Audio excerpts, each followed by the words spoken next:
back at number 1 again, Venom: The Last Dance. For a movie that's gotten beat up, it's doing amazing. I think because it is the third and quote-unquote final film in the trilogy, that maybe gives it the legs. It was followed by The Best Christmas Pageant Ever in second place.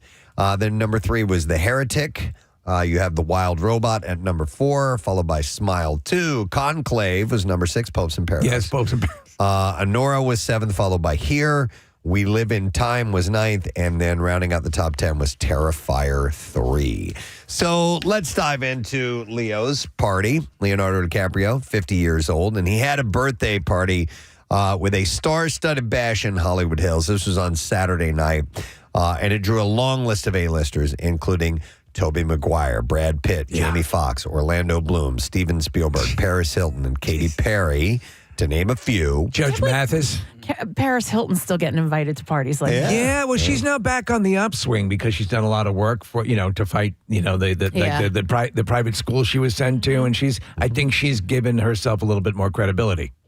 The party was held at a private residence and featured a special moment when Stevie Wonder sang Happy Birthday to Leo, who grew emotional with his best friend Tobey Maguire by his side. DiCaprio's girlfriend, supermodel Vittoria Soretti, was also there to celebrate, and in a video posted on social media of the party, she is seen kissing Leo on the cheek. I think she's actually broken through the ceiling. She might be 27, I think. Wow.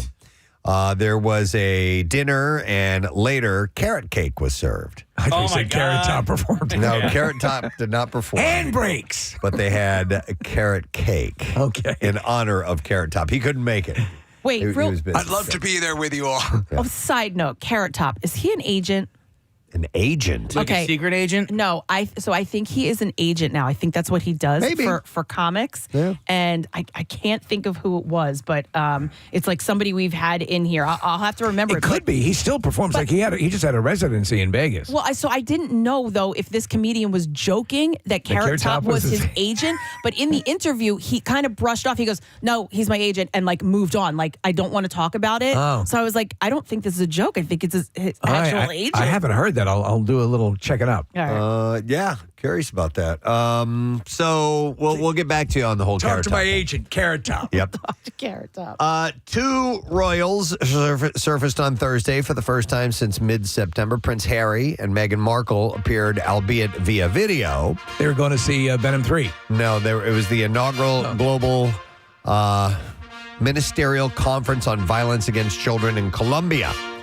The Duke and Duchess of Sussex stood side by side as they spoke to the camera, promoting online safety for children. They took turns speaking, with Markle saying, "My husband and I recognize that today's reality is marked by greater connectivity and advanced technology, which, of course, has many positives, at which it also compels us to better understand how digital violence against children is manifesting itself in this age."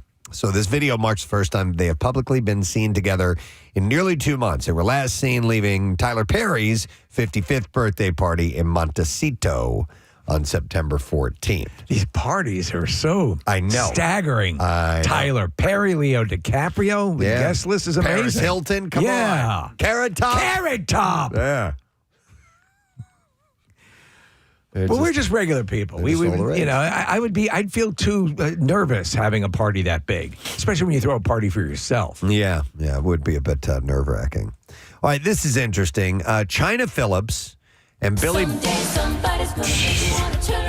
know you needed to hear it. And Billy Baldwin have been married for almost 30 years, but the two are now living living in different cities a shot. So they're going on living separate lives. Yeah, but together. So it's kind of interesting. On her YouTube channel, California Preachin', Phillips and Baldwin via Zoom call discussed the setup. And she said, I said to Billy, look, why don't we just do a little test run to see what it feels like to have me in Santa Barbara, you in Beverly Hills, and then we flip-flop. Then in between, we have date nights together. We have dinner with the children. And she goes on to say, we're madly in love. We really enjoy being around one another. We cherish our marriage. We don't ever want to separate. We just need a little time apart because we are sort of an allergy to one another. Can you see? I mean, I see this a little bit. If you can make it work. Yeah, sure. I mean, if that's the kind of thing. I mean, listen. My wife goes off and does her things. I do my things. We're in the same house. I want it that way. But if they are happy and this is the way they conduct their marriage, and they're not cheating on each other, then why not?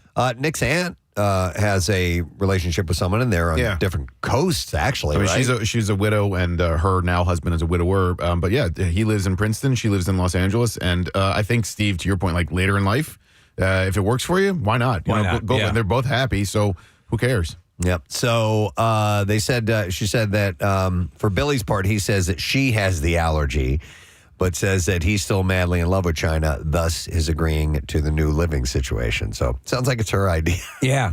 I want you out. Yeah. The new documentary, Martha, about Martha Stewart. Why did you say that name? Why did you say that name? Because it's a documentary about her. On where? What? It's on. That's my mother's name. It's on Netflix. That's Superman's mother's name. Okay. What? Why? Yeah. What? Excuse me? Is this on Netflix? Preston, I watched all of Netflix while I was sick, so yes. You watched. She literally watched everything on Netflix. I just watched this. What'd you think of it? I love her even more. I think that she's had a lot of. Does she even bring Batman up at all in any of the? She doesn't bring Batman up. No, I think that she's.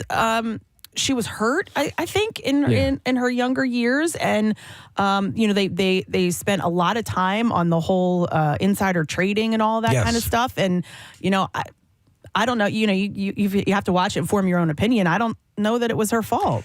Right. I spoke to someone as well who said that it seemed like there was a little bit of manipulation that took place, and maybe it wasn't as severe as it seemed. Yeah. It wasn't that it wasn't severe. They never charged her with insider trading. Right. They couldn't charge her. It was perjury, right? It was lying to authorities basically, and so she went to jail, and when she was there, she kind of formed some.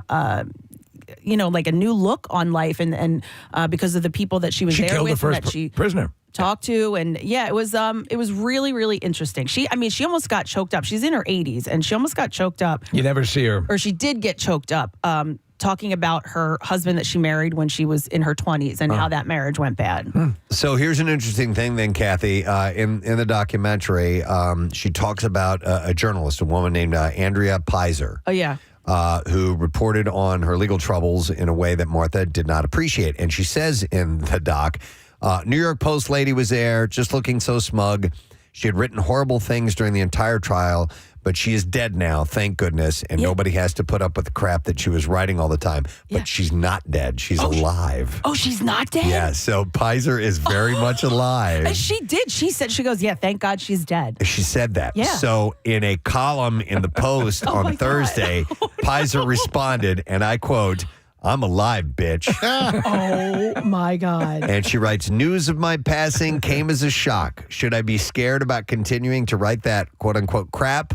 We won't be seeing the two kiss and make up anytime soon." It seems that Pizer wrote of Stewart, quote, "I get the sense that Martha is lonely. She's rich, she's beautiful, creative, and temperamental. I pity her." I mean, and they do focus a lot on how she ran and runs her business. Like, she doesn't sugarcoat things. Right. And there's video of her that, if you're doing something wrong, she is going to tell you. Right. There was one line, actually, I was texting my friend about it. It's what I have it written down.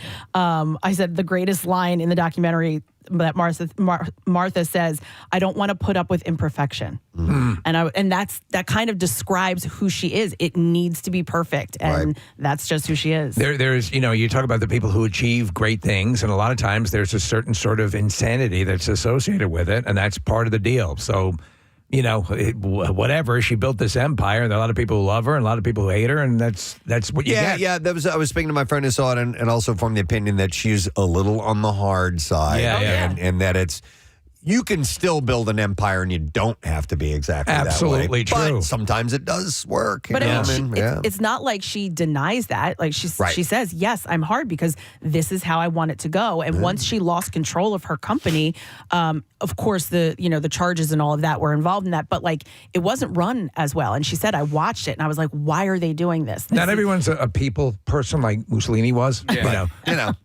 But you know, another thing in there that it did focus a little bit on the emotional side of her. But her best friend turned on her when these charges were filed against her and testified in court against her. It was awful. Right. Sucks. Well, anyhow, this journalist is still alive, even though Martha said in it she's dead. Thank God. It's worth watching just for that. Wow. This was sad to see. Horror icon Tony Todd, who famously portrayed the Candyman in the movie franchise, passed away. Along with roles in movies such as Platoon, Lean on Me, and The Rock, Todd was most known for his portrayal of a mythical serial killer, the Candyman, as well as his appearances in the 1990 reboot of Night of the Living Dead, The Crow, and Final Destination. He's also the voice of Venom. Oh, really? I believe that's him, is it not? No kidding. I'm not sure. Doing all that. Speaking of that Night of the Living Dead, which is a remake, after Night of the Living Dead had been out for quite a while, they hadn't taken all the legal precautions to preserve the rights to the movie, and so it kind of went into public domain, and that's why you'd walk into a CBS and see Night of the Living Dead for sale as a VHS at the cash register. So they attempted to reclaim it by remaking the movie. They had Tom Savini direct the movie, who did the special makeup effects in the original. And so my friend and I, my friend Dennis, we were big into the horror films and still am, but got invited out to be zombies in the movie. So this is an early film for Tony Todd, who could not have been nicer. Just then, even at that point, we're just like extras playing dumb zombies. But and it's a low budget movie. But you could tell that guy had the command and the presence. Yeah. Wow. Preston is a Star Trek Next Generation fan. He was Worf's brother. Really? Yeah, Tony Todd. Wow, I did not know that. He was 69. No cause of death has been mentioned that I saw anywhere. So maybe there'll be a follow-up to that, but sad news there.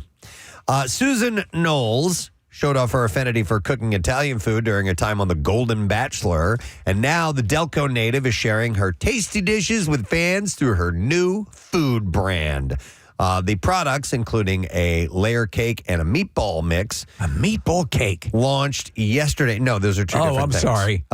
Yesterday on QVC, by the way. I bet you Nick's mom could make a good meatball cake. Yeah, let's hear her out on this meatball cake thing. It's not a meatball cake. Right. Nick, with raisins? That up. It's two different things. There's you keep going. Nick and I are going to work on our meatball cake. A layer cake and a meatball mix. Who's this lady? Was she one of the Bachelors? She was on the Golden Bachelor. Yeah. She's from Aston. Yes. Okay. Yeah. So Knowles' Mimi's Meatball Mix contains a blend of seasoned beef, veal, and pork. It can be adapted to a variety of recipes. It's being sold in two sizes: 3 pounds for $74.98. 3 pounds for $74? What a great deal. Or 6 pounds for $119. Are we talking about the mix, or will it make a 6-pound meatball? It's being sold in two sizes: 3 pounds for $74.98. That doesn't seem right. No, that does not. Gold is trading lower. During her time on the ABC dating show last year, she charmed Jerry Turner by talking about her talents for Italian cooking and even making a special meatball, making her special meatballs for her fellow contestants. This tastes good. Customers who purchase the meatball mix will also receive 3 of Knowles' personal family recipes, including escarole Italian wedding soup, hamburger steaks and gravy, and her special Sunday gravy. Though through QVC, Knowles will be selling a 4-pound Italian rainbow cookie layer cake. What, for $100,000? No, it's for $79.98. The pre-sliced sweet treat will be 10 inches in diameter, contain 3 colorful sponge layers filled with sweet raspberry jam and almond marzipan topped with chocolate icing and sprinkles. Hate marzipan, but we're looking at some of her stuff. I guess this is from QVC, and they called it up on the screen here, Preston. looks like it. Okay, well, there's some big-ass meatballs. So Knowles lives in $74 worth. Aston Township, where she has worked as a wedding officiant, hairstylist, and makeup artist, and she previously was married to former Phillies pitcher Dickie Knowles. Really? Yeah, with whom she shares I didn't kids. know that. I didn't know that either. All right. Casey, you have any connection to her? She's Delco? We should get her on the show. She is 67 years old, and the Golden Bachelor starred Turner, who was 72 years old. So, By the way, she's on the show with this QVC guy who does all the Christmas stuff. Whenever I zip by and he's on, I watch because it's always Yuletide fun, Preston. oh, is it now? Okay, well, now he's making meatballs. Making meatballs. A meatball cake. For the holidays. Comedian Tim Dillon, who briefly appeared in Joker, Folly You Do, as an Arkham Asylum guard, recently criticized the film, calling it the worst film that has ever been made, and claimed the cast predicted that it was bomb. He described the movie as plotless, suggesting it played against everything fans loved about the first Joker, and likened it to a $200 million practical joke. I was reading about the production from other people who were on the set, and they said now Todd Phillips, solid director, solid writer. The first one was a hit. But he says they were literally changing scenes, entire structures of scenes in the moment while they're on the set. Like, it was completely winging it at a point. So no wonder. You know who loves it, though? Who? Quentin Tarantino. There he goes. He recently praised the film, saying Phoenix's performance was one of the best he'd ever seen, and described Todd Phillips as embodying the Joker's rebellious spirit in his approach to the film. So he's a fan. Okay. E is playing host to the DOGG next month, and it's Snoop's fatherhood, Corey and Wayne's story. It is set to premiere. Real sticky, icky. Ooh-wee. It's set to premiere on the network on December 5th. The 3-part docuseries focuses on Corey Broaddus, Snoop's daughter, and her fiancé Wayne Deuce as they plan their wedding over 4 months. As you can imagine, it wasn't as simple as it sounds, and the cameras were there for it all. The series is produced by Death Row Pictures and 101 Studios, so it'll mainly be focusing on the kids.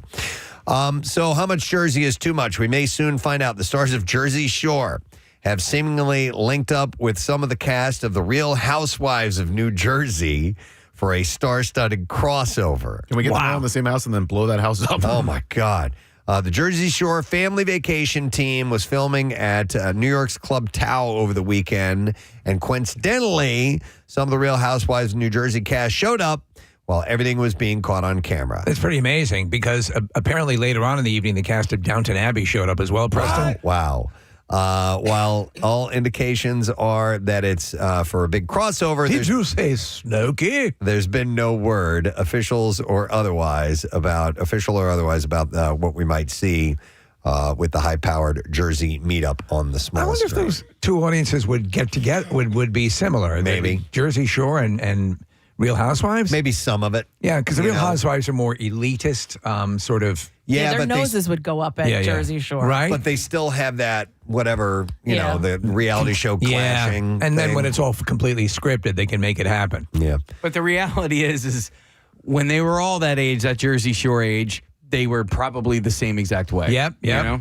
I was at Borgata over the weekend, and the Jersey Shore had just been filming. Oh, really? There you go. Uh-huh. Dude, any chance you didn't, so they left? You wouldn't have gotten in a scene? No, I don't think they were there at the same time. I think they had been there a couple of days before. Oh, you could have made. You could in the background could have been. What do you mean you don't have meatball cake? Could have done that easily. All right, possible good news for fans of Colin Farrell's Penguin. The subject of Batman 2 came up recently. The sequel to 2022's The Batman may once again include Farrell's take on the iconic DC villain. He had said, I have no idea what the second film is going to be. I heard Penguin features in it. I haven't read it. I'd be interested. It'd be interesting to see where we pick up from. Of course, he previously appeared in The Penguin in the Batman film. The Penguin series takes place just 1 week after the events of that movie. I love it. The series is tremendous, and Preston, I think you would dig it as well. Yep. So it plays more like like a straight ahead crime family series with overtones, and in the background is the looming possibility of Batman and all that stuff. It's not really a comic book show. Not at all. And yeah. I guess the finale was last night. Steve, did you see it? I did. I watched it Okay. later on. Even though I said I was going to wait, I watched it later on last night. I haven't seen it yet. Were you satisfied with how this- Absolutely. Okay. Absolutely. All right, get ready to the return of the land of saber-toothed tigers and woolly mammoths. Disney has announced that a 6th installment of Ice Age, the franchise, is now in production, with all the central voices on board. So Ice Age 6 is slated to bring back Ray Romano, John Leguizamo, Queen Latifah, Dennis Leary, and Simon Pegg. So they will all be on board for that. Are they the longest running? Because to keep the cast together for six movies? That's a lot. That's a lot. That's a really good question, Steve. I mean, you've got Toy Story. They're going to do a 5th, right? Yeah. but not everyone will but be. This is 6 Yeah. going on for this. So it might be one of the longer running of the big animated films. And to keep the actual main cast, the whole nuclear main cast, yeah. It's impressive. Because Don Rickles from Toy Story, he's gone. Yeah. A couple of cast members are gone. Despite rumors to the contrary, HBO says that Euphoria Season 3 is still a go. Euphoria is going into production in 2025. Nothing has changed, a representative for HBO said. In a statement, Zendaya, Sydney Sweeney, Jacob Elordi, and Hunter Schafer are all set to return in a season that includes a time jump for the cast. Oh! Anybody watch Euphoria? I watched the first season. I really liked it. I mean, it's as star-studded as you could get. Yeah, it's really well done. I'm a little out of the demo. It's not really geared for 49-year-old men. Yeah. But it's excellent, and I just there's no reason that I stopped watching it. I just didn't pick up season 2. Would you say that Sydney Sweeney is geared for 49? That's a really good point. And also Zendaya. Yeah, Zendaya is just a stunner as well. It is. Yeah, it hits in a pocket there apparently, but I watched 1 or 2 episodes. I thought it was good. Hang on, Marissa? Yeah, I watched it. One of the main characters died in real life. And that's so right. he was pivotal to the finale of the last season. So there is a way that they could kind of rewrite what everybody assumes happened. Okay. And one person is alive and that person is not. But so it's interesting, Nick, that you say that it's not in your demo. I remember asking Casey about it years ago. I was like, "Are you watching this?" And he's like, "I feel like it's kind of written for like a little bit older people to be watching it to kind of understand what younger people are doing." Like a peek behind the curtain. Yeah, kind of. But also the younger demo really does like it too because the actors are their age. Right. Kind of like 90210, but like a lot more drugs. Or Matlock. Yes, exactly. It's every generation has their show, Steve. That's right. Matlock's clearly for the kids. Yeah. All right, then one last story before we get to the clips. Shakira is back to rock the world of Zootopia in Zootopia 2. At the D23 Brazil Expo Friday, Shakira filmed a surprise video for fans and revealed that she will be back as the singing character Gazelle in next year's sequel. Wait, didn't they already have a Zootopia too? I don't know. I don't think so. No. No. Maybe we've mentioned You're that thinking they were of working on it. Godfather. Yeah. She said, "I'm here to announce some big news. Are you ready? Gazelle is returning to Zootopia 2. That's right. Gazelle is back, and she's got a new look, new song, and, of course, new dance moves. Just wait until you see what she and her tiger dancers have been working on. I know you're going to love it. That's all I can share for now, but I look forward to seeing you on my next tour next year, and I'll see you at the movies next November." I dance to Shakira videos every day for core strength. I did Well, like that Steve, movie. your hips don't lie. They don't lie. do No. not That movie's awesome. They bring it. What'd you say, Kath? Zootopia is a really great movie. Yeah, I did love that movie. I'm trying. What is the movie I'm Are you thinking of? of Sing? Sing 2? The singing elephant? Yeah, and they whatnot? did 2 of those. What was the second one about? Was that like the I never where saw they it. sort of They're made in a fun, Turkish prison. where they made fun of Trump? I don't remember. I don't remember that. All right, then it In wasn't Sing Sing 2 they did? I don't She's know. wondering. I'm trying to She's think wondering of which out loud. movie it was. The sequel, by the way, for Zootopia it's not coming out till 2 more years, November 26. No, stop it. What? November 26th of 2025. So Okay. it is- Great. Now it I will have to be- return the tickets. It will be next year. All right, we got some clips to play. The new movie Bird encapsulates childhood wonder and the barriers of a restrictive situation. In the film, Barry Keoghan plays father to Nakia Adams. And in this clip, Keoghan expresses fascination towards younger actors. She doesn't come from a trained background and very similar to myself and how I started. And I'm always curious into what, the new generation is bringing and, where they're kind of taken from. And I didn't see anything coming. I really mean that. Bird is in theaters now. Here's our next clip. Bird. Love Bomb, the brand new thriller, explores an elusive dating app which has deadly consequences. In this clip, Zane Holtz discusses an arduous filming process. Our craziest day, we had to take 2 runs at doing that scene because the first time we were there, the ceiling exploded like 3 stories above us and it was raining and it felt like the movie wasn't meant to happen. You fat ass pussy. But they made it. Love Bomb is in theaters now, if you would like to see that. There you go. That's your entertainment report for today, this Monday morning, the 11th day of November, Veterans Day. Veterans, happy Veterans Day. Thank you for all you have done. And we do have a couple of guests that are going to be in the studio today. Some live music being performed. We have Emily Bear and Abigail Barlow. They are songwriters. They are Grammy-winning songwriters.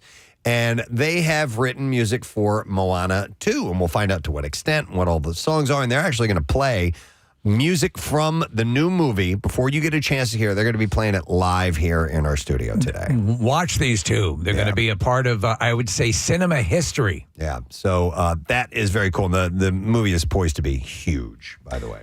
We have this piano in the studio, and there's been a member of this show who has been taking piano lessons for... Stop. Okay. Stop the thought entirely.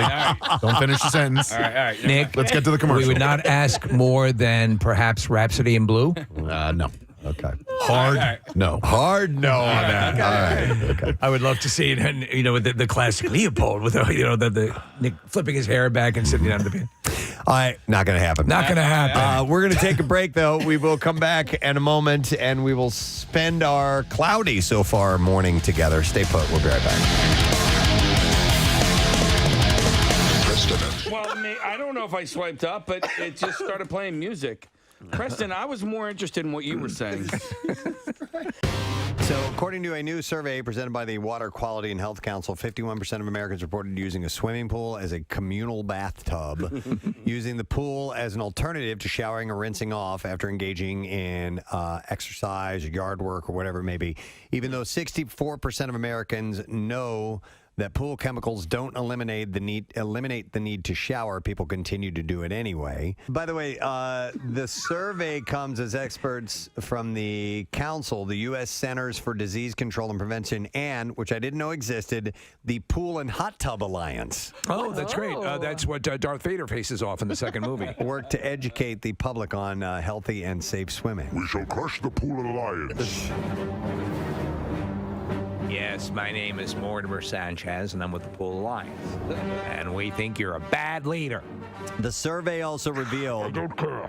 The survey also revealed that 24% of Americans would go into a pool within 1 hour of having diarrhea. See, that's... Now, listen.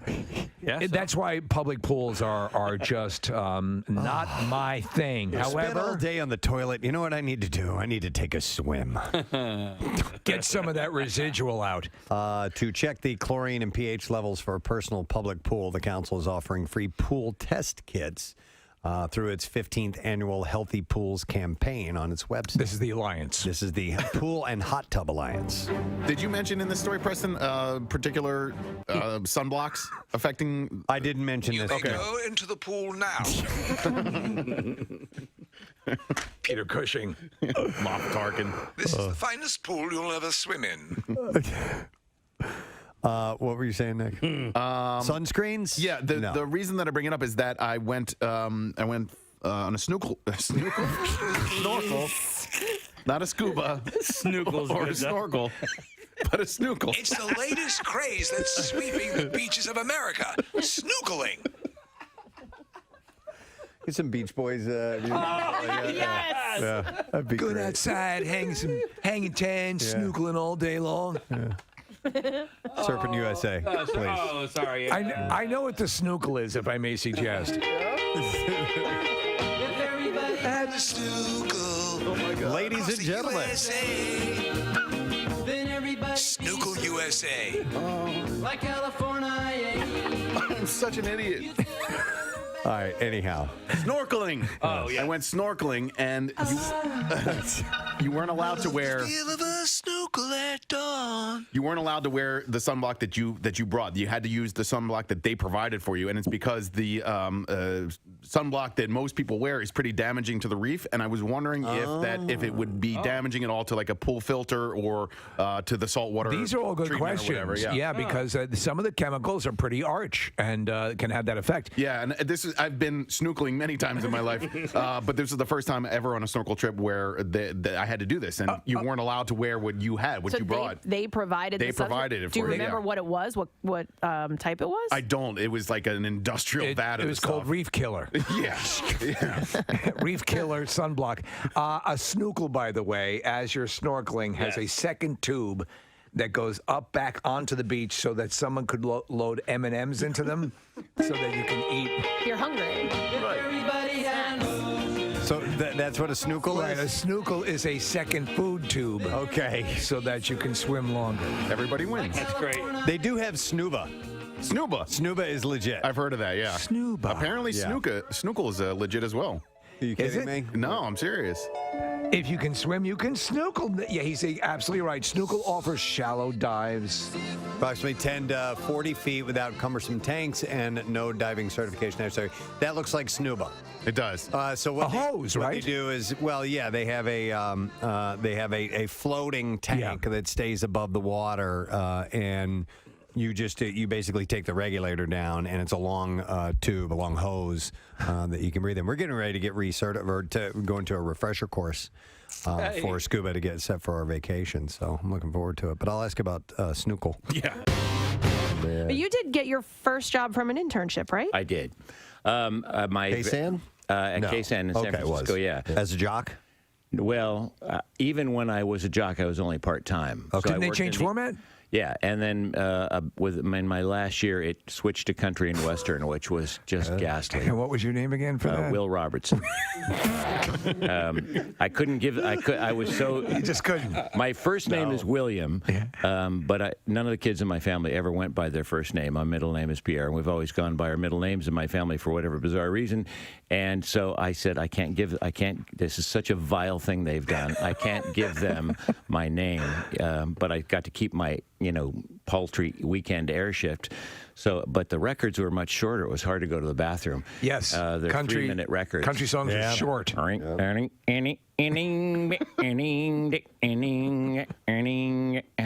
And divorces and cheating and trains and drinking and prison. Trains. Cheating on trains. Yeah. I mean, some themes that go through. Now I actually got to like a lot of the music too, but it was here comes another 5 songs in country stereo. Yeah. Yeah, that's Country stereo. That was the tagline? Country Well, stereo. something like that. And then they had this horrible jingles. The spirit of the West is alive and well, and living in Contra Costa County, and and living in Marin County, and living in Sonoma County. Name all the counties. They in name the all the area? counties. Oh my God. You all got us a story there, Presbo. Yeah, we do. And now decades, one station. Yeah. Rest is I've only history. been at 2 stations. That's wild. So Will Robertson and Kenny, what was his name? Who, me? Yeah. Kenny Knight. Kenny Knight. Yeah, but when I worked at a country station I did weekends. It was down the hall, and they needed a part timer, and I did whatever I could to be in the radio business. I was Kenny Big Rig Rider. Kenny Big Rig Rider. Big Rig Rider. Yeah. We got to get us a morning show with Will Robertson and Kenny Big Rig Rider. That's a good team up. Hell right there. yeah. I like And it. then I went by Don Imus.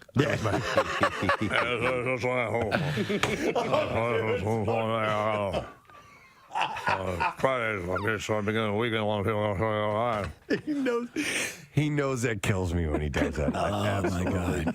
Absolutely. Is he still kills even me. on? He retired. Okay. He retired. He's a legend, bona fide legend, but towards the end there, it's A little was crazy? total unintelligible. Amish in the morning. I got a movie work coming a little later on. Reverend Billy Harg.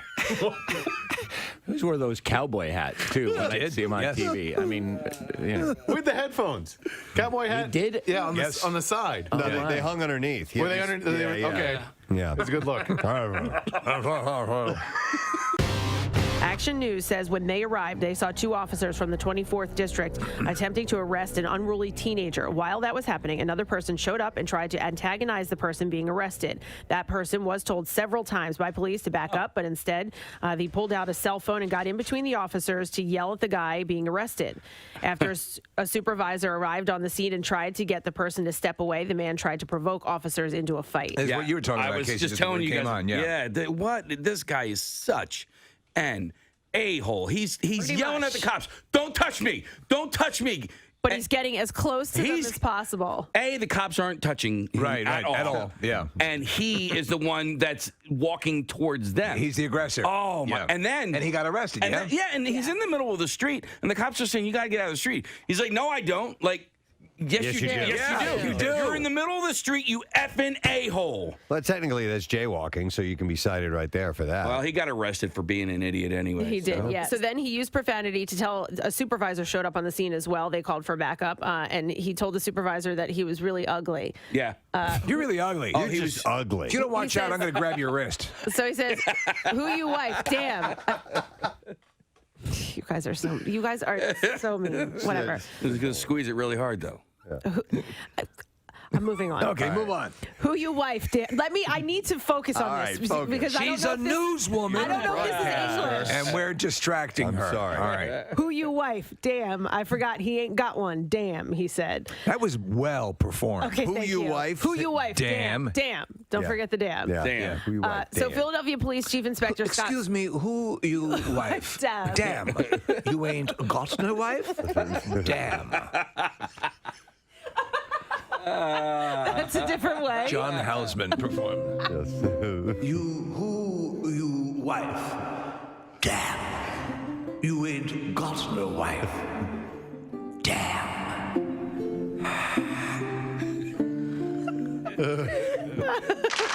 Well done. You know, it's like I was there. Exactly. It's like I was there on the scene. The Harry Potter film franchise is indelibly linked to Alan Rickman. Yes. And his portrayal of Professor Severus Snape. But Rickman wasn't as enamored with the role as fans were and still are, a new trove of letters reveals. I think it sucks a bag of beans. Mr. Potter, this role sucks a big bag of Harry D. If he didn't like it or had issues with it, it certainly didn't show up on screen. He was excellent, and to his emotional, spoiler alert, ending in the series. Yeah. He was a critical part of it. Yep. Many of you are surely wondering why I have summoned you at this hour.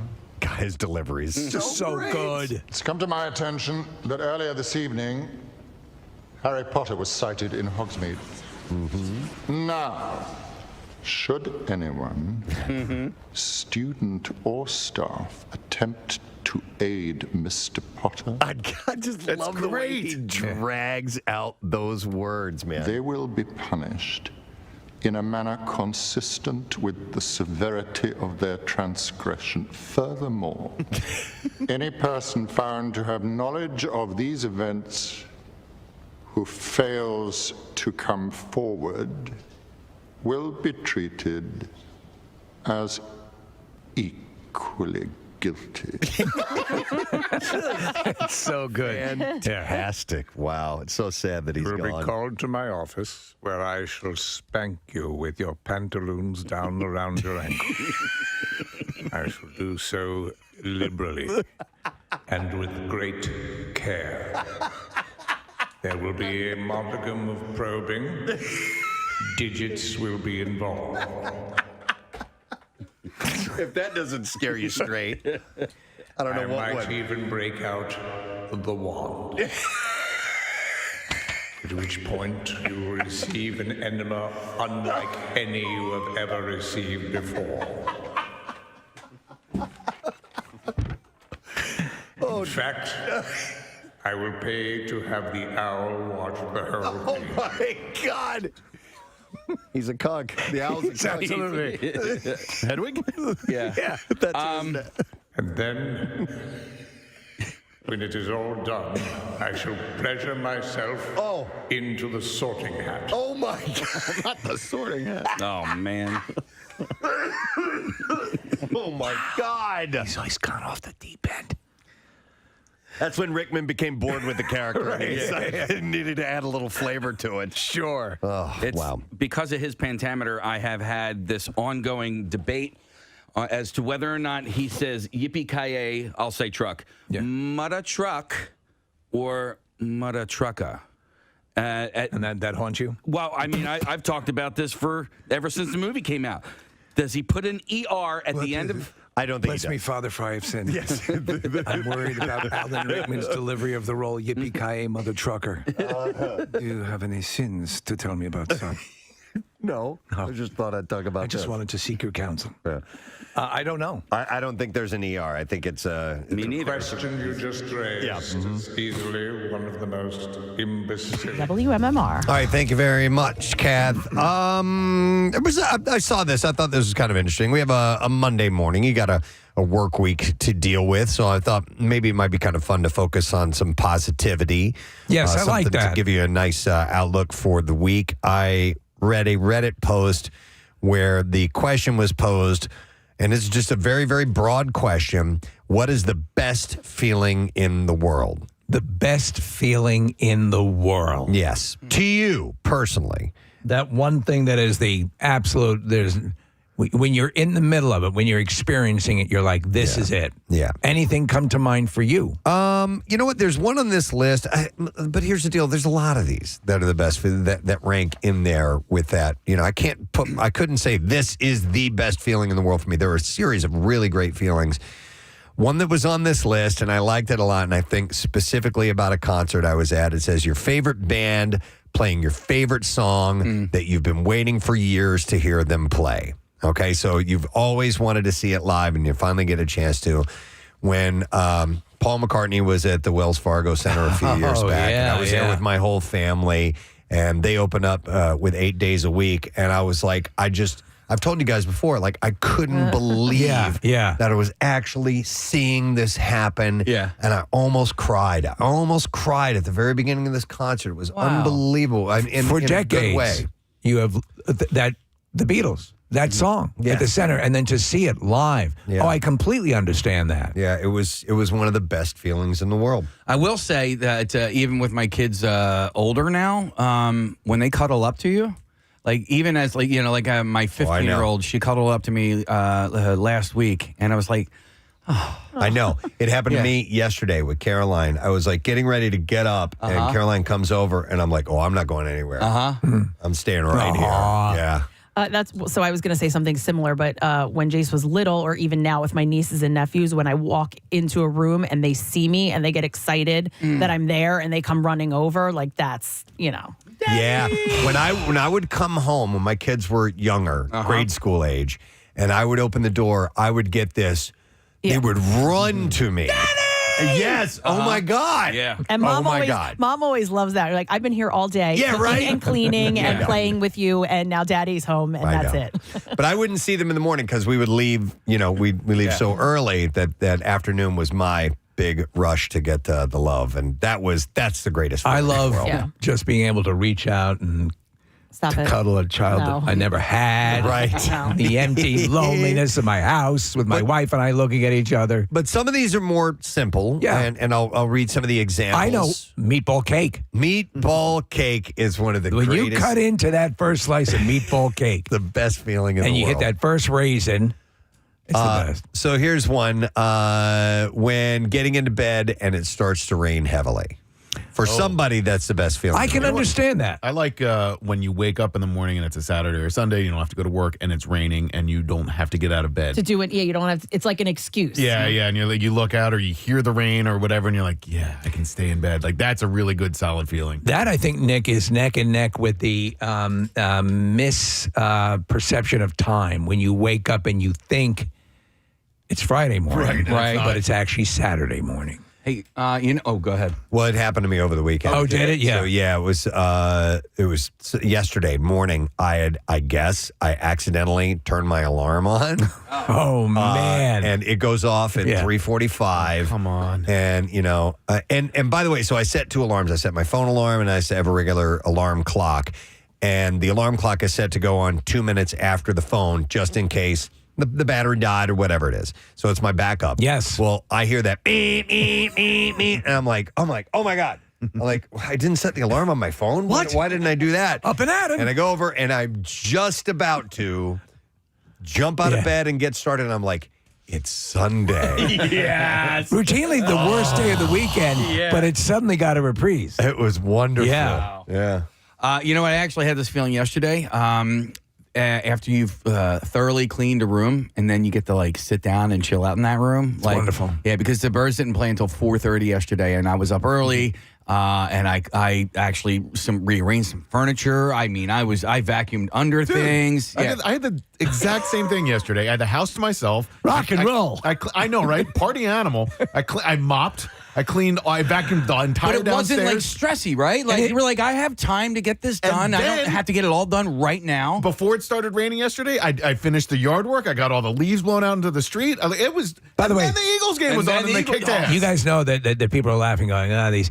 Trust me, it's going to hit you eventually, where you're going to love the fact that there are no dust bunnies under the couch. Yeah, well, the satisfaction of a task completed. Completing tasks. At some point in your life. Yes, will mean become something. A bizarre thing. I had my period where that was the last thing I cared about. Oh, yeah. It'll get you no matter what. The way you said that sentence, Steve, you said, I had my period. I thought so, too. Wait, what? I did, and it was disgusting. It came as a shock. But when you can hang out in said... Fortunately, I had a slice of meatball cake. But when you can hang out in finished, in said finished task, that's even better. So, I spent the entire afternoon and evening in what I had accomplished earlier in the day. And what's funnier than that is when I cleaned my garage a couple of weeks ago. I don't hang out in my garage, but I clean my garage. So then you found me later on that night, just kind of standing in the garage. Just hanging in the garage. Like, hey, If you want to talk about a very simple thing, doing completing the task, and then because once that's done, I can indulge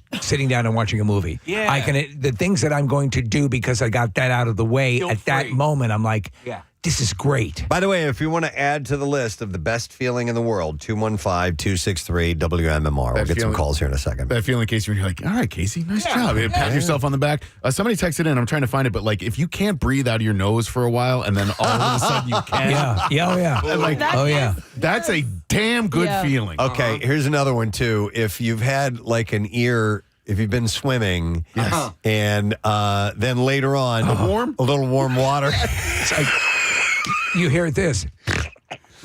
Just that warm sensation. You're like, oh. My brain is leaking. That was nice. It does feel like your brain's leaking. You're right. Here's one, and you know this feeling.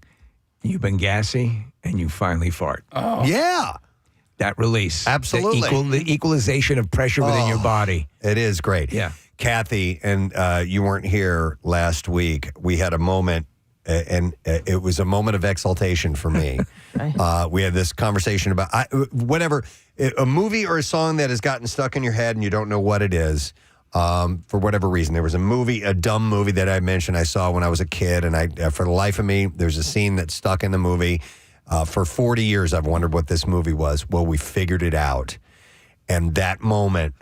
when I finally got to have confirmation that this was indeed a legit memory from my childhood, Kathy, I nearly had an orgasm here on the air. I was screaming my head off. It was so much fun. And Marissa, thank you to the video that was posted on Instagram. I watched it 5 or 6 times. He couldn't believe it. He couldn't believe it. This is it? Yeah. No, that's just a clip from the movie. Okay, sorry. All right, hang on. I want to go to some calls here, by the way. Let's go to Chris. Hi, Chris. Good morning. Good morning, Ed. Good morning to see you, bud. All right, so best feeling in the world. I as you were reading this list, I thought, these are kind of like everyday things, but I have a really good experience that I thought this is the happiest I've ever been. Okay. So a couple months ago, they re-released the extended versions of Lord of the Rings, and I'm a massive Lord of the Rings fan, and I bought 2 tickets to every single night because I just really wanted to do it. Yeah. And I took my girlfriend, and at the exact moment the Helm's Deep sequence started, I looked over at her, and she was watching, and I looked at the screen, and and it was just getting going, and I literally started crying because I thought, oh my God, this is amazing. And I'm sharing it with the person I love the most in this life. Dude, I completely hear that. In fact, a big popular subsect on YouTube are reaction videos. Because it comes from the joy. And in this case, a lot of times just seeing people getting to turn other people onto things they love. You're with the person you adore, and they're experiencing something you adore and you're connecting on that. You want to see, it's like a kid, look at this, but you just want someone else to be able to enjoy what you enjoy. Exactly. And I took out my phone and I wrote a little note for her and I said, I'm the happiest I've ever been right now. I love you. Oh, that's perfect. You should be doing Mold Jewelry commercials. That's wild. And a Lord of the Rings film. Yes. This is what Helm's Deep. Yeah. And did you later go Helm's Deep? Maybe later. Maybe later. No, that's awesome, man. I think that's as wonderful as it gets. Yeah, completely get that. But for the sake of not like having an equal experience, I will say that first cut into a nice piece of construction paper is a great feeling. It is true as well. Yeah. Very ASMR inducing. All right, thank you, Chris. We appreciate it. Well, that's interesting. But to him, that's the best feeling in the world. But you do that as well. We all do that. We watch this. I think you'd enjoy this. Yes. Casey more than anyone. Kathy, there's a text on the text screen here, and it's also on this list from the Reddit forum, which was what is the best feeling in the world, and it is taking your bra off when you get home. Yeah, I know a lot of people. Some people, yeah. Yes, a lot of people say that. I don't have that. Exaltation. Yeah, like bras don't bother me. Okay. I keep mine on. Yeah. All right. Even in the shower. Some people, I guess it's just a like, Yeah, it can be like tight, and some of them can be a little uncomfortable. you really feel finally loosened up. Yeah. And you can actually relax. I can see that. Do you ever unhook your Prince Albert? No. Okay. That's permanent. Yeah. That's absolutely permanent. This is a call from Mike. Yo, Mike. Good morning. Good morning to see you, Mike. All right. Hi, Mike. What's the best feeling in the world? To me, who can having children. Having children. Yes. So was there a particular, the actual moment of birth when you have your child revealed to you? Is there one moment in time that just locks as the best moment that you can remember? The birth, to have one. The actual humping. Yeah, that feels good. That's good too. We're with you, Mike. To finish what you did with that. To finish what you do with that. All right. It's like cleaning out Mike. your garage. Yeah. Appreciate it, bud. Kathy and I both got an email from a listener who, I don't know if you read it or not, who does not have kids, but wanted to see what childbirth was like. And her friend was having a baby, and she said, and it was inspired by when you came by to see when Caroline was born. Oh, yeah. And ended up being in the delivery room, was allowed to be in there and see it for herself. Oh, wow. And she wrote us a nice little note. You haven't had a chance to see it yet. I haven't gotten to it yet, I don't think. So seeing that was huge for her. I've always been curious about what a gynecologist does during the day. Just to see. Who's this? This is Steve from the Preston and Steve Show. He'll be watching. Let's see. What's the greatest feeling in the world? I'm going to go to Aaron. Hi, Aaron. Good morning. Gadzooks. Gadzooks. What's up, Aaron? So I feel like I work outside a lot, especially in summertime when it's really hot and gross and nasty. And one of the best feelings is getting a hot shower after that. And then when you come in the wintertime and you're freezing cold and you get hot and then you get in bed and just snuggle up to try to get warm. Those are all wonderful. I have a similar one, and it just occurred to me the other day. When we are in when we're in autumn weather, there's a little bit of a chill in the air, but you sit down in the sun and you can, there's no humidity and you're just feeling the warmth and you feel, the radiant heat. Yeah. It's just a wonderful feeling. Oh, that's nice. All right. Thank you, Aaron. We do appreciate that. Here's a few other suggestions from this. This one from the Reddit thread. It says, making a joke in middle school that makes the whole class, including the teacher, laugh. That's the greatest feeling. Dude, in the world. I'll never. I made the. This wasn't even in high school or grade school. This is in college. I made a joke, and the entire class laughed. And not only that, they referenced it for the rest of the semester. Mm-hmm. Like my buddy George, he'd be like, and I'm not even gonna tell you what the joke was. Porch to geese? No, it was not porch to geese. That is a good one. That was a good one. That is a good one. But that wasn't even my joke. Okay. This one was my joke. Okay. Like, you know what I mean? You made it up. I made it up on the spot. And All right. that was good. Here's a big one. Some of these are little important, great things when they happen, but here's a big one. And someone just wrote requited love. When you know that somebody, that is one of the greatest feelings you can possibly have. When that is said back to you and that person is not being held captive in a pit in your basement and it comes naturally. No, when you take that leap of saying those words for the first time, you know, it's sometimes it can turn things sideways, you know. Oh, it can be nuclear devastating if you find out it's not reciprocal. And when it returns, it is like it's the most wonderful thing. Yeah, that's why everyone loves The Bachelor. I told a girl that I loved her in college, and she was like, "No, you don't." Oh! I was like, "Oh, okay." You don't. These aren't the droids you're looking for. You're not You supposed to say don't that. love me. It's like Jenny talking to Forrest. You don't know what love is, Forrest. I'm not a smart man, but I do know what love is. Yes, he does. He does. But that's her trying No, to you're say. you're very stupid. That's her saying, I can't. No, you're I dumb. can't do You're it. very dumb. And then she needs him. Yeah, then she's in love with him. Yeah. I mean, come on, Selfish man. bitch. Oh, Jenny. That's why I killed her. I beat her to death with a shovel. You killed She's Jenny? buried under that tree I'm standing next to. Dumb bitch. Going over all over God's creation, chasing her ratty ass. She did not know who she was messing Yeah, with. you've unleashed a whirlwind, bitch. Welcome to Mephistopheles.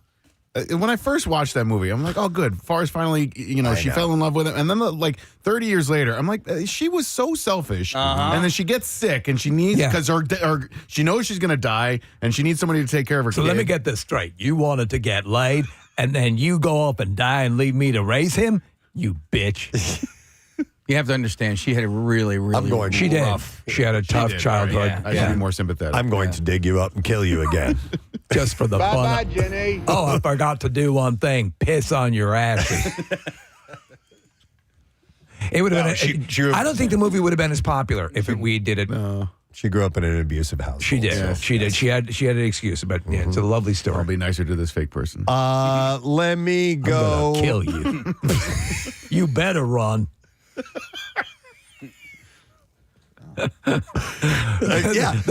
I mean, Forrest is fast. Yeah. Right? You've seen me in action. On your mark, get set, go. I'm a college athlete. Your gump is pretty good. Oh, thank you. Let me go to, I'll go to Eric next. So we're talking about the greatest feeling in the world. Eric, good morning. Good morning. How you guys doing? Good, man. How are you? Eric. Yeah, about a decade ago, I was stationed in Virginia, and I had to run all the time for Uncle Sam. But I went through a divorce, and so I was, in the doldrums, in the dumps. And I figured, what the heck? Let's do a half marathon. So in the training for it, I'd only gotten up to like 8 miles. And so the day the marathon came, marathon's 13.1. That's a half marathon. Yeah, half marathon. Okay. So I did the 8 mile marker, and I'm like, I still got 5 miles to go. I don't know if I can do this. I did finish, and it was just such a sense of accomplishment, after it pulled me through the darkness of the divorce. So knowing you had that within you meant the world to you. Exactly. Yeah. Exactly. Yeah. No, Good for you. Good for you. Yeah. Sometimes you need that reminder that you can turn things around. How long ago was that, Eric? That was about 10 years ago. I'm now remarried and fat and out of shape, and I'll never do a half. You're living the dream. That's right, guys. You'll always have that one, though. Yeah. All right, thanks, Eric. Appreciate it. Now's the man. time for meatball cake. This is a good one. Greatest feeling in the world. I'm going to go to Ryan. Hey, Ryan, good morning. Hey, Gadzooks, guys. Gadzooks, buddy, what's up? Nothing. So, I remember being little and being carried in from the car at night when you're like half awake, half asleep, and the feeling of being like, laid down in the bed, nice and tucked in, socks pulled off and stuff. Like swaddled, the cocooned. Oddly enough, same thing. Like having kids. Like I have 3 kids now, and our youngest is like just getting to the age where he can't do that anymore. Aww. So, Ryan, you know what? memory. What it makes me think of when you talk about it, the closest I can think about recently, and maybe you guys will agree with this, is when you go to get a colonoscopy, you get all swathy, they wrap you up, a la, it's weird, but and then the propofol kicks in, And you have kind of that euphoric, protected feeling that, you don't really get a lot in adult life. But Ryan, I know what you're talking about. I do remember being a little kid and being somewhere that, where you just fell asleep and it was time to go home and your parents picked you up and they took you from the car and brought you inside and put you in bed and tucked you in and all that stuff. That's a pretty great feeling. If you've ever had a night where maybe you're imbibing a little more than Rochelle is, will she carry you in and put you in bed? Of course. Yeah. That's what relationships are all about. I'd love to see Claire try that with me. Here's a few more from the Reddit thread of the greatest feeling in the world. Somebody said fresh bed sheets. That's a good one, especially after a shower. Oh, here, you know what? Actually, Jen can Jen, she's got something interesting to twist on this. Hi, Jen. Good morning. Good morning. All right. So, greatest feeling in the world? It's getting into a freshly made bed after you have shaved your legs. Oh, I hear it. Yes. Well, not that I shave my legs, but when I shave my head at night and I lay back on the pillow, it's awesome. Really? Yeah. It feels so good. It does feel good. Yeah, I you know what? I'm going to shave my legs next time as well, just to see how that feels. That's a good. Thank you, by the way, Jen. funny. After you shave your legs, Kathy, is there a certain silky sensation to it? I don't shave my legs because I don't have hair on them. Oh, well, when you did shave your legs, So I'm not a very hairy person. So I don't get that like thick stubble on my legs. I don't get that. But yeah, I mean, people who do get that, like kind of their 5 o'clock shadow, I know it's like, pretty satisfying when it's all smooth. I wonder if I should try shaving my legs just to see what it feels like. Maybe I should just shave one leg. So yeah, but then you look off kilter. That's okay. Shave might be a new style. You shave your pubes? From time to time. Okay. Yeah. But you don't shave them down. The way you can get when I shave my head, right now I just did it this morning, and I end up playing with my skull. So because it just feels. Nice. I will sometimes actually. So I'll use the electric razor to shave the pubes, and then if I want to go all the way down, then you take the regular razor, handheld razor like a Harry's razor, Harry's. Harry nutsack. But I don't necessarily like that sensation. It feels kind of clammy down there. You know what I mean? It does. I agree with you completely. And I'll also say this. When you start to get the growing back in, especially in the summer, itchy as a mother effer. Yeah, I'm almost, even if I don't go all the way down with it, I can, because when you cut the hair, it kind of sharpens the end of it just a little bit. Yeah. And so I always feel a little itchy thing for a day or so, but just a little powder or something like that kind of relieves it. But I'm taking the whole thing off. But the all the way down thing can get a little bit. So I wouldn't call that the greatest feeling in the world. I wouldn't add it to this particular list. Shaving your pubes. Here's a good one, and some of these are little things. The cold side of the pillow. I love it. I flip that pillow over, and it's nice and cool. Who was that? Stuart Scott who said that, man. And when he said that, cooler than the other side of the pillow. When he said that on ESPN, I was like, oh my God, I thought I was the only one. Like, when you get a little too hot and then you flip it over and that awesome feeling. Yep. Let's see who's been on hold for a while here. Let's go next to Joe. Hey, Joe. Morning, bud. Good morning, guys. How are you? Good, man. How you doing? This is probably the best feeling in the world talking to you guys. Oh, that's very sweet. Very well Other than that, I get really hot showers, like you can boil chicken in the water. But the feeling when you get out of a hot shower and you get that cold, fresh air to hit you, it's just fun. That's one of the great feelings in the world. I dig it as well. That's why the notion of and I've only experienced it just a couple times, the hot tub into cold air. Yeah. An outside shower in the fall. Yeah, that's great. Outside shower in the winter. Outside shower anytime. Yeah. That's a good feeling. I want to go back to what that guy said about the half marathon because I've had that feeling not from a marathon but from mountain climbing. Preston, when you got your black belt, was that because you'd been building to it for a long time? Was that years moment? But that moment itself, was that a moment of exhilaration? Yeah, okay. of accomplishment. And I was with a group of people that we had done it all together. Yeah, for years. So that it was a communal your family satisfaction. So that was pretty cool. Yeah, crossing a finish line, making it to the top of a mountain, like any personal goals that you set for yourself. Swimming in a swim spot for the first time. Yeah. Let me ask you: do you think golf is golf is more important. You practice golf a lot more. Yes. That's in the past. When your daughter hits a hole in one. Oh my God. Would you shut up? Is it better with a group, or are those moments more precious when you are? It's you. It's all on you. Oh no, it's way better when you're with a group. Yeah. Way better because somebody witnessed. Right. If you played well or if you're having a good time, usually the company you keep is a big part of having a good time playing golf. Here's a few more from this list. This one says, finally getting to pee after a very long time holding it in. Yes. Oh, my God. I mean, have you ever had one of those where it's like, oh, my God. It's going to detonate. I'm not going to make it. My bladder's going to rupture. And then when you do, it is utter satisfaction.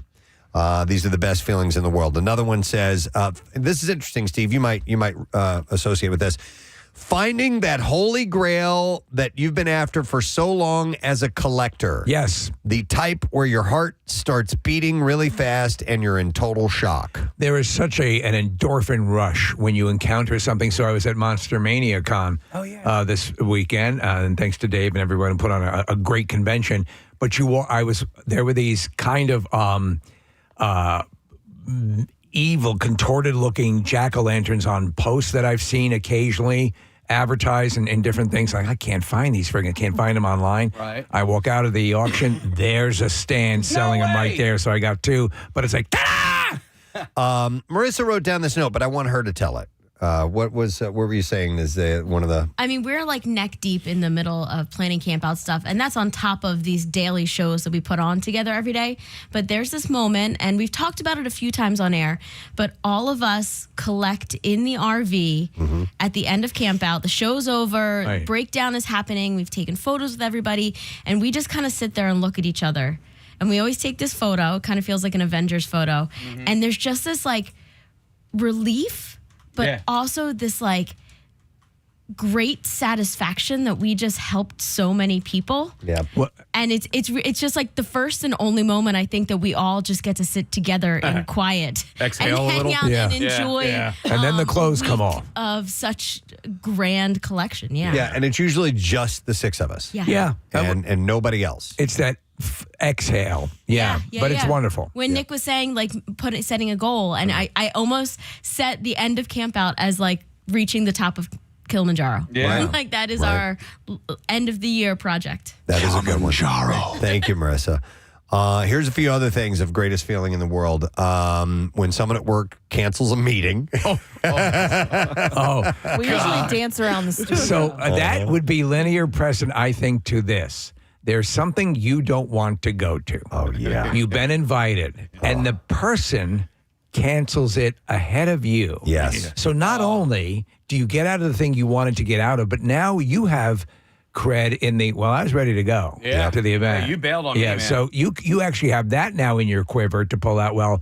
I was ready to go to the last one that I didn't want, but you never say that I didn't want to go to. It's a beautiful thing. It's a beautiful thing. Here's some other good ones. Waking up to the person you love, not leaving bed before your ritual morning hug.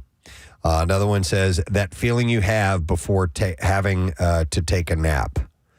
Yeah, well, like being so tired that you know that you're going to fall asleep, like that's and fighting it and then giving up on that fight and falling asleep. That's a good feeling. Yes, when you have the moment to finally lay down and make this happen, that is a good thing.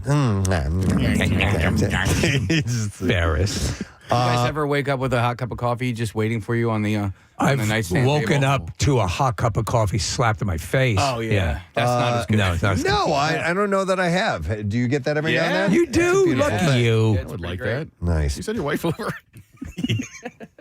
Here's another one. Seeing your child succeed at whatever they are attempting to do. Yes, without question. All my kids are successful. It is a beautiful thing to see.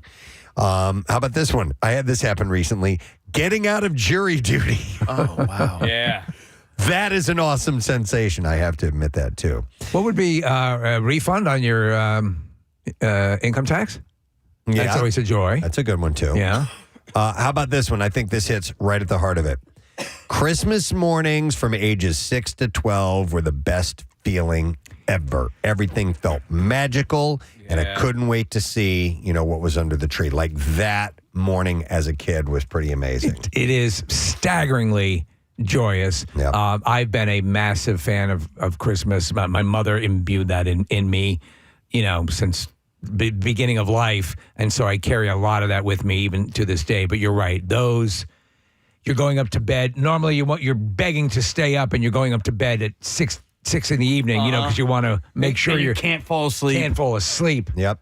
We'll get a couple more, and then we got to take a break. But I have Tanya who is on the line. Hey, Tanya, good morning. Hi, good morning, Gadzooks. Gadzooks, Tanya. What's the greatest feeling in the world?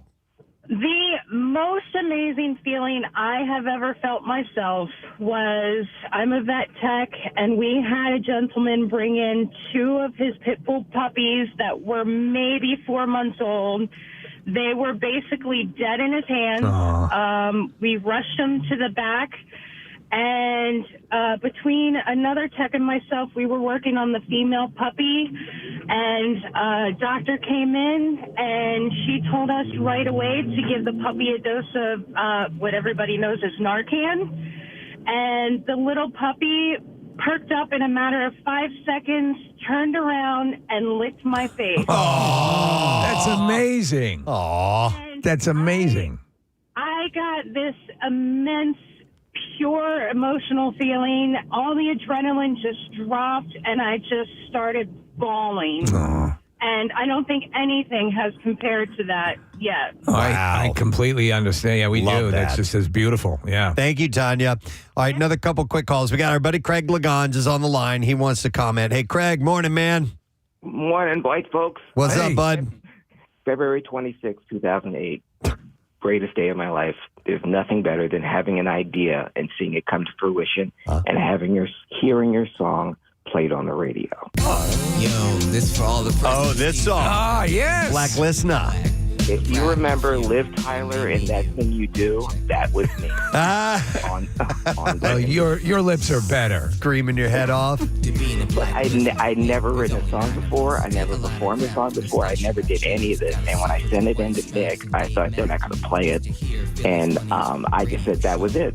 And I'm never going to hear from it. It was just something I did, and I felt good about that. But then to hear it on the air and to have it being received in a positive and it's still carried on, and 16 years later, people still like that. Still holds up. I love it. So greatest feeling in the world. Awesome. Nice. All right, my man. Yes. Also, why going into a classroom and seeing a movie projector? You knew. That's a good one. Oh, so you just reminded me of one of the that's great. a good one. We got called into, this was in 5th grade. We got called into the gym, and there were seats laid, and they opened up, and we thought, okay, here's going to be something about why you shouldn't drink Clorox. And we're sitting down, and they wheel in a movie projector, Craig, and they showed, for some bizarre reason, Forbidden Planet, a movie I'd seen 200 times. And everyone, I go, I know this movie. And suddenly I was king, and everyone, it was an afternoon watching a movie I adored, especially thinking you're going to get this boring sort of thing. The complete opposite. It was wonderful. Yeah. Excellent. It never gets old. Never Thanks, gets Craig. old. Appreciate it. I didn't think about that. You walk into the class and you see a projector, you're like, no class today. I remember in algebra one time, the teacher was a little out of it. And towards the end of the school year, he got a VCR at this time and came in and showed the class Bullet, the movie Bullet, and just left. That's amazing. It's the best day ever. I will say, as a fan of music theater, when the entire ensemble hits at the same time and they get that multi-part harmony. Yeah. That, oh my God. I'll read a couple of more of these. That is an amazing one, Casey. Taking a trip. This Rachel says, taking a trip you've saved up for, taking your kids to Disney for the first time. Jerry says, picking up his kids from school early and seeing how happy they are. Yes. Ken says, your parents finding you after being lost in a store. That's one of the greatest sensations. Little do you know, they weren't really looking for No, they tried to abandon you. Mario says going to the chiropractor or getting a massage. Marty says bungee jumping off Victoria Falls. Wow. Liam says peeling off shredded sunburned skin or shedding sunburned skin. That's a great one. That's a good one. A nice big long piece of skin. Yeah, or when you pull off a scab and it doesn't hurt. Yes. You know what I mean? So like a substantial scab, you're like, okay, is this still connected to my body? It's time. Yeah. John says waking up hours before your alarm and realizing you can still sleep. That is a wonderful. I'm going to add one that I've forgotten about, which is the last day of school. That is one of the greatest feelings in the world, too. For teachers and students. Yes. All right, well, thank you for sharing. It's something to ruminate on a little bit and maybe bring a little bit of joy to your life as you consider these things. And maybe something happens today. That'd be the sun is out now. Yeah, it is. Yes. That's right. We did say that the sun was eventually going to arrive, so that's a good thing. We'll take a break. We'll come back in a second. Bizarre file stories aplenty when we get back on the other side. Stay with us. I've ever heard.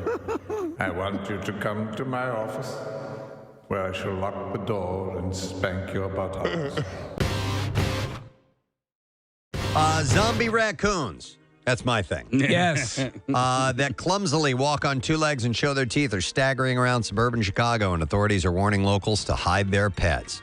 A spike in raccoons testing positive for distemper in Riverside, Illinois, is to blame for the bizarre sightings of contaminated animals that the disease causes to appear zombie-like.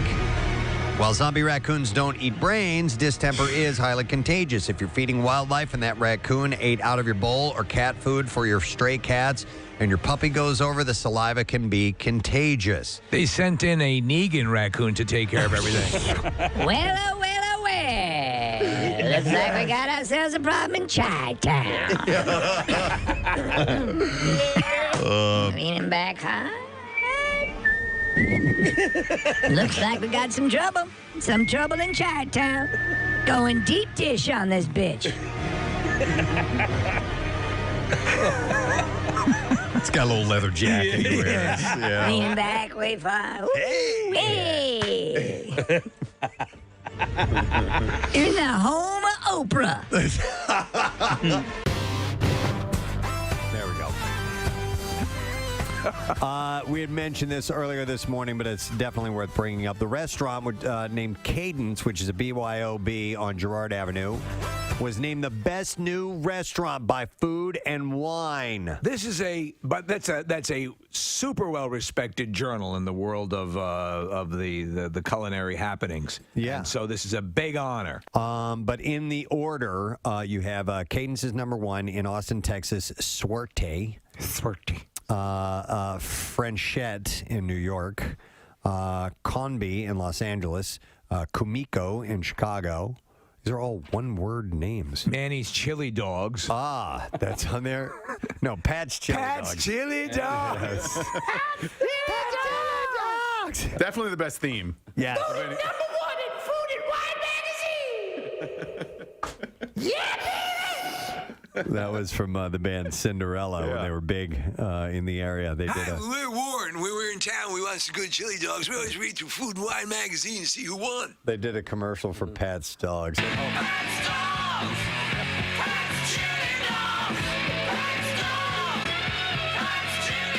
That building is now a We buy gold. Oh, is it really? We buy gold.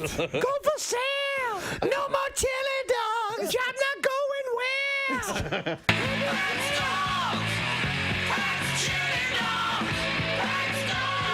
Next step, selling blood. Yeah. So number 6 on this list is Ada, which is Ada Indian Canteen. Ooh, I love canteens. When you go in that, you need water. Fox and the Knife in Boston. Boston sucks. Hey, we beat Boston. Yeah. Love me some good Fox. There you go. Suck at Boston. How's the Fox at this place? Indigo in Houston. Nightshade in Los Angeles. And in New Orleans, a place called Piece of Meat. There you go. You know, it's I think one of the most difficult parts of a restaurant would be a name that means something and pops to people. Yeah. You know, like Pat's Chili Dogs. Right. That's.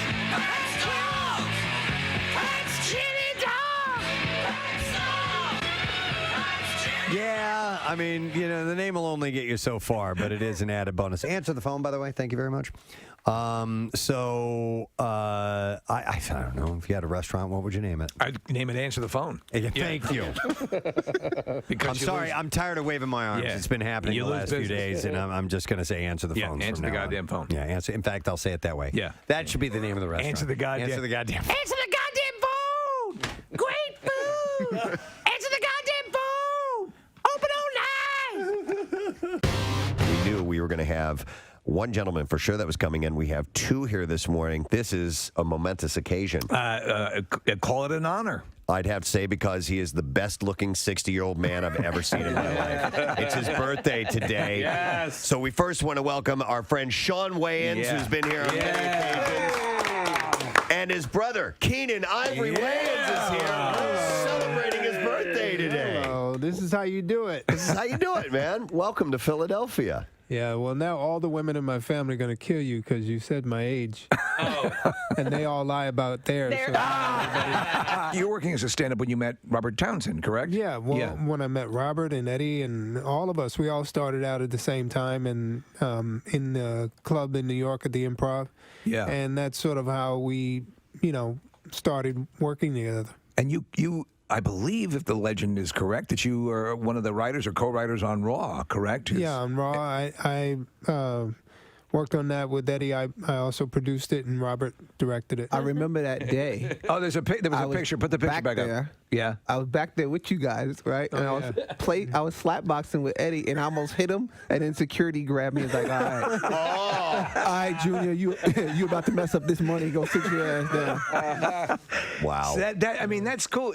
But all you guys have had such a massive effect on comedy and a type of comedy that I love, we all love, that is, you helped usher it in. Eddie Murphy did as well. What happened in my career was I started out, sort of by myself. Yeah. And then as my family started getting into the business, I kind of realized that it was either going to be all of us or one. So I decided to make it about all of us. So I kind of stepped away from acting and started to cultivate. Yeah, exactly. So, and Sean, we were talking earlier about how you were first on the show as the DJ. Yeah. And you'd already been doing comedy. You're doing stuff like that. But so from your point, Keenan, as you're seeing family member after family member, I want to do this. I want to do this. Mm-hmm. Is it a double-edged sword, or what do you first say to them when they come to you and they say you as sort of the default patriarch? I want to do this. He nurtured us. Yeah. My thing with them was as long as you're willing to work. I always wanted them to know that it wasn't easy, and I would give them small opportunities in the beginning. I never gave anyone a starring role who wasn't ready, and like I said, I made sure that they all put in their work, and it is the fact that they're where they are in their careers now is testament to the fact that they came in the right way. Did anybody ever get mad at you saying, "Hey, I'm ready for my starring role"? Always. When Damon first started, I was the DJ, man. And you were a damn good DJ. I could play sketches too and scratch. Hey, the guy right behind you is really talented. Well, when Damon first started, I told him, I said, "Give yourself 10 years." Yeah. And he looked at me like I was insane, and he was like, "It's gonna take me 10 years." Well, 10 years later, he was ready. We say the same. I tell like the interns and people are coming up in the radio business, and now we've been, it's the 20th anniversary of the show, and I say, trust me, if you were to jump 5 years into the future and look back, you wouldn't believe where you were or how things have changed. Yeah. So that's very sage advice. But when you're young and hungry, it's hard to perceive that. It is, and the thing is, youth is something that people think everything is supposed to happen when you're young. Right. And they're disappointed if it doesn't, because youth is when, you make the money, you chase the girls, you do. And that's the experience that everybody wants, as opposed to being great at what you do. Yeah. And being great at what you do takes a lot more time than that. And sometimes, youth passes you by. And I tell people all the time, if your goal is to be a CEO of a company, it doesn't matter if it happens at 20 or 60. Yeah. You still accomplish your goal. Yeah. All right. So you have to be a really good talent scout, right? So within Living Color, were you the sole decision maker as far as who was on the cast and who wasn't? Yeah. All right, so it was because you did an amazing job with that, and you look at all of the people that came out of there. Well, they were all people that I knew. That you knew. Right? So we were all in the clubs together. Okay. So when I got an opportunity, it was like, who's the funniest guys I know? Like, I it mean- wasn't really like a hard thing to do because I knew they were funny. You were working with people like Jim Yeah. Carrey and all those guys were paying their dues. And he knew what to do with them. Right, Yeah. but that's a key. That is a gift. There's Lorne Michaels has that that ability, and also who's going to synergize well with each other. But you also, your show aired at 8:00 on Sunday, and so you had a younger audience in myself, Right? And I mean, I loved it. You know what I mean? Like Ace Ventura came out, I was like all over that. And like, It got moved to 8. Started at Did 9. it start at 9? Yeah. What did Parker Lewis Can't Lose? Was that your lead? the Ferris Bueller ripoff? I love that show Fox, too. Fox wanted to make it an anchor show. Okay. So they moved us to 8. Did they initially, or because would it first really? Because it kind of hit the ground running. If my memory was, and did they go, whoa? We need to bump this up. Yeah, well, initially they were very afraid of the show. Yeah. Period. Like they had no idea what was going to happen. But Right. once the show was successful, then it was like every network strategy is going to be how many other shows can we launch? Right. So, they ended up moving us. In this day and age of reboots, we're seeing TV shows rebooted. Constantly. What's the likelihood? We don't have a good sketch show. SNL's the only thing going right now, as far as I know. I think there's absolutely a new generation. Yeah. So it would just. I don't think that the guys from the past would step forward. Yeah. want to do that again. But there's absolutely a new generation out there, and it would be fun. Yeah. We're in a time now where I think a show like In Living Color is needed, but at the same time, it's the sensitivity. Can you do it? Yeah, No, can that's you a do good it? question. We were wondering about that, about the. Preston and I were having a talk earlier about the comedy club or the theater. When you guys are there, that's your realm, and all bets are off. You should It be should allowed. be, Yeah, yeah. there's safe spaces for satire and comedy and thought provoking, whatever you want to do. That's your palette, and there's been hits on it lately. It's the phone. Yeah. You see, because Absolutely. the people who are in the club, they paid to be there and they want to see it. Yeah. But people who are filming, now it's going to people who didn't want to see it. You're and right. then when they do see it, now they're pissed. It's never the people who are in That's the why I club. didn't want to go. See that? Well, speaking of that, even some rock bands have adopted no phone. I don't think phones should get be outta allowed. here. I think you're there for the experience and enjoy the experience. And Well, Kevin Hart played the Link, the stadium here, and there was a no phone rule for that whole show. It can be done. It's a pain in the ass, but I mean, I would agree. Yes, with that, you lift a clip 100%. out, you lift a soundbite out of context, Yep. and people are going to go ape. It's just crazy. I heard somebody, and I don't remember who the performer was, saying recently though that they, it's really easy to see from the stage when somebody does get on their phone. Have you guys noticed that? Like if you're up on stage, you can tell immediately. if the light is on, You can tell, but you just don't want to stop. You got to understand. You got people in the palm of your hand. Yeah. You got momentum going. Right. And you're thinking about your next thing, and you're trying to be physical, and you're trying to be in the moment, and then someone has their phone up. Do you stop your whole show to deal with this guy with his phone up? And then kill the people's No, show? you're right. So you're going to Or do ruin it you for other keep- people. Yeah, so, no. It makes total sense. Sometimes you do, and you make him part of the show, and you destroy him for being the idiot. Yeah, which is for pulling also the phone good. out. But You channel your Richard Pryor. if I gotta stop, I'm gonna destroy you. Keenan, I have to tell you that I'm going to Get You Sucker is one of my absolute favorite movies. Thank you. Hilarious. I think people need to revisit it, but I think it's also sort of it's the likely first step to getting to Don't Be a Menace, which that same sort of comedy, which has became the style of comedy. When you were putting that together, how difficult was that to pull everybody? You had a lot of cameos and stuff. Give us the idea of what that production was like. I was very lucky.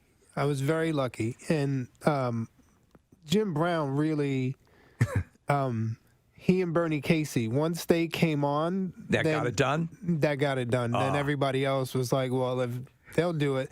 And they were essential. Yeah. They were what Leslie Nielsen was. Yes, they were the icons of the era, and so once I was able to bring them on board, it went really smooth, and it really was. It was an homage to them.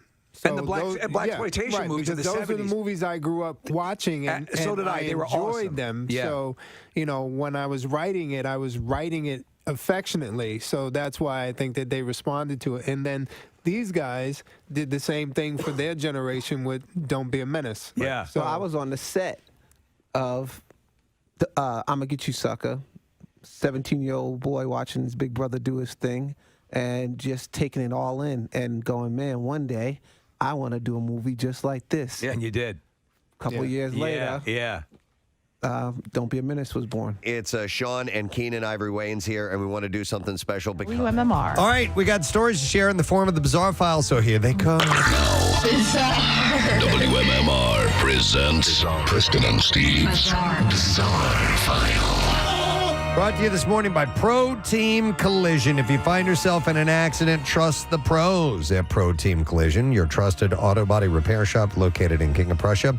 Go to ProTeamCollision.com. Well, we'll begin with this interesting little story. This happens from time to time, but Mattel's Wicked dolls have accidentally listed the website of an adult entertainment site instead of the official film website on their packaging. Wait a second. There's an adult website for Wicked? Yeah, the Wicked movie, a new adaptation of the popular Broadway musical, which stars Ariana Grande as Glinda and Cynthia Erivo as Elphaba. Oh, yeah. Set to premiere in theaters on November 22nd. However, fans noticed that the Bag of the Dolls boxes direct users to Wicked.com rather than the correct site, which is wickedmovie.com.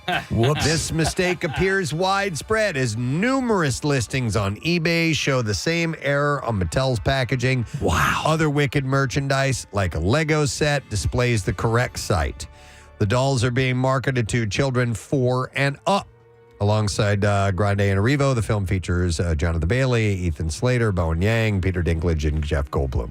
That's a major misstep because either you got to do a recall on all that just when the movie's about to hit. Yep. So we'll see what they end up doing. Wow. All right, Scotland Yard is investigating after a prankster filled an iron with urine in the locker room at Charing Cross Police Station. So people would iron their clothing with pee? Where officers press their uniforms is where this happened. The incident, which could leave uniforms stained and smelling of urine, has led the Met to investigate 2 counts of criminal damage, including damage to an unidentified piece of police equipment.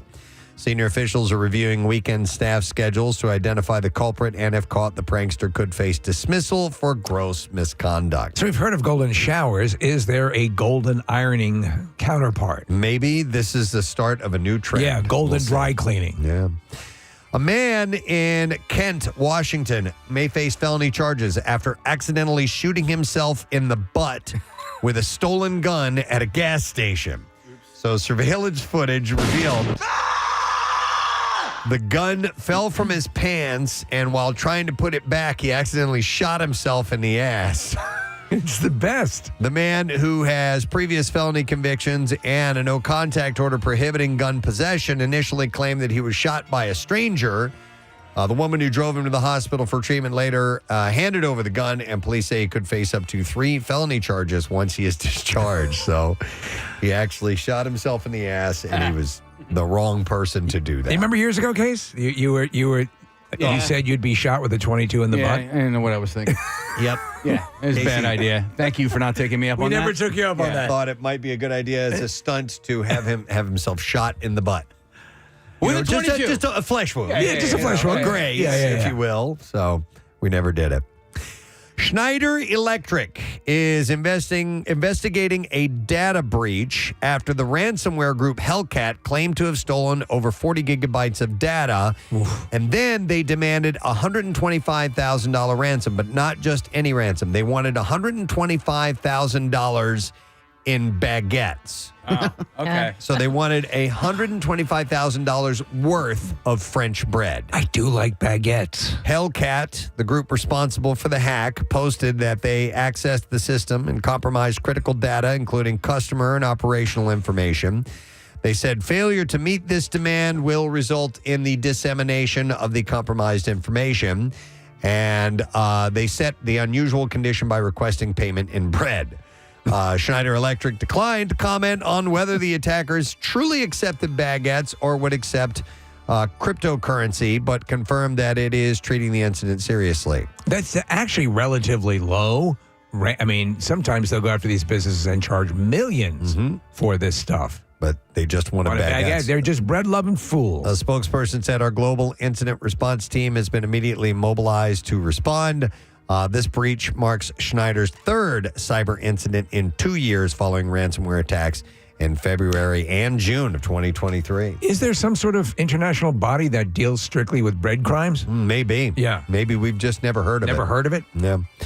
A Disney cruise ship heading to its new home in Port Canaveral rescued 4 stranded boaters on yesterday morning. While it was on its transatlantic sailing from the Netherlands to its new home at Port Canaveral, the Disney Treasure responded to a call of a vessel in distress around 11:40 a.m. off the coast of Bermuda. Officials said the ship arrived around 1 p.m. and helped rescue all 4 passengers of the vessel in distress. Ahoy! The Disney Treasure is the second of 3 Triton-class vessels and the 6th overall to the Disney Cruise Line fleet. The ship, which has 1,256 staterooms on board, is scheduled to embark on its main voyage, a 7-night Eastern Caribbean cruise from Port Canaveral on December 21st. A girl in Northern California whose beloved pet goat was seized by sheriff's deputies and taken to slaughter has won a $300,000 settlement. Jessica Long filed a civil lawsuit on behalf of her then 9-year-old daughter in federal court in August of 2022, claiming the deputies had violated the girl's rights by taking Cedar, the goat, away from her as she had saved him from auction for slaughter. The complaint says Cedar was her property and she had every legal right to save his life.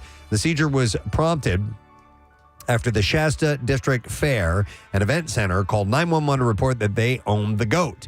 After deputies seized the goat and turned it over to the fair, Cedar was then killed. Oh, man. The federal judge overseeing the case awarded the girl the settlement on Friday. Shasta County and its sheriff's department are named in the suit and will have to pay Long and her daughter. Before Cedar's seizure, Long had seizure, not meaning it had a seizure, before they took Cedar. Oh, okay. Long and her daughter showed the goat to potential buyers at the fair's junior livestock auction. On the auction's final day, the girl decided that she did not want to sell Cedar, but the fair representatives claimed that withdrawing was prohibited. A fair counsel allegedly called Long and threatened that she would be charged with grand theft if she did not hand over Cedar for slaughter. Fair officials sold Cedar's meat for $902 at the auction. The threat of the theft charge came after Long had moved Cedar to a farm more than 200 miles away because she thought that it would be safer for the goat. Long's daughter bought Cedar in April 2022 and cared for the white and brown Boer goat every day for nearly 3 months. And the girl bonded with the goat as if it were a puppy, and she loved him as a family pet. That's tragic. They killed it. Killed Cedar! But now she's getting $300,000 for it. You get a car. All right, and there you go. You get a few cars. That is what I have in the bizarre file for you this morning. All right, we will take a break, but not before we invite some ladies to our sorority party. Wednesday night, we're headed to Parks Casino for the Zeta Eta Pi Big Little Sorority Party. If you would like to go, we'll take callers 10, 11, and 12 right now at 215-263-WMMR. You have to be female and at least 21 years of age and willing to be in our sorority. If you're already a sorority member, that's great. We just ask you to bring someone who is not, and that way you'll be the big and she'll be the little, and we'll have a ceremony and we'll hand stuff out. We'll get you your first drink for free. We have a free happy hour buffet and the Zeta Eta Pi sorority pins. First time ever doing this particular ceremony. We're very excited. And somebody's going to win tickets to Daughtry as well. And it's just a hang. We'll have a good time. And it's early, too. It's 6 to 8 p.m. at Liberty Bell Beer Garden inside of Parks Casino. So we'll take those callers, 10, 11, and 12, and we'll set you up with those passes. 215-263-WMMR. We'll be right back. Stay with us. Preston and Steve. Special day, and we have something to bring out for Keenan. It is his birthday today, so we got a cake for you, Keenan. Yes. He don't eat cake though.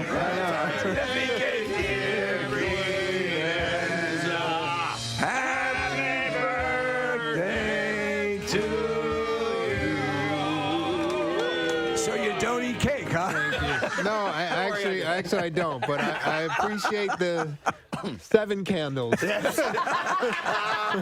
It's my 7th birthday. There you go. So you can blow out the candles, and there you go. Preston and Steve's Music News on 93.3 WMMR. Choo choo choo kaboogie boop boop badoop boop badoobie boo boo boo boo boo boo boo. Wow. Didn't even know we had that. All right, so the band Korn has posted a cryptic message on its Instagram account suggesting some sort of announcement is imminent. I love when you get mad at yourself. It is inevitable. The post shows a black and white image of what appears to be a tangle of cables with fans asking to visit the band's website. I like it. What was the There's a fart at the I end? don't know where the fart came from, but I love it.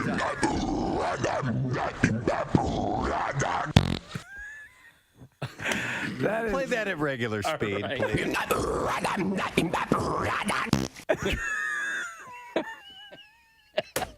That's the greatest sound I've ever heard. One more time. Marissa, trace that back to April 20th, 2017.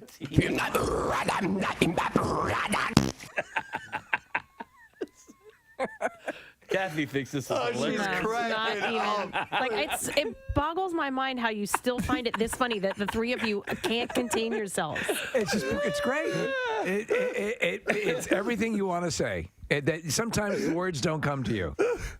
I play it again. Which speed? Slow. Let's do it slow. Okay.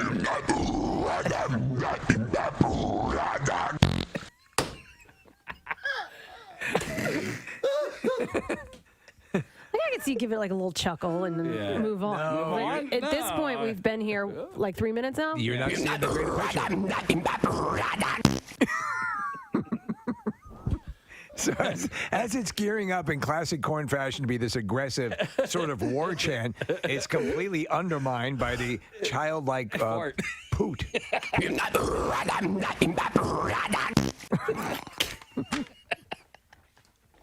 It's two completely conflicting attitudes. Hey, by the way, nobody else is laughing. Yeah. So it's not just Kathy is not laughing. Nick's not laughing, and none of our interns are laughing. Marissa has a smile on her face. Hang on a Do you ever see second. Amadeus? I usually don't find farts funny at all, Kathy. That one caught me off guard. It made me giggle. Because it's more of a it's more of a raspberry than it is actual gas. Yeah. So. And also the mystery of it. It's like an escape room. How did it happen? We don't know. We may never know. We may never know. Okay. Music news. Yeah. Turn the one more. Stop the press. I go ahead. What was that? That was a mistake. It just can't.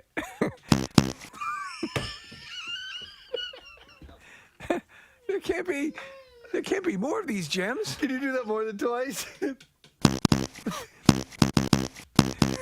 It's like finding a separate cabin in a diamond mine. Okay. See, sometimes when you hit this button, it doesn't work. So when I hit it twice, it went burp burp. Yeah. Look, Chuck's laughing so hard he's crying in the other room. I love it, Chuck. Anybody who doesn't find that hilarious is dead inside. Yeah, dead inside. Or just a little more mature. Oh, God. I wish the button was What is better. great is that you have a massive company, a media company, Beasley, who's currently paying us to do this. Dude, they took us down to D.C. last They week did for for an some award. big award in front of senators. Yeah. That's how stupid we are. Or They're bad. genius. Or we've We make pulled a living. fast one, yeah. We make a living out of this. There you go. follow your dream. 2 is funnier than 3 or 4, I think. Yeah. Yeah. Wait. It sounds like a wrong answer type of thing. Is it Sputnik? Ah, man. 1 for yes, 2 for no. Or double A. Triple O. MCO.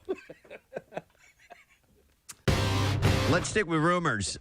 Viewers, will they want to keep up with the Kardashians if Kourtney leaves? And we might find out for months now. Oh, please. Tension between Kourtney and her sisters have been rising. Last summer on Keeping Up, viewers saw Kim and Kourtney reach an almost breaking point over their differing priorities in terms of family and work.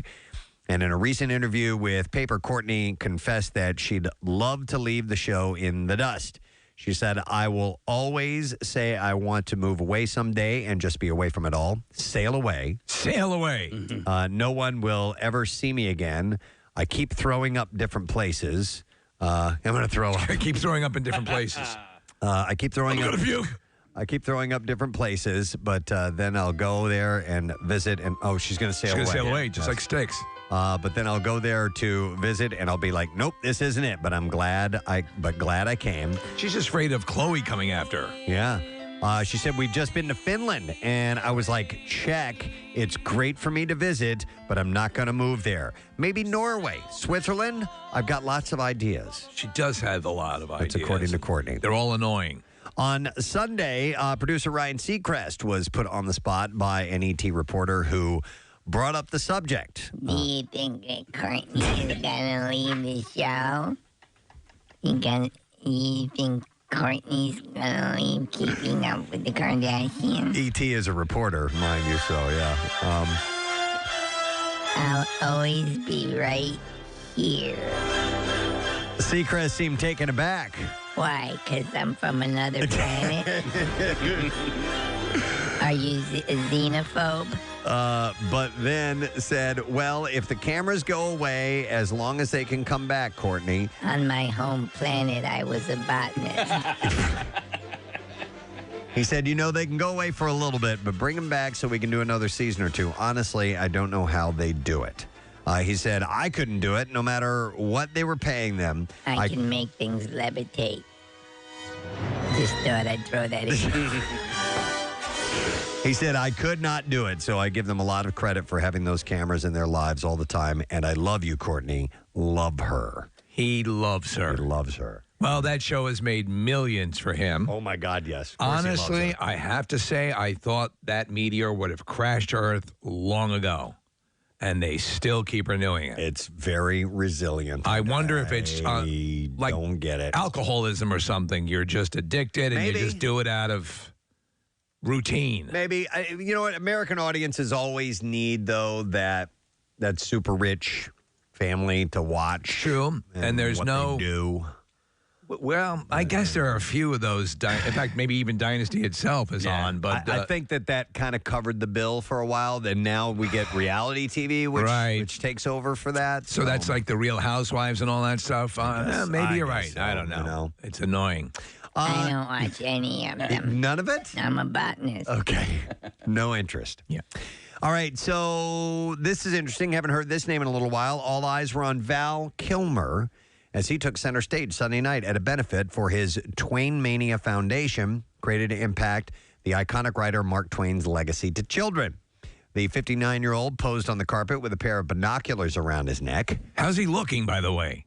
I have not seen the photos, Steve. I'm not really sure if we have any. If you guys To be honest, find any, that'd be great. There was a point there. Huh? Yeah, he looks okay. He had throat cancer, some sort of variation I've got a of throat little cancer. You got it? information on that coming up, but we're looking at a picture of him right now. He looks, now he was heavy for a while. He was very heavy. He got pretty hefty. Looks like he's lost the weight, but man, has he done some work on his face. He's Mickey Rourke-ified. Yeah, he's aged clearly, but you can tell that there's been some work around the eyes and the cheeks. And that just, I couldn't tell you, if you showed me that picture and said, who is this? I couldn't tell you that's Val Kilmer. It looks like a drag queen pretending they're Val Kilmer. Yeah, kind of like that. he's not going to be featured in the new Top Gun. Yes, he's going to be in it. He is. So his son Jack was also in attendance for this event. But the appearance previews a comeback of sorts for the star, who is set to hit the big screen again in Top Gun Maverick. Last summer, Cruise said of Val Kilmer that he was doing really well.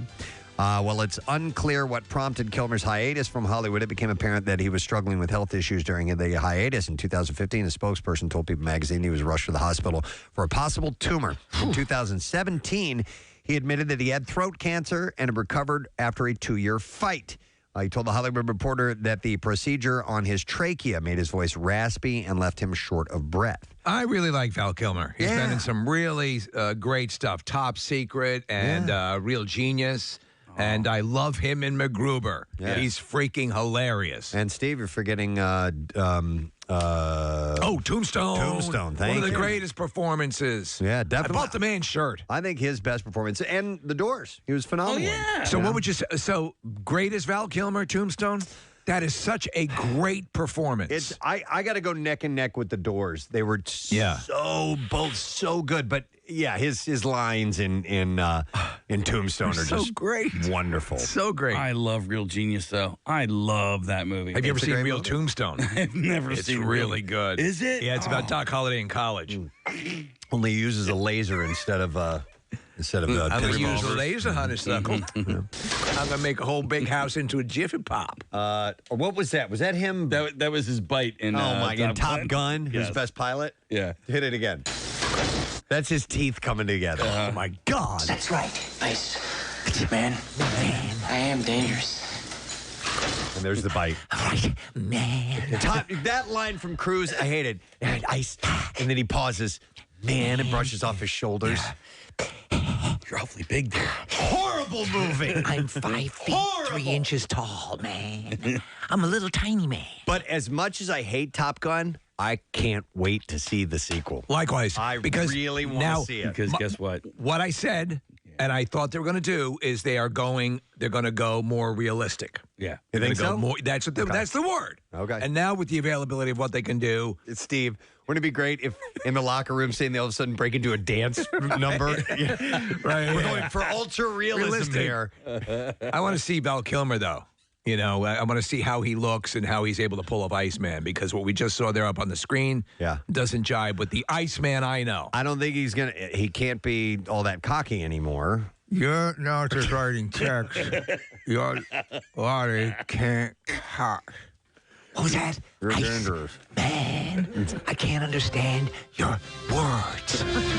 Man. John Hamm's in it too. He was at the UMMR. All right, thanks, Kath. Real quick, we're gonna talk about something that happened to Casey. But before that, Steve, your brother wrapped up his career in law enforcement, right? He did, yes. He retired. It was just over the weekend. They call it, at least my understanding, end of watch, and they do this. A ton of law enforcement and military listen to the show, which we're honored to have them in our audience. And so a lot of times on social media, you'll see these ceremonies pop up. And so I'm very proud of my brother, Tom Morrison. He's a retiring sergeant from Blythe. That's where the police department he was involved with. And he sent a video. I posted it up on my Instagram and Twitter, and people were reacting like crazy. They really connected through to it because, again, we have a lot of law enforcement, that listens. And you don't have to be. Rob McElhenney, responded and said he thought it was wonderful. And I'm very proud of my brother for all he's been through and very proud of his service. And it's clear that they loved him and love him at his precinct. And we have the audio if you want to hear how he checked out. Is there a part of it we want to listen to, or the whole thing? It's about a minute and a half long. Yeah. Okay, the whole thing. Yeah. Okay. X-ray 103. X-ray 103. X-ray 103, go ahead. X-ray 103. 10-7. 10-7. X-ray 103. After 29 years as a peace officer, 28 of those years with the Blythe Police Department, we wish you well on your retirement. You have dedicated your time to the Blythe Police Department, City of Blythe, and its residents throughout your career. You have held the ranks of police officer, corporal, and sergeant during your career. In these positions, you have served our department as a field training officer, detective, and administrative sergeant. You have investigated or supervised thousands of cases and mentored numerous officers and department staff. For that, we are forever grateful. You are intelligent, witty, and have a great sense of humor. You have shared your knowledge and advice with each of us throughout our careers. You have a way with words and dealing with people like no other. Parades and Blythe won't be the same without your announcement getting them started. Hopefully, we have proven to you that we have listened at least a little. From your family at the Blythe Police Department, thank you for your service and dedication. You will be missed, but we know your family will be grateful to have you at home. It has been our honor serving and protecting the city of Blythe with you. Best wishes on your next adventures. Godspeed, dear friend. X-Ray 103, Sergeant Morrison, is off duty for the final time at 11:35 hours. Oh, that's awesome, man. Wow. Where's Yeah. Blythe? It is the easternmost city in California. It's along the Colorado River. So bizarrely, it's oppressively hot, but they get a tremendous amount of Canadians come in to do water sports, Really? and rafting and all that stuff along the river. So Really? yeah, it also has prisons in the area. So he didn't live there. He would have to do. He was living in Laguna, and so he'd have to commute and be away from his family for a long time. So finally, he's going to get the time to be home with his wife Jeanette and my sister-in-law and Lily, his daughter, and he's looking forward to that tremendously. So he would commute every day? He would commute. He would go 4 days on, 5 days. It's that regular, a lot of time police schedule. So yeah, it would definitely be. It's a tough schedule. A tough man. schedule. But the thing is, the last thing you want to do is be in a town like that where you are arresting people, or there's a lot of people who might be in the local jail or whatever that you are. Where you live. And You put gotta your family at risk from retaliation. So. Wow. But very proud of him, and Tom for me is but my older brother Gene as well, another the Secret Service and his career as well. I'm the outlier. I make fart jokes, but the he's the guy I built him basically. So he was my experiment when I was able to screw around with him, and he was my bestie for and continues. They both are. What's he going to do now? So probably some sort of security work, or he has a massive knowledge and in his quiver, so to speak. Right. So his abilities are in that realm are really top notch. So I'm very excited for this second chapter of his life. That's awesome, man. Good for him. Thank you. Yeah. All right. So there was Casey was this on Friday? This is on Friday. Yeah, Friday. Casey was having to get out right after the show because he had to go get a procedure taken care of. Yeah. Medical procedure, which a few of us have had done here before. It's pretty routine and pretty easy. Yeah, it's just an upper endoscopy. Yeah. I've had my share. Yes. Dr. Mike, you go see him, and he, I think I'm a pretty good patient. I go see him, get a checkup once a year, and blood work and all that, and this was it was like the last in a battery of tests, right? From just following up from my checkup in June. The pièce de resistance. Yes, Yeah. and honestly, I'm so over. I'm done going to appointments and doctor. So this was it, and Because there ain't no checkup like a Dr. Mike checkup. no, and so I got the call on Wednesday saying that my procedure was going to be at 1:30 on Friday, and so I was like, great, I don't have to miss work or anything like that, and so I had to be there at 1:30. I had all this time to kill. I ended up getting there at 11:45, right?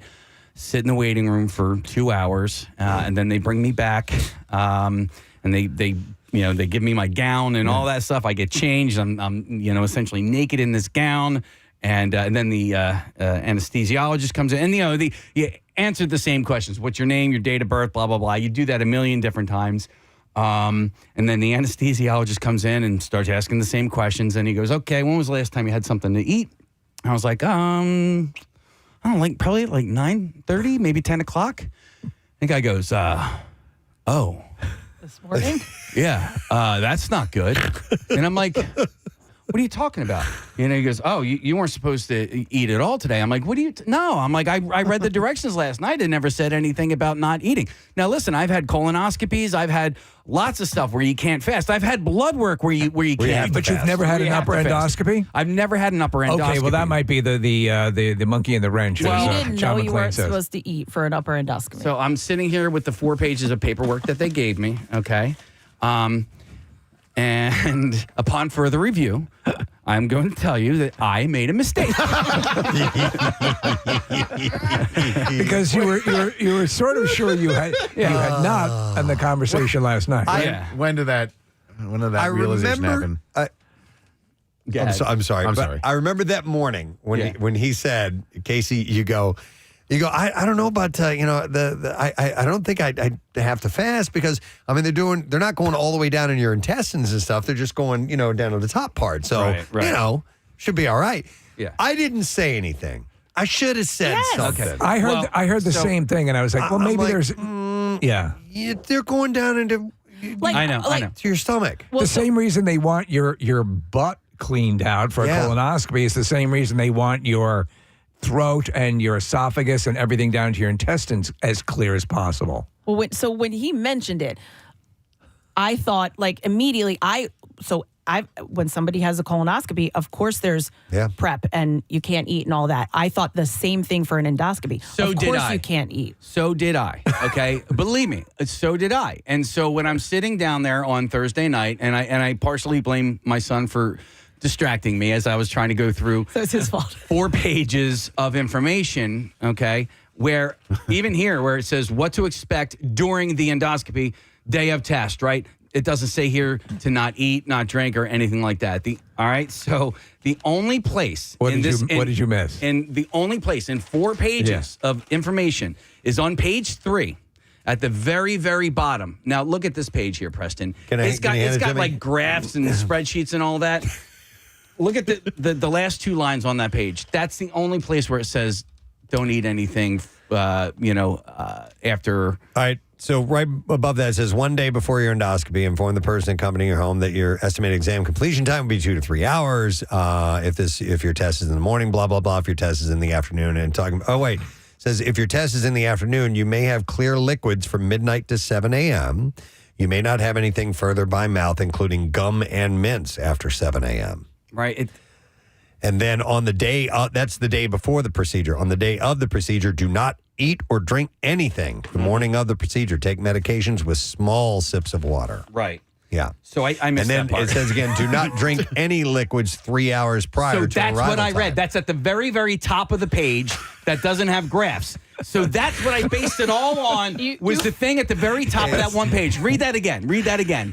Do not drink any liquids 3 hours prior to arrival time. That's what I read, and that's what I went by, so I stopped. So read what's on the bottom of the proceeding page. Do not eat or drink anything the morning of the procedure. No, and there's stuff to do the day before. As you're reading a lot, and you kind of like sometimes you just zone out. So you zoned out before the bottom of page 3. Especially because here, I want to show you, Kathy, here.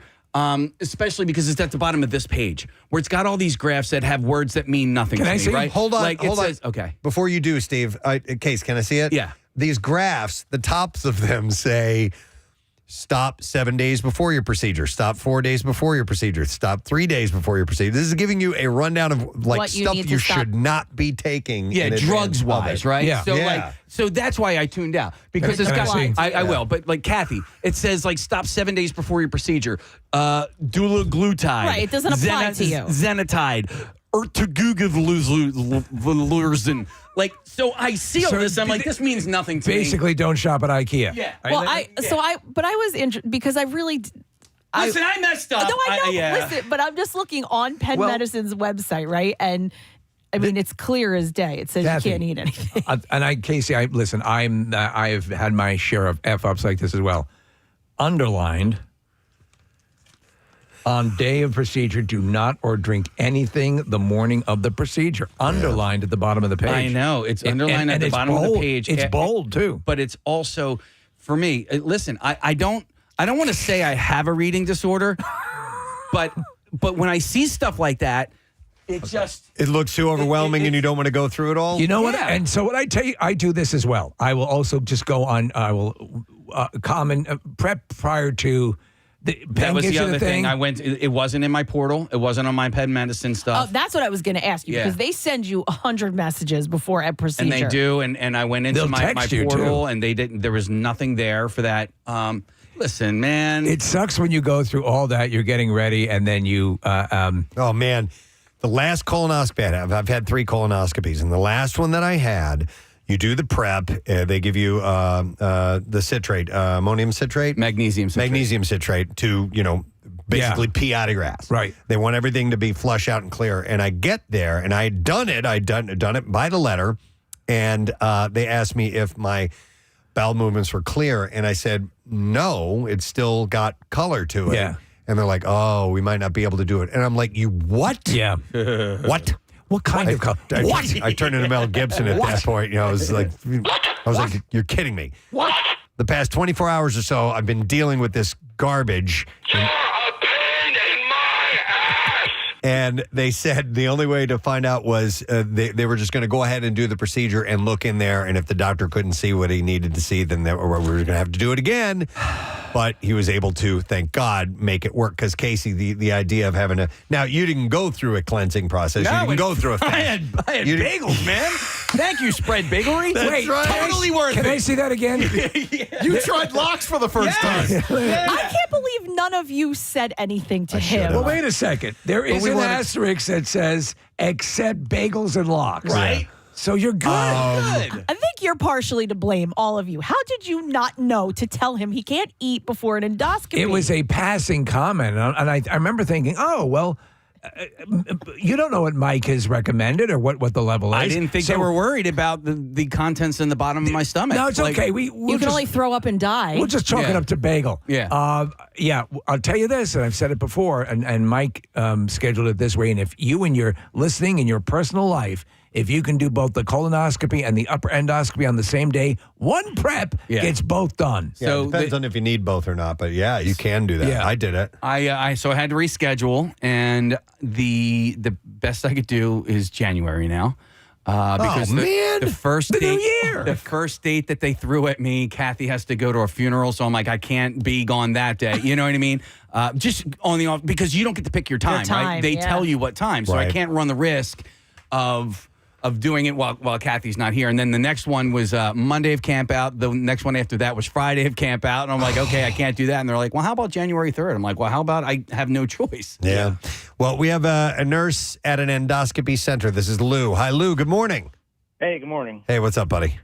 Hey, so me and a couple other nurses were listening to Casey's story, and Casey, we are fully have your back because we are a procedure unit, so different doctors and groups come to our unit to have the procedures done. So we don't do the paperwork, but the paperwork is usually really, really rough, and people get it wrong all the time. No kidding. There you go. So you guys are used to this happening.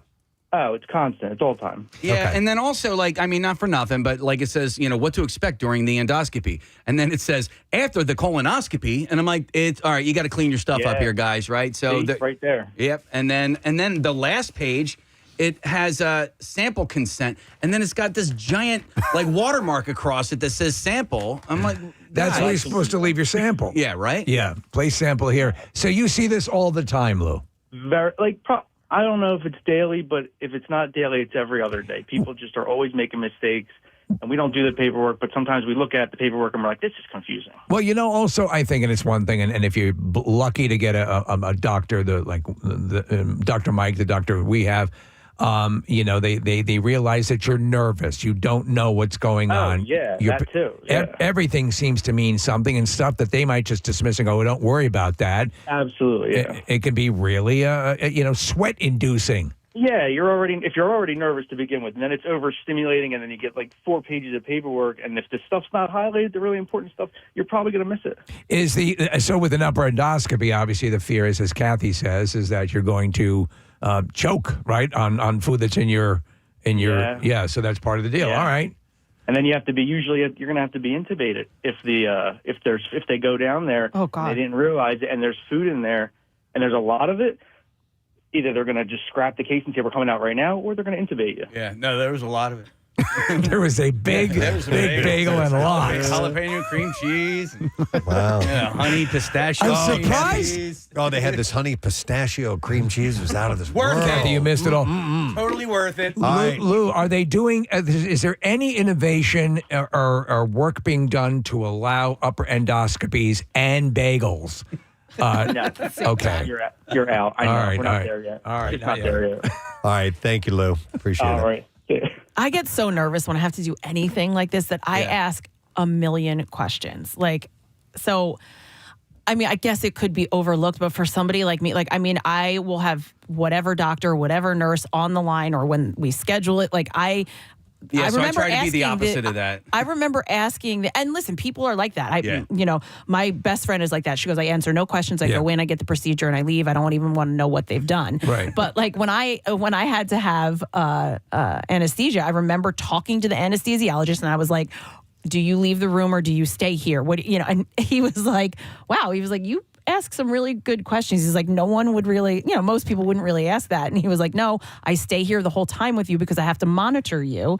And I was like, okay, good. Like, you know, I just. Well, listen, anything that's going to give you peace of mind, you have a lot of work Well, that's done. what it is. Yeah. I mean, and so you have to make sure that you're, like Dr. Mike says, an educated patient is his best customer because you're going to ask the right questions. You're going to get the health care you want. So does that make Kathy a good patient or a pain in the ass? Nick, I was Nick. So, just ask Dr. Mike.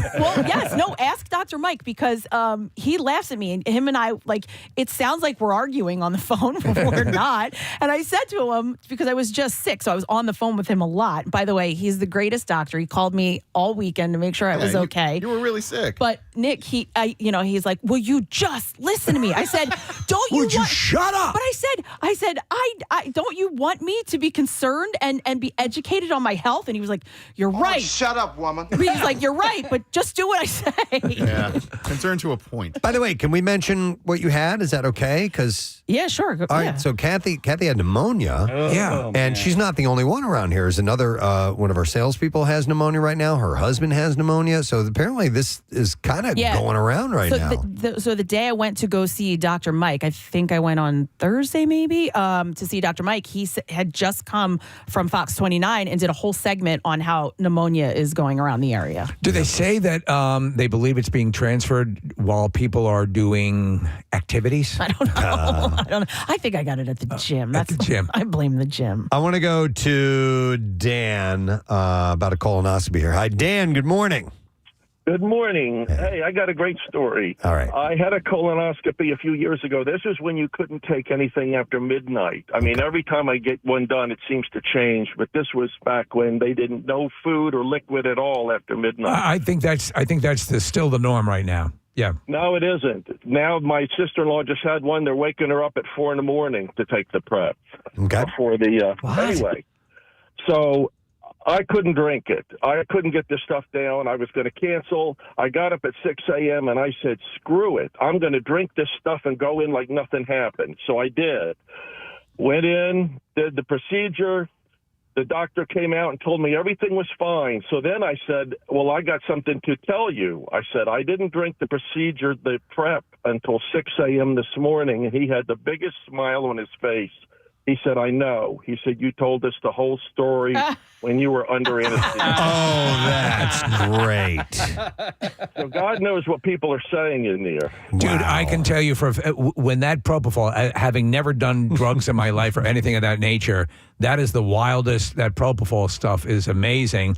And you know for a fact that they're hearing all sorts of stuff. And, I don't know. When you're, how much blabbing is common, I don't know. I mean, it takes you down, but not all the way down, enough to where you don't remember anything. Yeah. I had my vasectomy done on propofol. I've had numerous colonoscopies and endoscopies done on that stuff. But I don't know how often people might actually be not necessarily lucid, but be communicating while they're down that far. Here's a hypothetical situation. We know a client privilege and so on and so forth. And if someone betrays something while under propofol in a situation like that, what are the legal ramifications? I murdered someone. Yeah. Or you're murdering my butt right now. Oh, you're entering a whole other topic. Yeah, there we go. Yeah, I don't know. Explore that. Because we're all pre-med. We don't know the law. Yeah. That's a good question. What would be the obligation of a physician if they hear something incriminating? Wouldn't that be akin to injecting somebody with sodium pentothal, like a truth serum, and using that as evidence against them? And it would not hold up in court. Right. So I don't think a propofol admission. I would like to introduce some colonoscopy evidence, if I may. Yeah, I don't think you're going to get that. Well, maybe not. I don't know. If they're mandatory reporters, why not?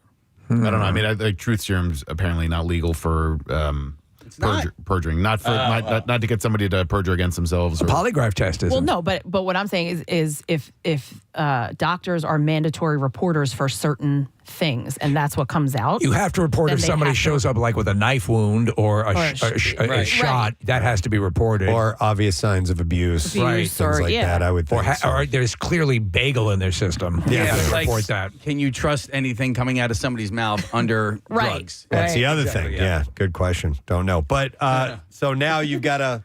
I gotta wait, reset. man. But at least you had a At bagel. least you didn't do the prep and then showed up and there was some other reason why you couldn't get the procedure done. Yeah, because that would be a pain in the ass. Like having to go through like a colonoscopy prep where you're actually like taking the magnesium citrate and you're like, peeing out of your butt for hours and then to get, turned around, that would suck. Prepping in the sense that like, okay, I just fasted for 8 hours. That's not as bad. My biggest fear is that my natural stupidity has kicked in and I've fallen prey to it once again and didn't do, what needed to be done. So, I fear. I was looking forward to that nap, So when I got home, I took my own nap. I took a nap like a pilgrim, There you go. Yeah. Without any drugs. With a big or belt anything. buckle. Yeah. Like a pilgrim. I don't know.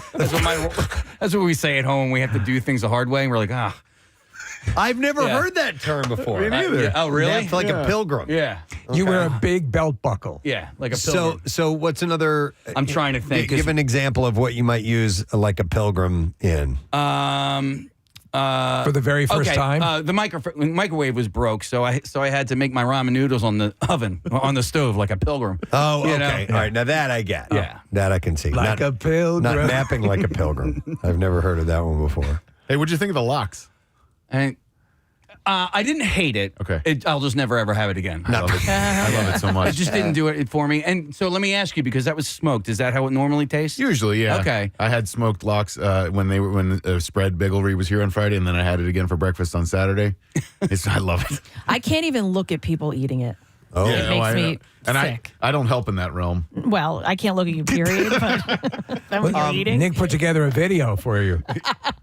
I like them, but I have to be in the mood for them. It's not like where you could just eat some cereal. I could eat cereal anytime in the morning, but no, I have to be specifically in lox mode in order to get there. Hang on, I want to go back to the under anesthesia thing because we have Renee, who is a GI nurse, who's on the line. Hi, Renee. Good morning.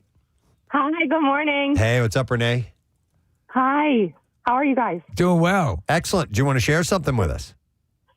Yeah, so I am a GI nurse. Never thought I would be, but that's kind of where I've fallen into. And it is few and far between when people start talking under anesthesia. But we did have a guy a couple months ago come in for his colonoscopy. We got him off to sleep. So we saw it. And as soon as we put the scope in, he kind of went to swing on the doctor and said, "Am I in the wrong house again?" Whoa. He swung at the doctor? Yeah. And he was he should have been like completely out, and he was that up and alert. Correct. And they always do a exam, like a digital exam first. He Right. did not flinch on that. So he was under to some extent, but obviously not enough. Wow. But I'm not sure why he thought he was in the wrong house again. That tells a whole story in and of itself. Yes. Yeah. Am I in the wrong house again with another finger up my butt? Yeah. Wow. He's living the life. Yeah. He is, yeah. All right. Yeah. Thank you, Renee. Appreciate it. No See ya. problem. Bye, guys. Bye-bye. All right. A couple of texts coming in, by the way. There's people asking if Casey sleeps with a musket. Did pilgrims have muskets? I don't know.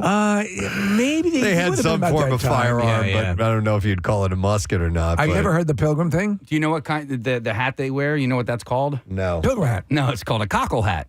And that's Really? what Massachusetts uses for their interstate signs. What do they call them? It's not interstate, but they're State Highway signs? yeah, like ours is a keystone or whatever. Okay, right, Yeah. right. Theirs is a cockle hat. It's the shape of a cockle hat? Yeah, it's the shape of a cockle hat. Okay. No, never knew the term cockle hat. So when you on those lonely pilgrim nights, Yeah. I have a question about our next guest. Do we know their ETA? Their ETA is about 3 minutes from now. All right. Okay. Should Yeah. we take a break? We then? can take a break, I think. Okay. Yeah. All right.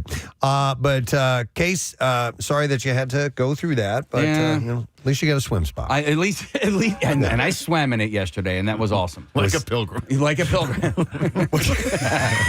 Not like a pilgrim. Oh, yeah. Right. Yeah. Do you want to share a little bit of that experience real quick before we take a break? Yeah, so I'm new to this whole thing, right? So there were settings on the swim spa that I was unfamiliar with. So I had gotten it when all the water was in. It was at about 65 degrees. So I thought I'd be in there by Saturday, but I had it at a setting that where the water temperature only got up to like 83, and I wanted it to be between 87 and 90. And I got there yesterday morning. Yeah. So I got up yesterday morning. I had my coffee. Put on your pilgrim outfit. Put on my pilgrim outfit. You know, I don't remember if I cleaned the room or if I went swimming first. I can't remember. You were that boy. We talked about the things in the earlier conversation about the joys of life. You were like a kid on Christmas morning. Yeah. A dream come true. For years you've wanted this. This has been something that you've worked hard to get. Yeah. And you took your first swim in your swim spa. It was glorious. It was magnificent. And so I took the top off. I got in there and I just started like tinkering with all of the settings and stuff like that because I didn't know how fast the current was going to be when I got in there. And so I swam for about a half an hour yesterday morning and then I soaked for a little bit. Good workout? It was a decent workout. All right. I think I could have done better. First time. That's all right. You're figuring it out. It was my first time. And everything is so new to me. Like even putting like it's a whole new world. There's way too much chlorine in there right now, which isn't a bad thing. But what? Marissa just brought in some hats. They're not cockle hats. These aren't cockle hats. They're three-cornered hats. But they are swim spa approved, Preston. Yes. You can wear these in your neighborhood swim spa. Yeah. So and then my buddy came over for the game, and then we got to soak in there together.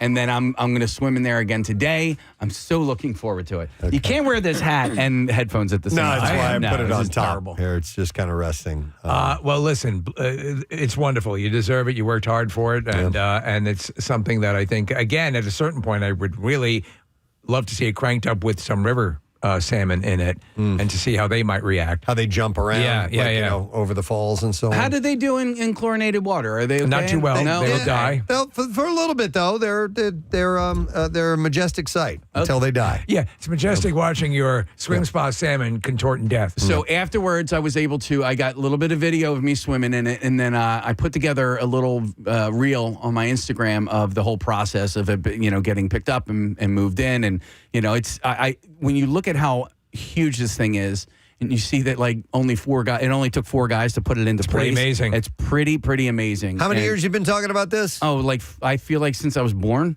Okay. No, a long time. At least 5 or 6 years. I would say maybe even on like coming up on 10 years. Wow. Yeah. Okay. I'm very, very happy. I appreciate you guys asking And me about appropriately, you're going to really get up to speed around the time of Thanksgiving, which we associate with the Pilgrims.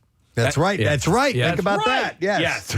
Hey, I got an answer about anesthesia Yes. and whether or not they're going to be used against you in the court of law. It says I texted a friend who's an anesthesiologist. He says it's actually like talking to a therapist or going to a lawyer. In that sense, you're cognitively impaired, so it wouldn't be admissible. I don't know the law to that extent, but we couldn't even let somebody sign a consent if they were already sedated, so it's likely to not be legal. There you go. Makes All sense. right. So don't admit a murder. So blab away. Yeah, go ahead. Yeah. I killed them all. All right, we have to take a break. We have 2 guests joining us in a little bit. They are Grammy-winning songwriters and have written music for Moana 2, which they are going to perform here in our studio. We'll do the introductions. We'll meet them and stuff when we get back, so stay put.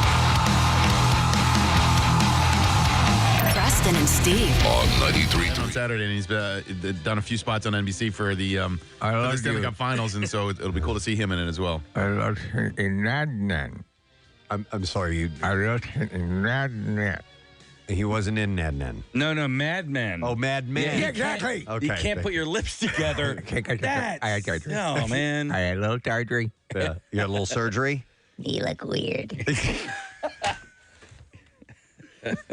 Tonight, E.T. gets the exclusive with Val Kilmer. I'm gonna rip the Band-Aid off. This can go hard on you now. You look weird.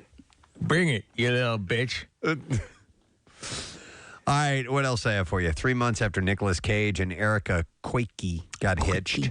in a quickie Vegas wedding. A quickie. Quickie was quickie. You remember he Nicholas Cagey tried to immediately get it annulled. 4 days. Yeah. Vegas. So after this, a judge in Clark County had granted them a divorce. Cage filed for an annulment 4 days after the wedding. He was drunk. He freely admits. That was his fourth wedding, by the way. Claiming that it was based on fraud because Koike did not disclose her criminal and romantic history to him. Uh-huh. See, you didn't tell me about your criminal history. You didn't tell me about your criminal history. TMZ If I had known, I wouldn't gone all Koike on you. TMZ reports that the annulment didn't happen, and it is I'm his friend now. Oh, see, little guy's my friend now. He's got great fingers. Koike. Okay, so reports that the annulment. TMZ reports the annulment didn't happen, and it's unclear if Koike will receive the spousal support that she has requested. So, honestly, I don't know what's going on there. I love Nicolas Cage Nicolas Cage has become what he's wanted to become the most. It's basically an Elvis type character.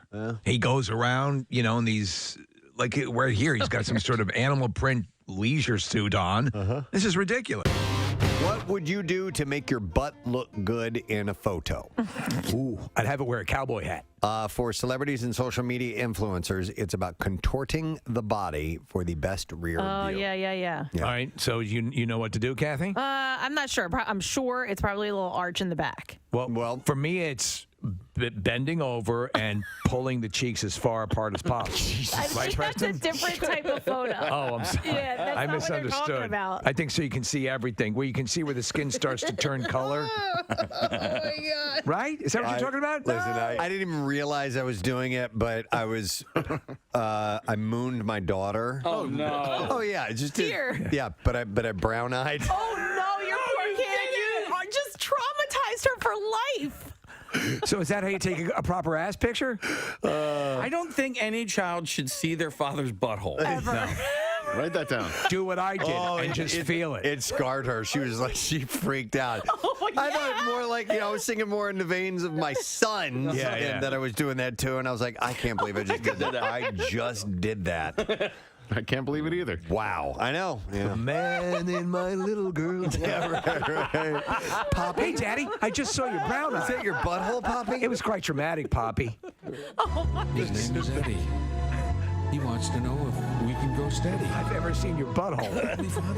I had to tell him I did, Daddy. He's not my boyfriend anymore, Daddy. Thanks for scarring me, Daddy. Oh, the car pop? Oh, my God. Yes. Well, anyway, back to the story. I saw your balloon knot, Daddy. Hey, look over there. Didn't want to see it, Daddy. You probably shouldn't have told us that. No, I'm glad I Here's did. other stories. So the most popular booty popping position involves tilting the pelvis and arching the back. Yeah. So the and obvious. then swiveling the head to the side. Bootylicious models such as Hailey Bieber and Isabel Goulart have recently. My name is Isabel Goulart. Have recently I'm going to change our last name. posed on the red carpet this way to highlight their pert posteriors in gowns with plunging backs. So can you show Casey what he's? Do you know what he's describing? Is it? Are you? Well, I'm going to give it more detailed. So here we go. Here's an influencer, Daisy Keach, who last month enlisted a plastic surgeon to certify that her backside was real to her 1.1 million Insta followers, said, "I'll stand up straight and spread my legs a little bit to make myself look a little bit wider than if my feet were closer together." She says, then I'll arch my back a little bit. Right. And I'll kind of puff out my chest. I breathe out and my stomach cinches in as I pose. God, what a bunch of nonsense to go through. One of our she's 19, calendar by the way. girls though does this perfect, and I can't remember which one it is. I'm trying to find her pictures, but like Is it Shay? Our cover girl? I mean, listen, they probably all take Yeah. great booty shots, but there's one specific calendar girl, and I can't remember who it is. The 19-year-old influencer from Los Angeles says... Influencer. She says a lot goes into properly accentuating her most famous asset, which she dubbed the Keach Peach. The Keach. What's her full name? Her name is Daisy Keach. Oh, I thought you said Stacy Keach. I'm like, that guy? Daisy Keach, and she calls it the Keach Peach. One of her other go-to tricks involves bending the leg that's closest to the camera while standing, quote, super tall on the other foot. If you arch your back a little bit and lean the shoulder closest to the camera forward, she said it will make your waist look smaller and your butt look bigger. So none of them suggest putting your stomach forward on a table and pulling your ass cheeks far apart? I haven't gotten to the whole thing yet, so maybe. But while an overarched spine may look good on the gram, it's not the greatest for your posture, says experts. With a neutral pelvis, the hip points and pubic bone align.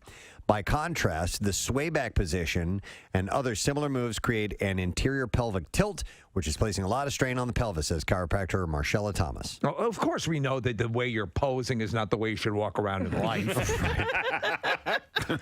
Some people do actually suffer. Like, what are you going to be like this? Like,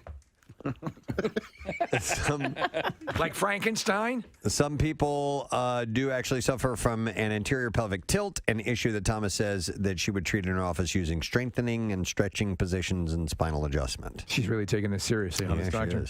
I could treat that. I have that pelvic tilt just when I stand regularly. I don't know what you mean by that, but pelvic. So like my, I guess I have like a natural bend in my back and which accentuates your like an arch, and my pelvis kind of tilts a bit just when I stand normal. No, kind of down. Does that happen when you try to touch your elbows behind your back? Yeah, and then I do that and I tilt my head and like when you lick your own nipples. Right, exactly. Yeah, all very similar. Yeah. It's natural that my tongue goes down to my nipple. When I give my Kathy, same. When I give myself oral, right, my butt really sticks out.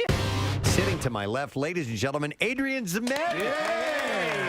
Adrian Zmed? I thought he was dead. Oh, my God. We're not kidding. We've been talking about you forever, right, Preston? We have. We absolutely have. We are fans. Has anybody ever said to you, I thought you were dead before, though? That's a slight insult. Well, actually, there was an episode of The Simpsons where I was in one of their musical numbers, and I popped out of a coffin saying, "I'm not dead." Here you are in this play, and again, Middletown, and it's two couples, and they're sort of there's some comedy, there's some sadness, but it's the way they've grown over the years. And what drew you to this? Exactly that. I'm used to, I've been through the Eastern Seaboard so many times with musicals. And I'm used to just being drenched in sweat by the end of the show and doing it. And then I read this play, and it was such a simple play. It's just about two couples who have dinner every Friday night for 33 years. Right. They're best friends, and they're normal people, and life happens to them. And it truly is a roller coaster of emotions. I mean, we suck you in by all our little charming quirks that the couples have and everything, and then life happens. There are tragedies in life that you have to deal with, relationship problems with your spouse and everything. But what is the great fascinating thing about this play is that the words speak for themselves. I'm actually first generation Romanian, so my family came, to America for their kids to, be doctors and lawyers, and I come up to my dad and say I'm going to be an actor. And it's like, the funny thing about him is I won him over. I literally out of acting school, I got one of the last national tours of the original Grease, and we were playing in my hometown of Chicago. You were playing Zuko? Yeah, I was playing Danny, and we were going into a very big theater into Chicago, and there was and nobody really knew very much about Grease at that time. Right. The movie had not come out yet. It was just a hit on Broadway, and there were a few national tours. So the company manager said, "Look, we're having a lot of trouble with this opening night. We're going to paper the house. Tell your dad that you can invite the entire congregation." So, oh man, that's a I didn't mention that my father is a priest, an Orthodox priest. Right, they can get married. And Greece is very Eastern Orthodox priests can get married. Greece is very profane. Oh God, yeah, yeah, the stage Are you show. kidding? Yeah. I'm giving the finger on the show, and it's just like the original Greece was not meant for kids; it was meant for adults looking back on their lives in high school. So he brings down the congregation. So there were 500 Romanian people screaming and yelling, and they had their gypsy violins, and they were going singing the act. Every time I came out, there was a big cheer. It was then that my father was won over, and he kind of, although he didn't understand. When I ended up getting television and film, when I was doing T.J. Hooker, he didn't really understand what that was all about. So he says, You work for 1 hour. What you do rest of week? That's great. You are a bum. I got into this business because I wanted to be an actor. Right. That's it. I never even wanted to do television and film. I just wanted to work in theater. Right. That's all I ever wanted to do. And then one thing happens, and then you're just whisked away, and suddenly you're in Hollywood, and you're doing all this stuff. You're good friends with William Shatner, right? Yeah, I'm actually.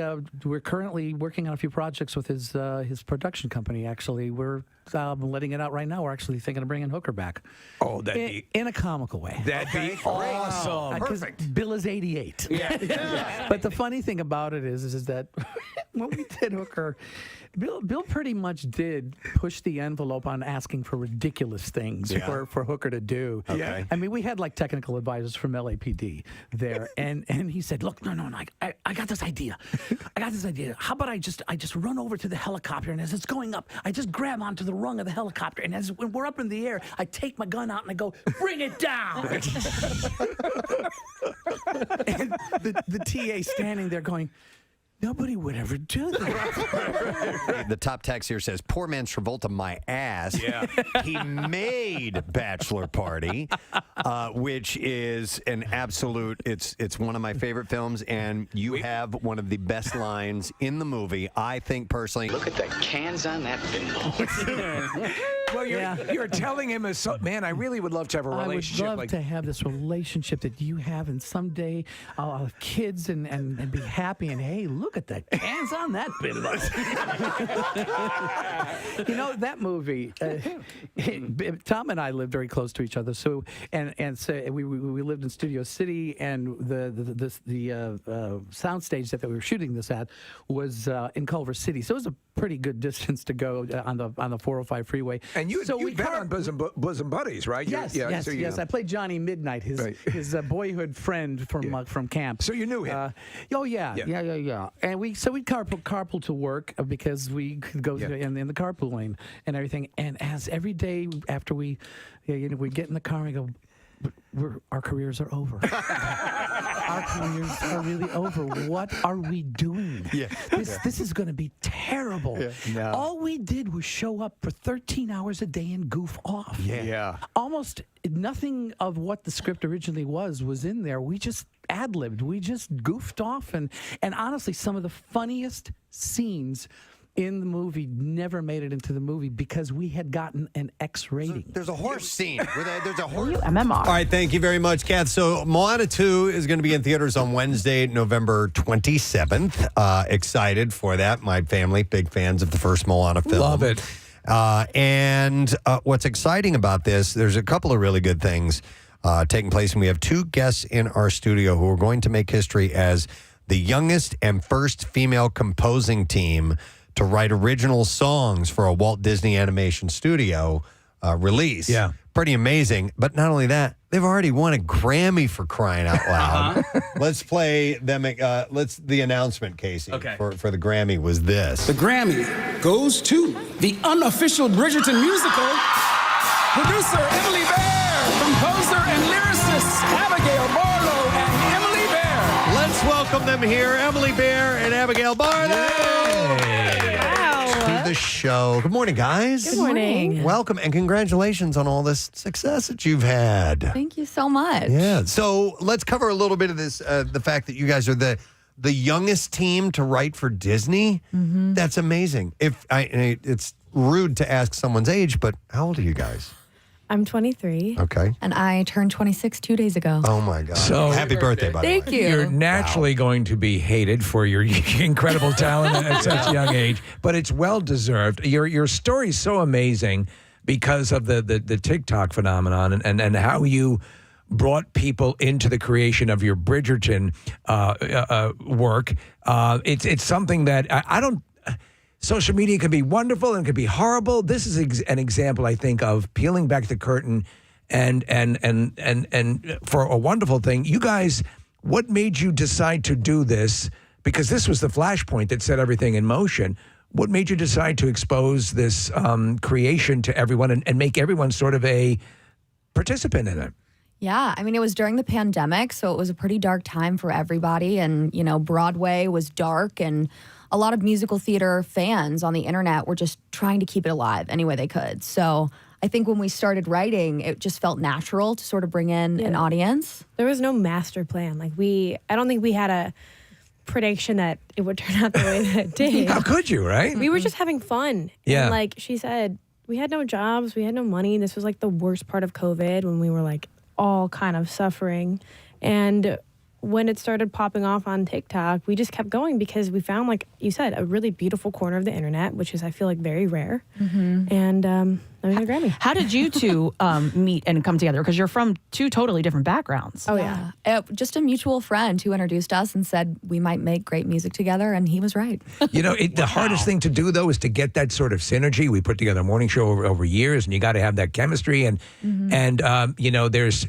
I think you have to have so much that's common, but you also have to have your different things to make it work. You get it. Yeah. I literally said the same thing. It's like we have such different musical backgrounds and we look at music in totally different ways, but we have enough crossover that it works. So like our Venn diagram is just perfectly positioned. Yeah. You need a Venn diagram. Mm-hmm. Emily, you have Quincy Jones in your past, correct? Yeah. The recently past, we did a whole segment. I mean, when you talk about the enormity of a monumental talent, how did that come to be?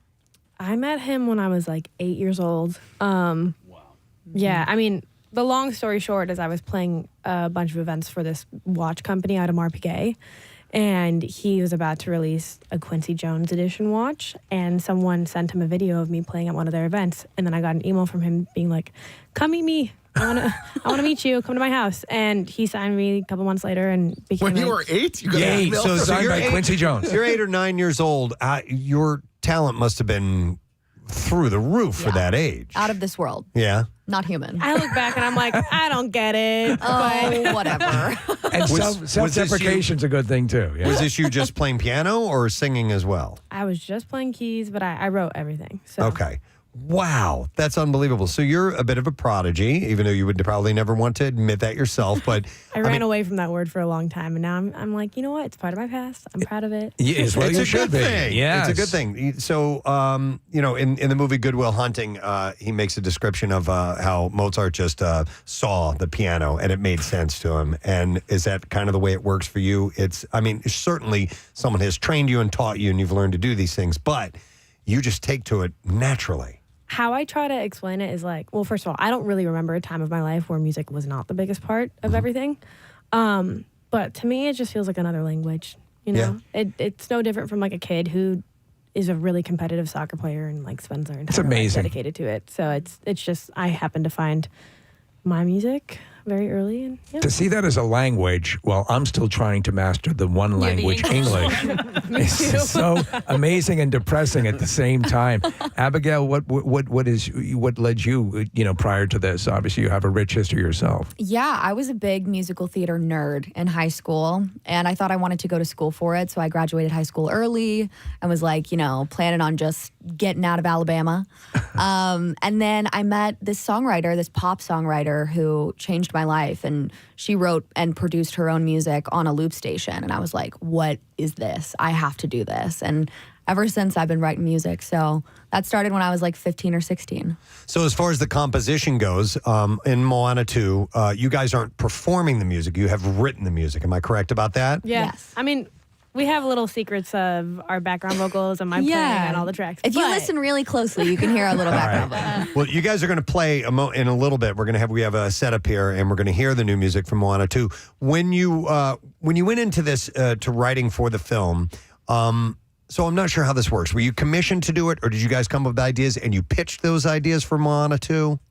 It's kind of all a big conversation. Okay. And especially in animation, like it takes on so many different lives within the development. Like we've been working on this for 2.5 years. So they come with ideas, we come back with ideas. It's an always evolution. That's great English. See, Yeah. I haven't mastered English either. Thank you. Well, Thank you. How many songs were they asking you to create?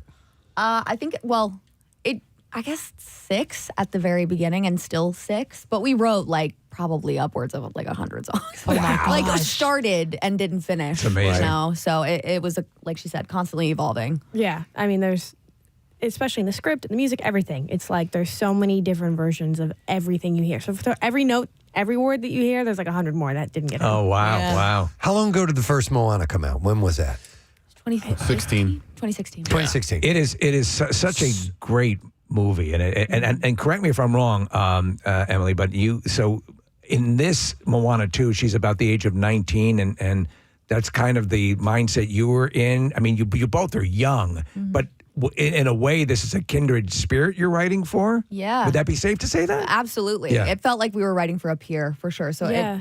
just the fact that we were sort of mirroring, growing and learning like Moana is in this film, kind of felt like it was easy to step into her shoes. Yeah, I feel like musical theater writing is all about trying to honor someone else's perspective in the world.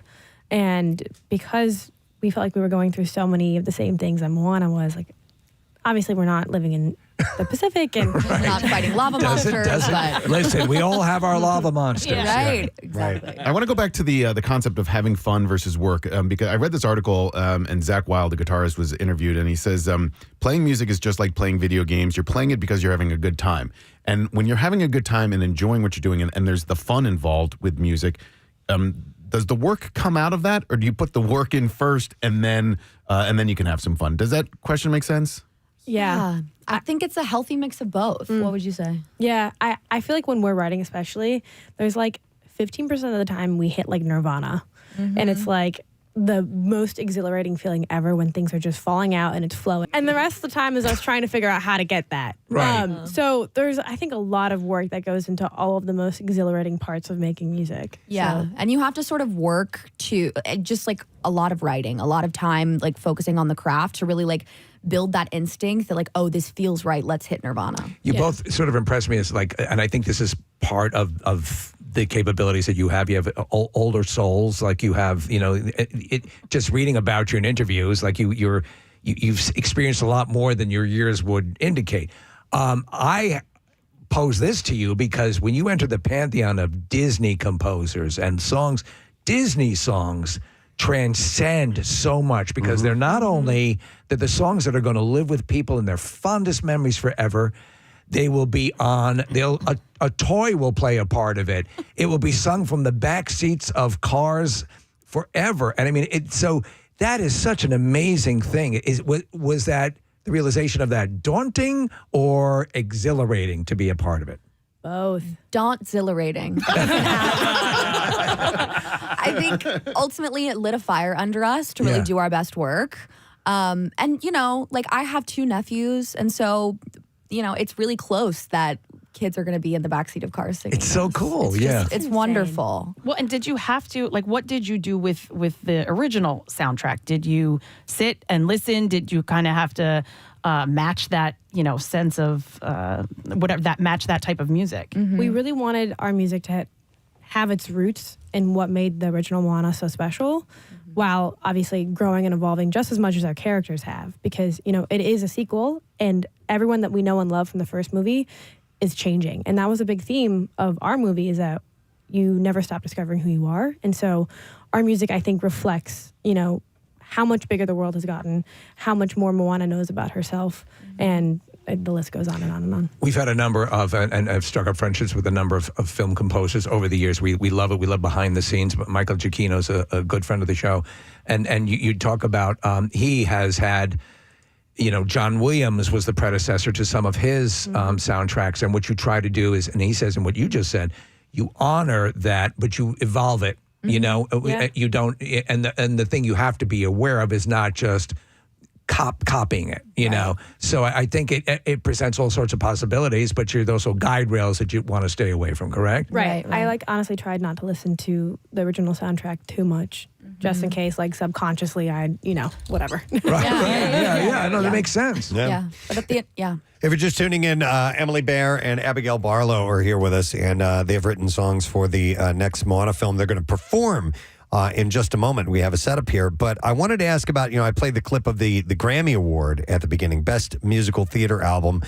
This was in 2022, and this was for the unofficial Bridgerton play. Is that correct? The unofficial Bridgerton musical soundtrack. Musical soundtrack. Okay. Musical So I'm not album. familiar with it. What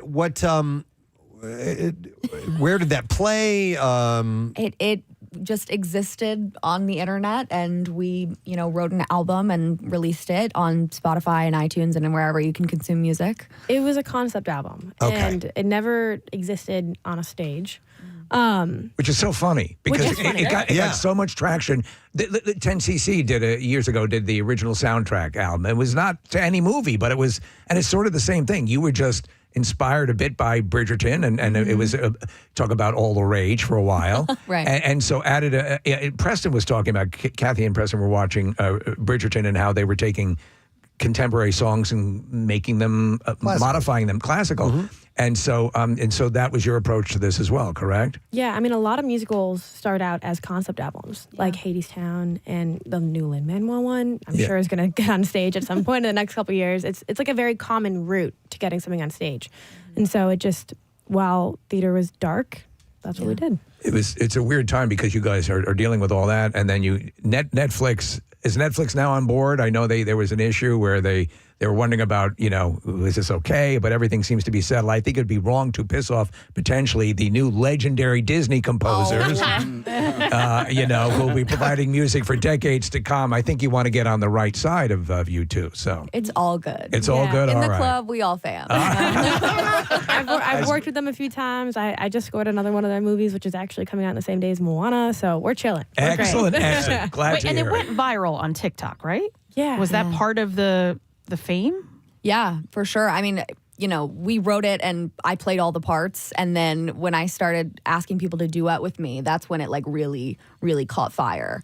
So a bunch of musical theater boys were, singing my duet with me. It was crazy. When you wrote it, what were you hoping for? What were you? Nothing. Nothing. You were doing it kind of just for fun? It was just fun. It was that duet function, connecting with people over the internet through music was the only MO. It was so crazy to watch because it was like a little match that lit a fire. I saw myself. A big effing fire. Big fire. Huge effing fire. That quickly outgrew us. So Did you guys produce it yourselves? Yeah, I produced it. You just recorded it at home, or? Yeah, it is an entirely in the box for my computer programmed by me thing. Wow. I love it. Yeah. And she sang all the parts. So it was That's it was impressive. contained by the two of us. Yeah. Man, and then the nomination comes along.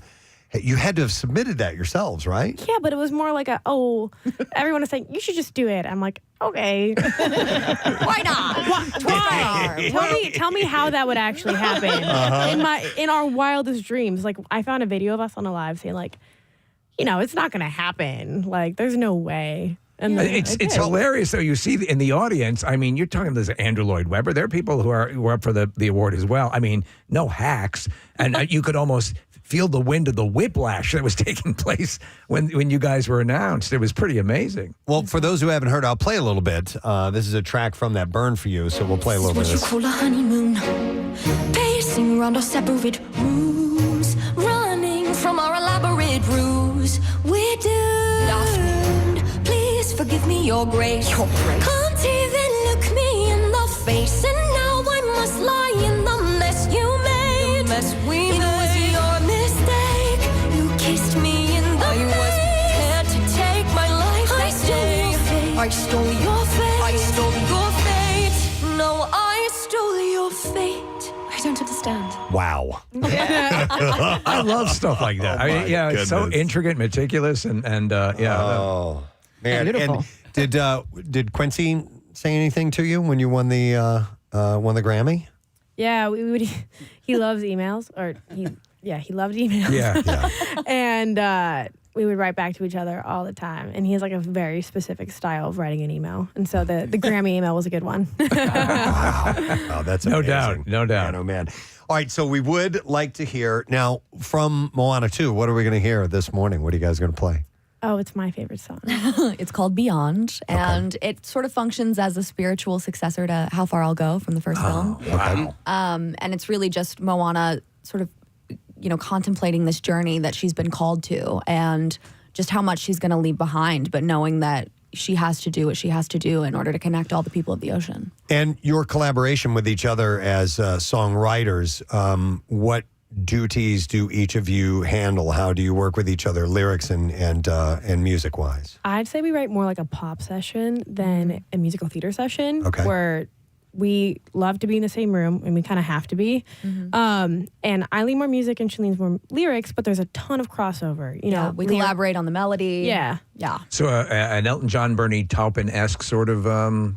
I think they were even more separated. Oh, they were? Okay, yeah. One wrote the music, and then they put lyrics Right. to it, and vice versa. Okay. So it's kind of like putting a piece, like all the pieces of the puzzle together. Like, Well, whatever, it works. Abigail, do you play an instrument at all? I do. I play a little piano. I have a fierce fuchsia hot pink upright in my Nice. apartment in LA. So And so you guys can go back and forth on keyboards together. yeah. Okay. But she's really the savant. Yeah. Okay. Quincy Jones approved. Yes. Well, I'm not about to start singing this stuff either. So. Yes, I do the singing. Okay. Well, let's have you guys move over to our performance area, and we'll get some music. We'll chat some more, too. Yes, but yeah. we just wanted to have both of them over in our regular interview area before they perform, and we did a little warm-up earlier to make sure that all the equipment is working properly and so on, which, by the way, Moana 2 is going to be in theaters on Wednesday, November 27th. And I remember when the first film came out, my family, we all went to go see it together. It was right around Thanksgiving as well. It was a Thanksgiving Perfect. release. Yes. So go ahead, Kathy. Oh, no. Go ahead. No, I was just going to say that Preston, I think it was last year,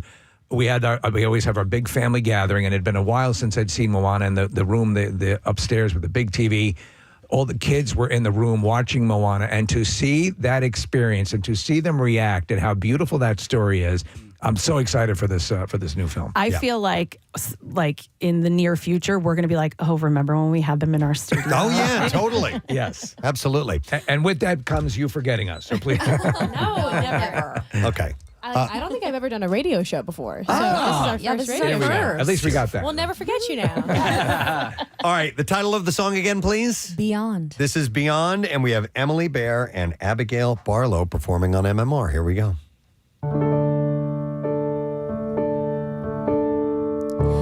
I know these stars above the ocean. Now new skies call me by name, and suddenly nothing feels the same. I know the path that must be chosen, but this is bigger than before. Winds have changed, tides turn me far away from shore. What waits for me? Forever far from home, from everything and everyone I've ever known. What lies beyond, under skies I've never seen? Will I lose myself between my home and what's unknown? If I go beyond, leaving all I love behind, with the future of our people still defined, can I go beyond? There is destiny in motion, and it's only just begun. Now will this life I've worked so hard for come undone? They're calling me, I must reply, but if I leave, how could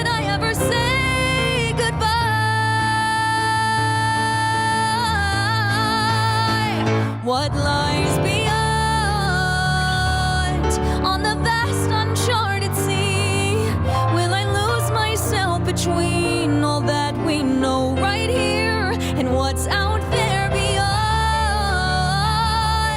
Leaving all I love behind with the future of our people still to find. Can I go beyond? If I'm not here to hold her hand, will she grow to understand?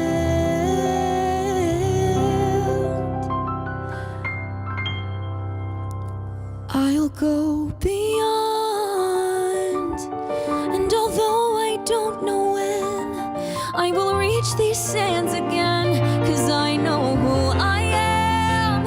I am a wanna of the land and of the sea, and I promise that it's who I'll always be. I must go, I will go, then we'll know what lies beyond. Wow. Come on. I am nothing but goosebumps right now. Oh my God. That means we've done our job. Yeah, no, You that's did. that's going to be a classic. So when the Oscar nomination comes, Listen, your words too. From your No, mouth to God's ears. it's beautiful. You know, there's such a thing, and it's the Disney stamp, and it's the animation, and all that stuff that has generated so many memories and pivotal moments for people's lives, and you guys are a part of that. And that's we that's are the beautiful. Disney generation. That's it. We There you grew go. up on Yeah. this stuff, and Yeah. so to be a part of that legacy is I Privilege. think we've not yet processed it at all. It's amazing. By the way, during that performance, I had whiplash going between I know. Abigail's voice and Emily's fingers Yeah. flying up and down the piano or the keyboard. Pretty magical. Incredible. Make a good team. Yeah. Wow. So Dwayne Johnson's going to sing that song? Is that how that's going to Come on, Jay. Let's hear those pipes. We'd Come love on. to hear a cover. Are you guys, did you write any for Maui at all? Any songs? Oh, yeah. Really? Mm-hmm. And do you keep in mind, Dwayne's singing style or anything as you're writing stuff for Oh, yeah. him as a singer? I fully became Maui when we started writing it. I stepped into his shoes and I said, let's go. Yeah, no, for everyone, like, we want to write for their range. So he's Sure. no different. So we knew what he sounds the best on, and I think we pushed all of our singers a little bit to Oh, do the best if he were to sing that, he'd be chasing his testicles down the street. Yeah, that'd be a would love to see non-starter. Yeah. I honestly, when your beautiful voice and everything, I mean, it's weird because a lot of times, as the composers, aren't part of the soundtrack or whatever. But is that something that would interest you at some point to be the full blown? Right? I assume. Come on. Yes. Of course. It's a dream. I mean, you're right there. You should be. Damn it. Well, we're voting yes. Oh, thank you. Yeah. I vote yes too. Outside of the songs from Moana 2, what are your favorite songs to sing from the Disney World? catalog. Yeah. Oh, part of that world. It's funny because Frozen was such a huge hit, but I loved Tangled way more than Frozen. Oh. And I think it's because I love Mandy Moore's voice. So good. And When Will My Life Begin is Uh-huh. like the best because she's just got so many, she just sings it subtly. You know what I mean? Yeah. She could go for the fences, but she doesn't. And I can appreciate that. Yeah, the character of Rapunzel really is reflected in that song. I Yep. love that song. What are the things that because you guys are obviously so good at what you do, did you have in mind a list of things not to do when you were working on this? I think what the Bridgerton experience taught us both is that, we weren't writing to producers or writers or directors. We weren't answering to anyone. We were just writing to our own tastes. Right. And knowing that people liked our tastes really kind of gave us this newfound confidence. Yeah. That we can trust our instinct in a way. So it's just like, do we feel good about this? Do we not feel good about this? Our inner green light, red light. So It's an important thing when you develop the confidence and listen to your gut. Yeah. And, it takes a while to get there. You guys got to it infuriatingly fast. Oh no, we have our days. Don't you worry. But if other people trust you, then your trust in yourself is just reinforced. Yeah. Yeah. And I had never, before working on Moana 2, I had never had notes taken on songs that I had written. So it was like a whole new experience to be like, oh, oh, okay, so we revise this, we change things, and like it goes through a million different lives before it's the finalized thing. And So I'm in the far too used to it. Listen, I assume that this, just after the TikTok and the Bridgerton stuff, and now this, I assume the way these things go, once people catch, the scent, the offers are coming through. I would assume that is the case. Is there something you're working on coming up? You're both looking at each other? We're always working on Okay. Anything you can betray, or is it best to just keep it quiet? We've been living in film and TV for the past few years, and now we're working on a couple Broadway shows that we're really excited Wow. about. So, Wow. By the way, I have to mention, Abigail, you had a single released. I did. Just this past Friday, right? Yeah, I treat pop music and releasing pop songs like if life is a classroom, it's recess. So I've been enjoying recess every now and then. Oh, that's cool. I'm going to play a little bit of it. We haven't heard this yet. This is, this is modern day Madonna. So we're going to play some of this. Teased my hair. I never danced on my own like a virgin. Like a prayer. I didn't know I don't need romance. I can't rule all alone. Power in my hands. I ascend to the throne. I'm a modern day Madonna, taking to Nirvana. I do what I wanna, bitch. I end the drama. Just like a son of fun like that. Roll on, I love and leave you like a modern day Madonna. Dripping that Latino Dolce and Gabbana, sweet like Matt Rashino. Trying In the studio, Abigail's doing all the dance moves. By the way, we're looking at the video. That is an outrageous outfit you're wearing. It there. sure is. Wow. That's my super suit. Yeah, totally. And may I comment as well? If I were to ever do eye makeup, I would do exactly what you did today. Blush and Bone on Instagram. She's my girl. Yeah, I think that's She me. got it on lock. I think I've got a little inner Cleopatra going on. Or something. Do you have any extra makeup on you? And do See, we have to use general contractors to. There's a lot more work. Put this together. Yeah. Come on, man. Hey, Abigail, speaking of Madonna, what'd you think about the Deadpool Wolverine soundtrack? Because the way that they did the choral version of Like a Prayer is brilliant. And apparently it took a while. What are you guys looking at each other? I haven't seen it. You haven't seen it? Well, as a Madonna fan, I should. It's a great song, obviously. Yeah. And the way that they interpret it in that movie more than once, and there's a few different versions that show up. And now that you guys are part of the Disney family, Deadpool Wolverine's probably a lot like plot-wise like Moana 2. Yeah. So similar stuff. It starts streaming on Disney Plus tomorrow, by the way. Oh, great. Perfect Okay, timing. I was waiting for that. So. But I think you'll appreciate how they twisted it a little bit. And then there's this choral version of that great song that you quoted in your song. I love a great choral arrangement. I'm a vocal arranging girly. So She loves to stack Me them too. up. I get like 800 audio files. And it's it's like 5-part harmony. My Emily's daughter, like, okay. my daughter is a musical theater major right now, so no I've way. been going to like choral concerts, and Preston's kids were also in like the musical arts and stuff like that. So, Yeah. and we talk about it all the time. Like in fact, I think we were talking about it this morning. When you're at a Broadway show and you hear that multi-part harmony, like, Something like it. like I think about Hairspray, the movie. At the very end, you can't stop the beat. When the whole cast comes in, Yeah. I can't. Sometimes I feel like I can't take it. I'm like, I might actually explode and die from happy right It's now. glorious. The motion of the sun in the sky. Yes. Oh my God. Everybody. Big Broadway is like my favorite thing in the world. Like when the orchestra comes in and you have all these vocalists, it's like, oh, this is what theater is supposed to be. It's an immersive experience, and it's my favorite thing in the world. I don't get how people don't like it. I mean, it's like when someone says, "Oh, I don't like music." I'm like, "Huh? Yeah. Hello? You what? You can't find." But I mean, that is such a so for you, Emily, that is the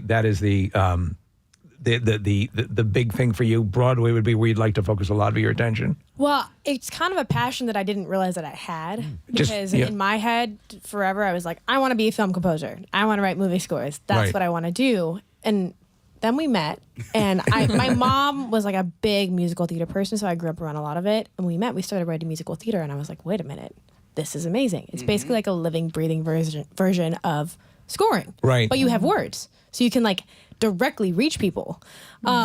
And I think people have like this bad idea in their head that musical theater is all just like jazz hands and, you know, comedy. Yeah. It's like 20% not. jazz hands. Yeah, it can be anything. There are musicals that open my eyes to that. My favorite musical next to Normal is basically like a big old rock show, and it's about mental health, which is like, who makes a musical about that? It's incredible though. It won a Pulitzer Prize. It's like the most genreless genre. It's amazing. No, it gives creative types like yourself a big playground. My friend just went and saw The Outsiders on Saturday, That was which, great. by the way, I was like, you went to a Broadway show? He's like, it was amazing. Yeah. I'm like, okay. It well, was Talk about an amazing. experience. And y'all, Sunset Boulevard. My God. Really? My God. Insane. I'm a hater. I love to hate. But when things are so amazing, they deserve all the flowers. And my God, Outsiders, Sunset Boulevard, incredible. Yeah, must-sees. Did you ever see the movie Sunset Boulevard? It's a classic. Okay. It was my first time You might. seeing it. Yeah, okay. No, that's okay. No, I've heard great things. I want to see it because it's one of my favorite movies of all time. First Deadpool, then Sunset Boulevard. Wow. They're on my list. There you What go. a duo. For Moana 2 in the recording sessions, were you guys involved in that at all? Oh, yeah. Oh yeah. Oh, you were? Okay. We were manning the booth. Yeah. Oh, see, I didn't know if you wrote the songs and then you handed over, and then that's that. No, I think we have far too many opinions.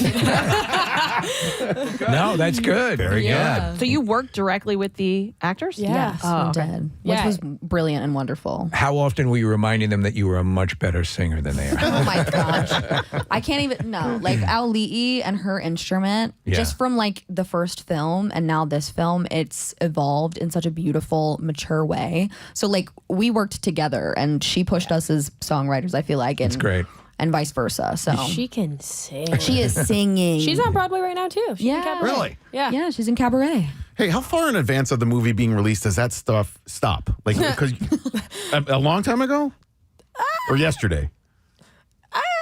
Like a month ago. Wow. Yeah. I mean, that's And for an that's animated movie. like final mix. So like our writing was done at the end of the summer.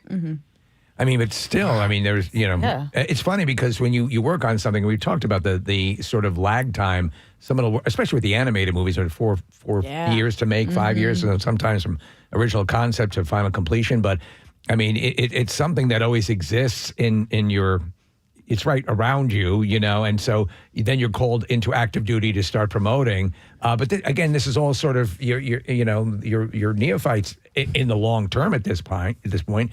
Are you enjoying the process? Are you enjoying it all? Oh, yes. Yeah. I'm just like trying to take it all in, Yeah. Because we're never going to get a first like this ever again. Yeah. It's a damn good first. It sure is. Oh my God, yeah. You guys are killing it. We appreciate your time coming by here this morning. Thank you so much. It was extremely special to hear that live on the air today. Thank you for having us. And good luck with everything. Obviously, the movie opens on November 27th, and we'll see him at the next Grammy Award show. Oh yeah, and then at the Oscars, and then of course there'll be that the Kennedy Center honors and all that. Guys, stop it. I'm a blush. Dream, Thank you guys. Appreciate you coming by here. Emily you. Bear and Abigail Barlow. Thank you, Moana guys. 2, November 27th. And look for Abigail's single currently out now, Modern Day Madonna. We'll be right back. Stay with us. Preston and Steve. Let me tell you about this. The donkey actually died. What? They brought him back to life. No. They literally shot him with some shot of something for him to go, and then he keeled over. And his heart stopped. Oh my God. And we've got all these people, there's like 100 extras. Many of, the girls are half naked and everything. We're all standing there going, oh my God, they killed the donkey. Dear Lord. You resurrected a donkey, Adrian Cement? And they did the whole adrenaline thing, you know what I mean? Yeah, They put yeah. Oh my in God. his heart and he came back. The donkey snorts 3 lines of coke. Yeah. You definitely could. It's a real good kids movie. I'm really proud. You're thinking your career's over, but no. And then, honestly, when we saw the first cut, it was like, Tom and I looked at each other. This is funny. What the hell happened? Is there any chance you could go back and re-release a director's cut by any chance? Or is it too late? Back back then they didn't save that kind of footage. Yeah, now they do all the time. And they do it all the time because of everything they do. But honestly, there was one scene that was absolutely hysterical. So we're the bachelor, the party's not going very well. The hookers haven't showed up. We're sitting in the hotel room looking at a Shirley Temple movie. Right. And it's just not going well. The hookers go to the wrong. Right. Yeah. So then I say, Rick, let's go downstairs and get something to eat. I'm hungry. So we get into the. I'm not gonna say this on radio. This was cut. I said, sit in this booth. This is the best booth in the place. So he sits in there, and all of a sudden you hear a zipper sound. His eyes light up. Right. There's a girl underneath who is taking care of him, going to give him a happy ending of some sort. So I, saying my gift to you. Yeah. And we see the minister who's going to marry him walk into the restaurant and go, "Oh, Father, over here, come on, over here." Yeah. So he comes to the edge and he starts having a conversation with us, and Tom's going, "Oh, Jesus. Oh, Mother of God. Oh, Mother Mary and Joseph." Oh, he's writhing and everything. And I say, he always says grace before he eats. So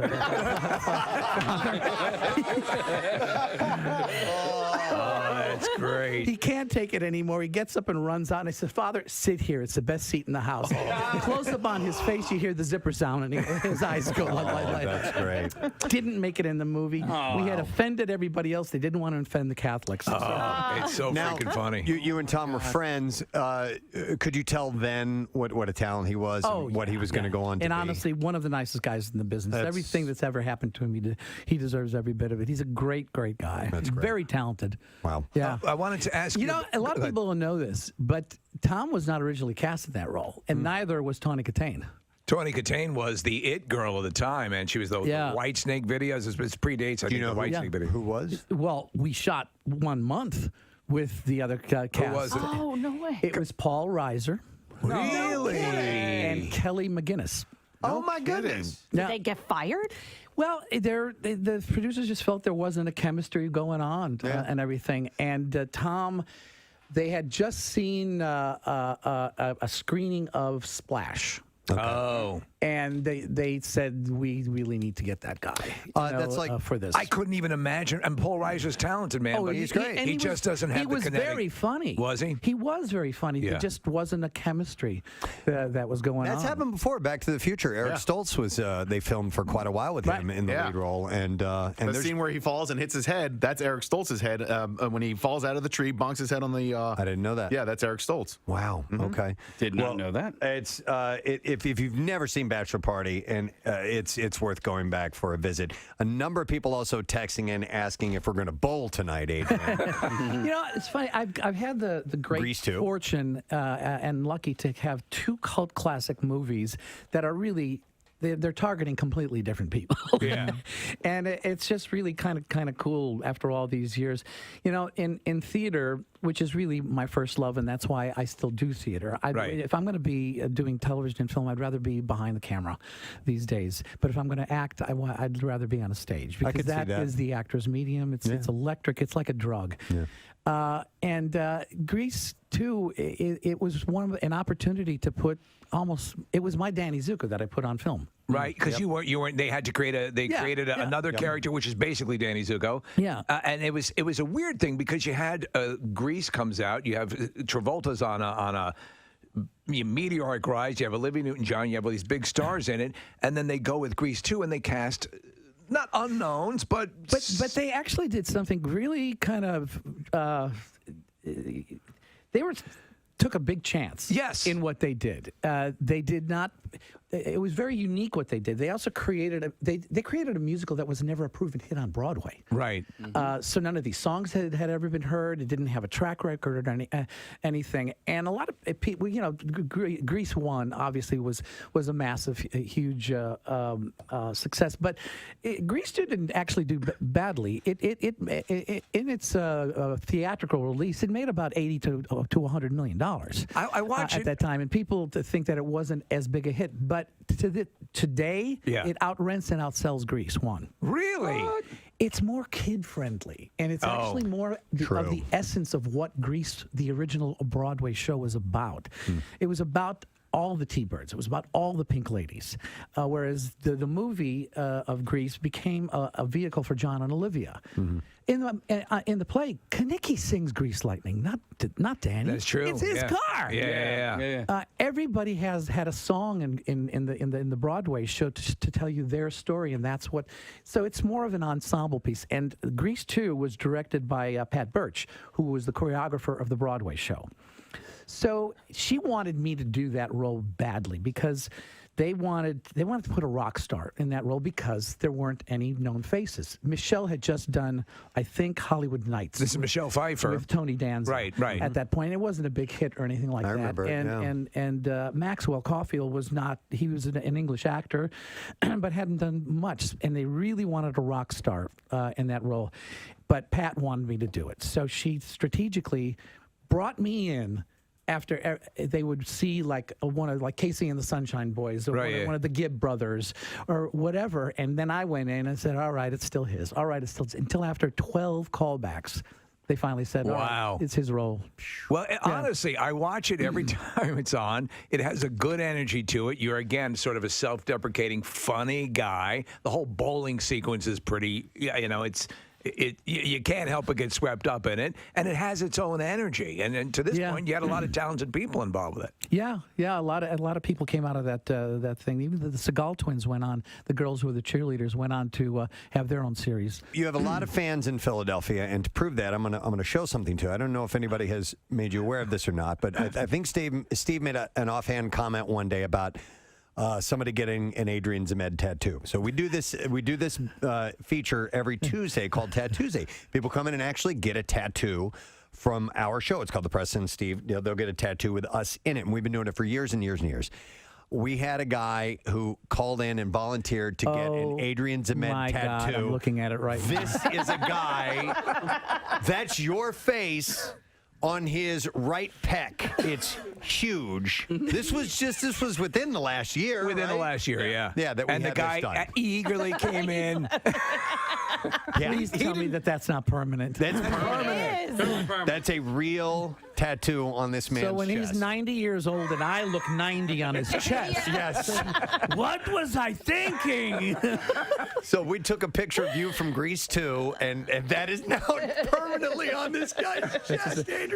This reminds me of something that Sally Struthers said about tattoos back when we were doing Grease. She said, "Oh yeah, back in the '60s, I was a flower child. I got a tattoo of a butterfly on my butt. Now it's going into its cocoon." We're so delighted that you had a chance to come by here. We are big fans. Nice to come in. We knew you'd be great. Yeah, be with you you'd guys. be cool. That's great, man. Excellent. It's my pleasure. And you know what? We should do a promotion where we go bowling with Adrian. Yeah. How cool would that be? Yeah.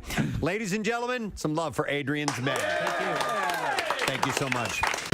There was an email that was sent out that we were going to have our studios checked because there may have been bed bugs brought into the area. And we've had everything checked out. They actually just brought a dog in to sniff. Yeah, I think it was Jack Russell is what it looked like. Josie was her name. Josie is the dog. And there's no bed bugs. Well, no, that's not true. There were on a chair. Was there? Yes. Oh, okay. Yes. Or yeah, it was sort of One like chair. a warm zone or something. A warm like that zone. They call those. That's what I call my There's chairs at hot home. zone. Yeah, my warm zone. I think what everybody was worried about was an infestation, which I guess is not the case if it was just on the chair. I don't know. Just on the chair. The rest of the place is apparently clean. Josie scoured our studio and nothing. And I'm never coming back again. You would have thought there was a radiation leak here. Yeah. So I never told my wife that there was a bed bug. She wouldn't have let you go to work. No. That was the first thing I told my wife, and I started laughing. Yeah. Because, listen, I'm surprised that's all we have. They're ripping the entire building apart, walls that haven't been opened up in years. Yeah. I imagine at night there must be a big vermin hoedown when we leave.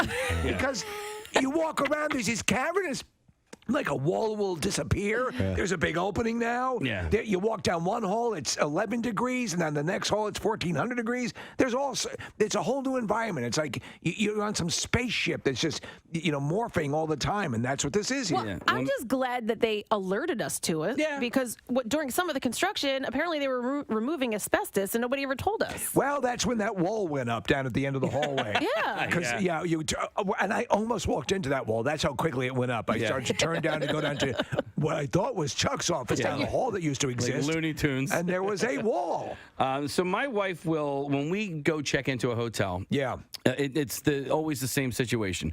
We open the door, we shut the door, we leave our bags right at the door while she goes and strips all the beds and looks through all the furniture for bed bugs. She's like definitely She's fanatical. So before you guys even enter the room, we have to leave our bags at the door. There's an inspection. I really wanted to come in a hazmat suit or some sort of bubble, but I couldn't find anything. That would have been awesome. Yeah. I'm going through our text chain, and I'm like, hey, by the way, this is going on. I'm not going to tell my wife. And then Kathy immediately goes from 0 to freaking out. Oh, yeah. Get the F out of here. I'm not coming into work tomorrow. Who the F has bed bugs? Holy F, no, like 1,000 exclamation points. And then she says, do you know how hard it is to get rid of bed bugs?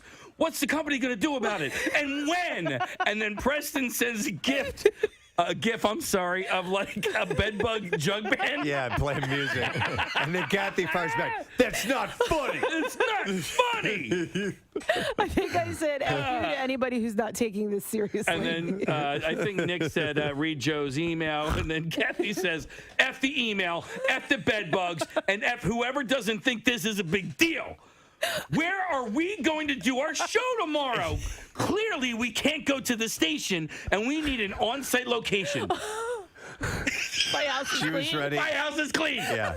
She was ready to set up shop somewhere else. 100%. If you guys would have said, yeah, we have to do the show somewhere else, I would offer it up my house. Oh, really? Oh, my God. So it was one bug down the hall, right? Yes! Okay, I'm just asking. Could you see Casey coming home? Diane wants to check him, so she takes out the blue light. Doesn't find any bed bugs, just semen Bathed in stains. semen, yeah. All over my face. We're good. The woman was saying that they have dogs that can do all sorts of that check for bugs that actually will. Wait a minute. I thought you meant that bed bugs use dogs to travel around. Mush, mush. For a ride.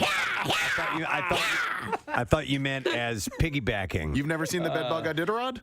No. It's good. Yeah. It must be majestic. It's compelling. Yeah, good dog, good dog. It's good dog. Yeah. I love being out here in the open range. Yeah. All right, let's do music news. Now, Preston and Steve's Music News on 93.3 WMMR. Hailstorm singer Lizzie Hale has confirmed in an interview that the band is compiling a special package to celebrate the 10th anniversary of its self-titled debut album. Released in 2009, the LP featured the single I Get Off. I get off. Bill Weston, I get off. So anyhow, Hailstorm... I'm gonna shoot. Oh, dude.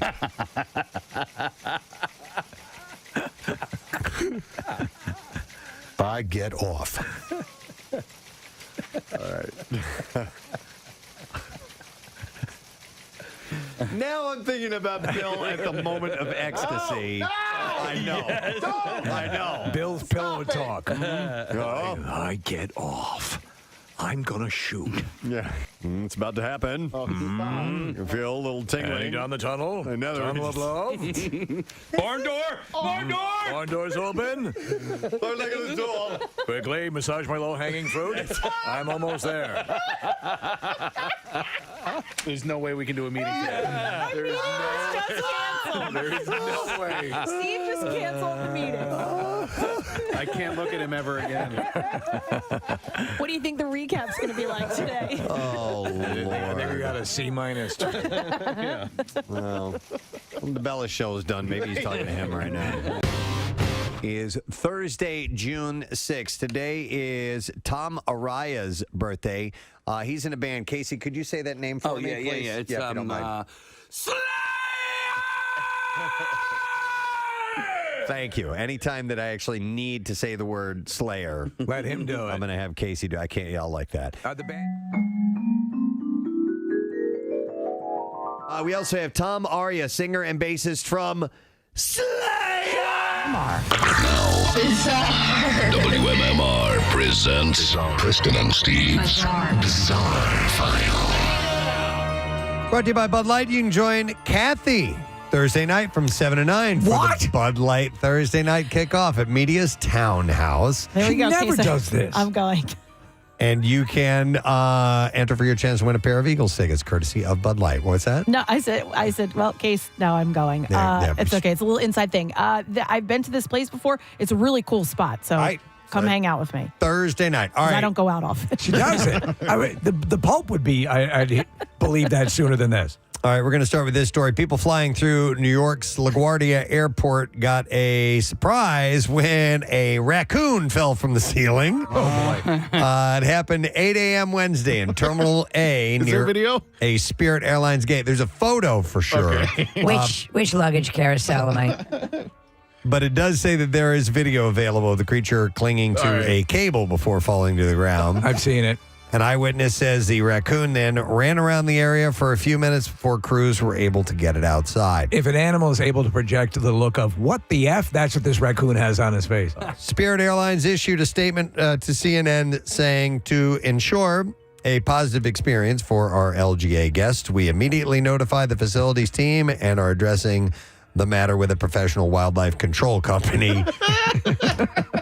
No one was injured in the incident, but he just came falling out of the ceiling. Is like, uh-oh. Hits a monitor, goes down to the ground. Yep. Hey, it wasn't an alligator. Yeah, true.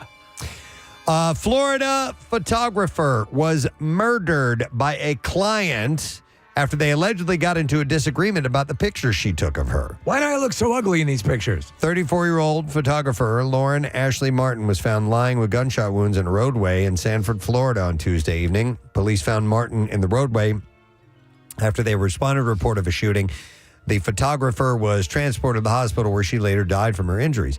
Savon Shantae Tyler was charged with premeditated first-degree murder for shooting Martin after she got into an argument about the pictures the photographer took of her. Martin's family claimed that Tyler and Martin had allegedly had heated exchanges online about the photos. The photographer's aunt, Jessica Burke, said that the pair made several comments online which spiraled out of control from there.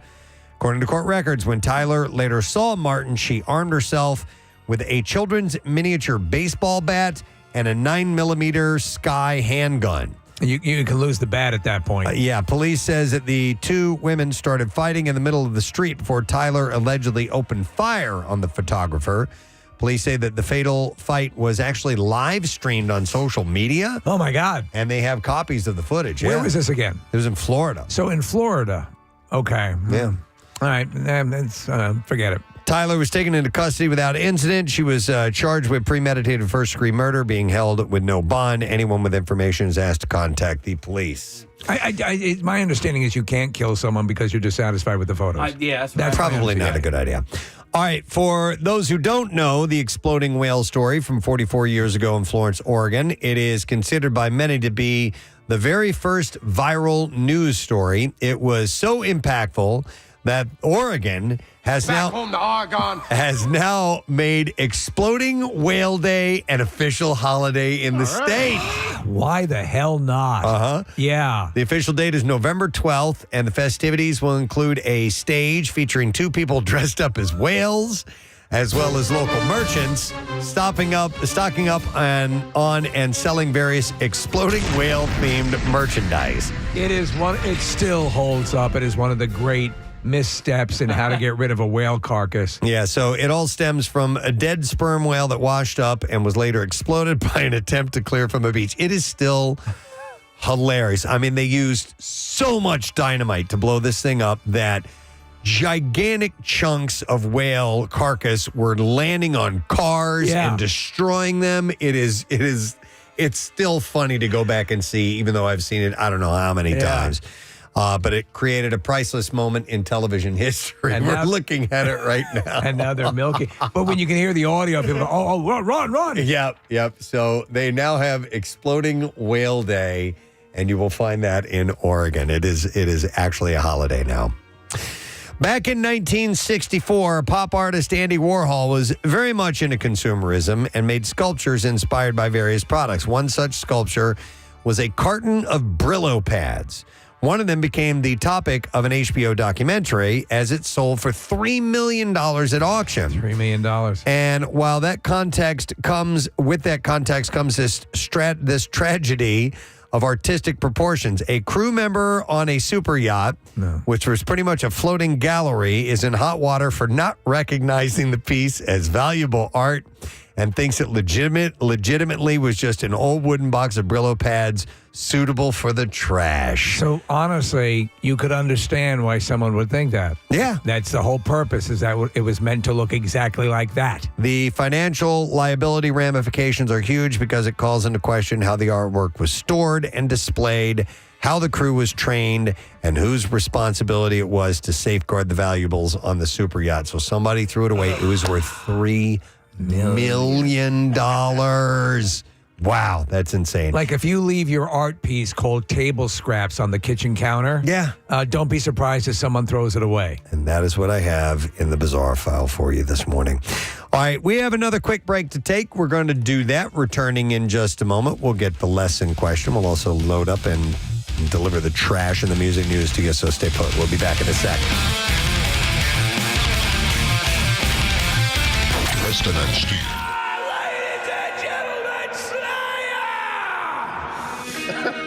And he is, that's the only way you can say the name of that band. He's 53 years old today. Yeah, I can't yell like that. He is 58 years old today, by the way. So, maybe it's time to hang it up. It's possible. You can only do that hardcore to a certain age, and then you're done.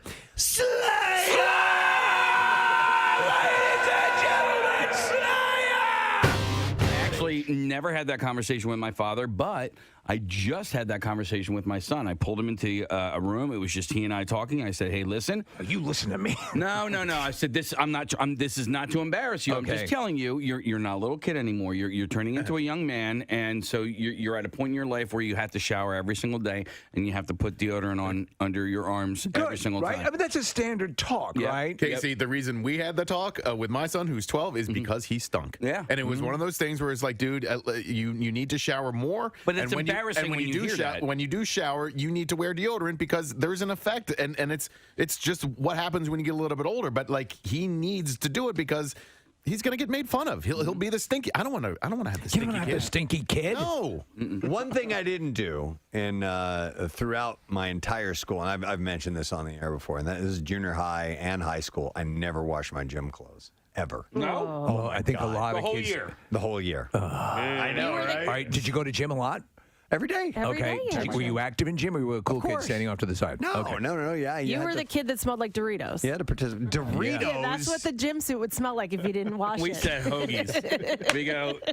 So we say to the kids, "All right, you got to take a shower. You smell like hoagies." We should put out a Twitter poll. What does body odor smell like? Because we've heard hoagie and Doritos. And now that I remember, I do remember associating smell with, I think, my own body odor. You ever sniff your own pit? Do a little sniff occasionally. check? Yeah. You have to check. So I remember smelling when I was younger that I always thought that my own armpit smelled like onions and mustard. Really? Yes. To get mixed together. Now, would you normally eat that? Yes. Okay, so hot it's dogs. pleasant for you. Yeah, so I kind of liked it. So Yeah. maybe that's why. Mine. Maybe you did actually. You're sweating out the onions.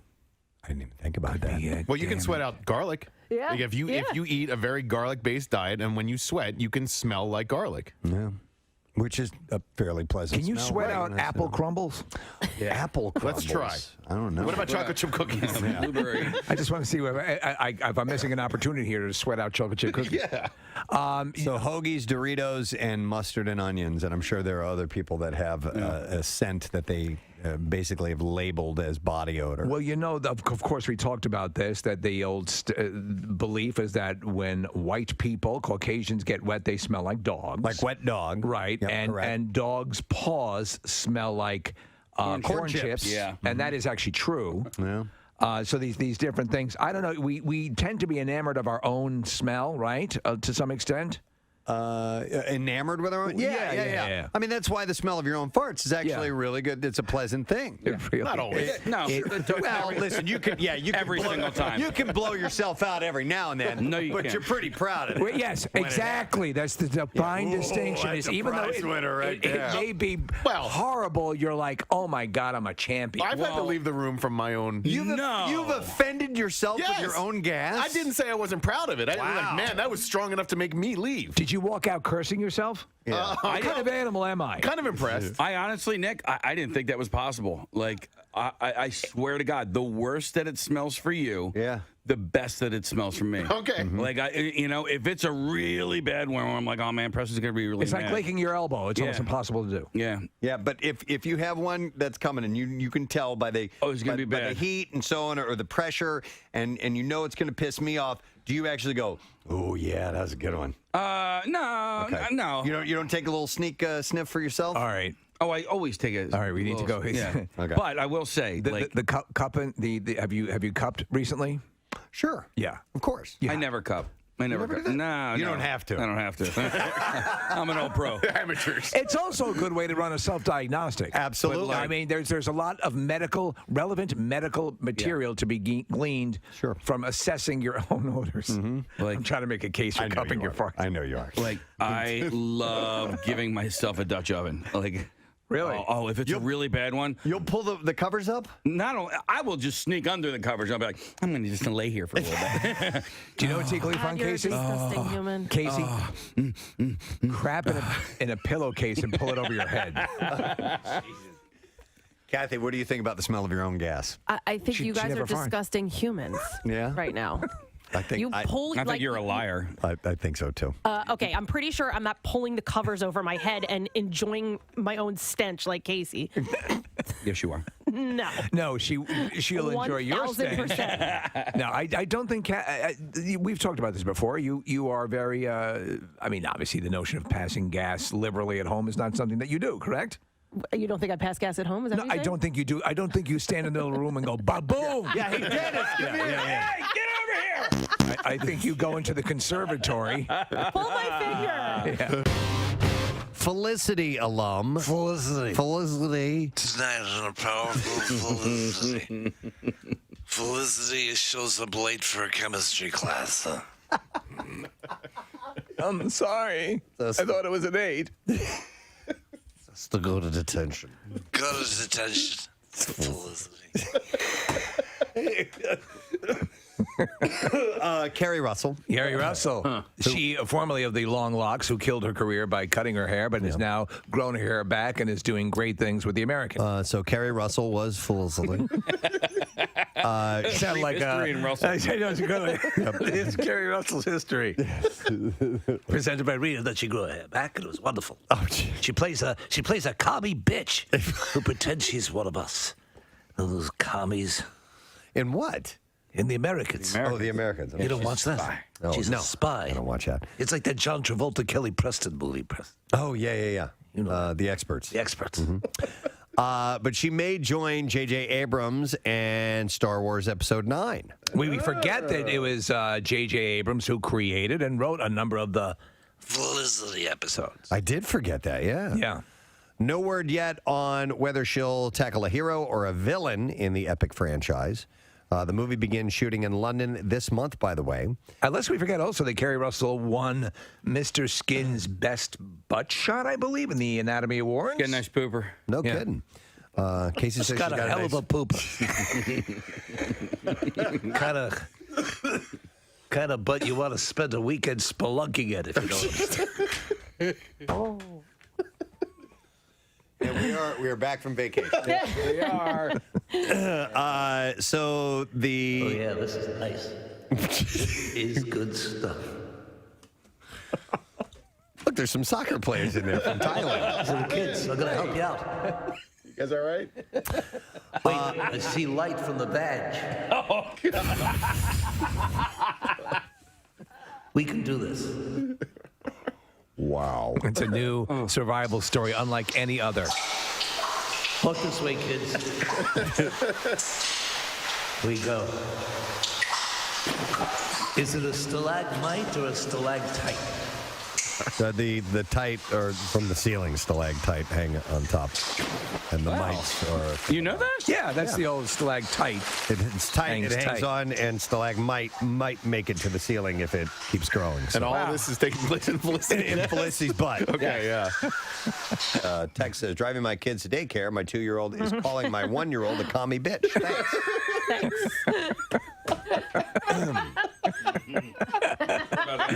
Sorry about that. Sorry. Well, they're learning about a time in our history that was very important. This is one of these meetings in with the town where people can get up and speak their mind. And this young man got up and he had a take on legalizing prostitution. So I propose this. The city allows for licensed masseurs to give genital massages if the masseur and the client both agree to it. We let someone get naked and have every other part of their body touched and rubbed by a massage therapist. Hell, we let proctologists spend their day men and sticking things. So if someone wants to yank a guy's crank, I say let him. Oh my God. That really is as inspiring as FDR's speech on December 8th, 1941. I love the last part of that. Hang on. So if someone wants to yank a guy's crank, I say let him. I say to you, if someone wants to yank a man's crank, I say let them do it. Okay. And so by this time, legit? well, maybe. You know what? I don't care. But he was definitely in front of this group. He was prepared. He seemed, and then he goes on. It's not just enough to state that's your intent or what you'd like to see happen. Yeah. You have to provide. You got to back it up. Examples. Yeah, some context. Some context to it. Yes. Here's clip 2. Picture this: a big old sweaty fat guy would get with your hand actually be that much worse than giving him a full body massage, getting up in there under the folds of fat, or being the proctologist sticking your finger. Holy hell. If a grown adult wants a job, another grown adult is willing to give one for money, then let them. That would truly be a happy ending for everyone. Okay. Oh my God. The crowd loved it. There is, I think, legitimacy to his claim, by the way. The question that I have for you is this. What kind of cake is Susan Knowles of Golden Bachelorette fame selling on QVC? Well, not really, but Steve thinks this is what she's doing. What kind of cake is Susan Knowles of the Golden Bachelorette or Golden Bachelor fame selling on QVC? 215-263-WMMR. If you were listening and you heard and you know, then you should call now because we got the prize. We'll do the trash. The trash business is a gold mine. 93.3 WMMR with Preston and Steve's Hollywood Trash.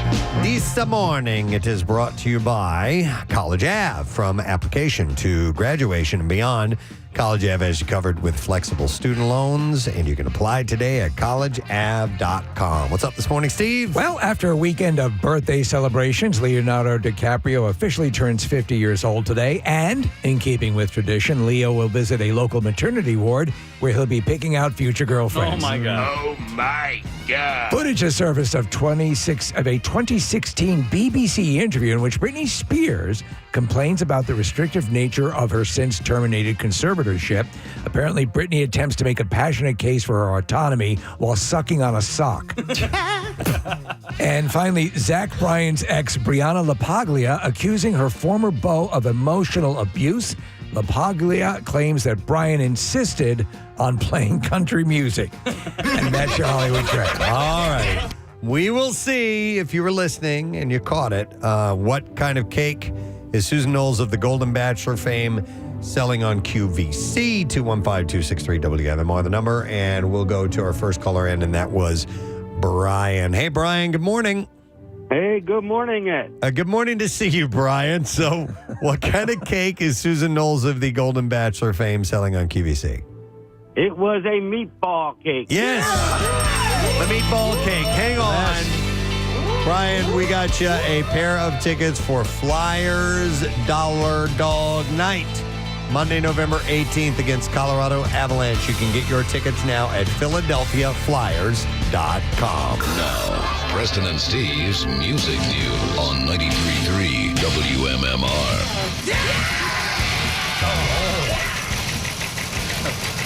Oh, sorry. Wait. This just in. I handed over the wrong sponsor. Here we go. It's brought to you by Worldwide Stereo. Rocking your holidays since 1979. Shop now. Take advantage of up to 36 months no interest financing and grab Black Friday pricing on all Sony, Samsung, and LG 4K TVs. WorldwideStereo.com. I just have a couple of things here real quick. It's back to the road for Papa Roach next year. The group has announced that the North American leg of its Rise of the Roach tour, featuring Rise Against and Under Oath, will kick off on March 20th in Houston. It'll run through October 5th in West Palm Beach, Florida. I took a look at the full schedule, and I didn't see anything coming to our vicinity, but you never know. They might add some. What? Tickets are available through artist pre-sales. What? Starting today with additional pre-sales every day this week leading up to general sales starting at 10 a.m. local time on Thursday. This doesn't make any sense. It doesn't.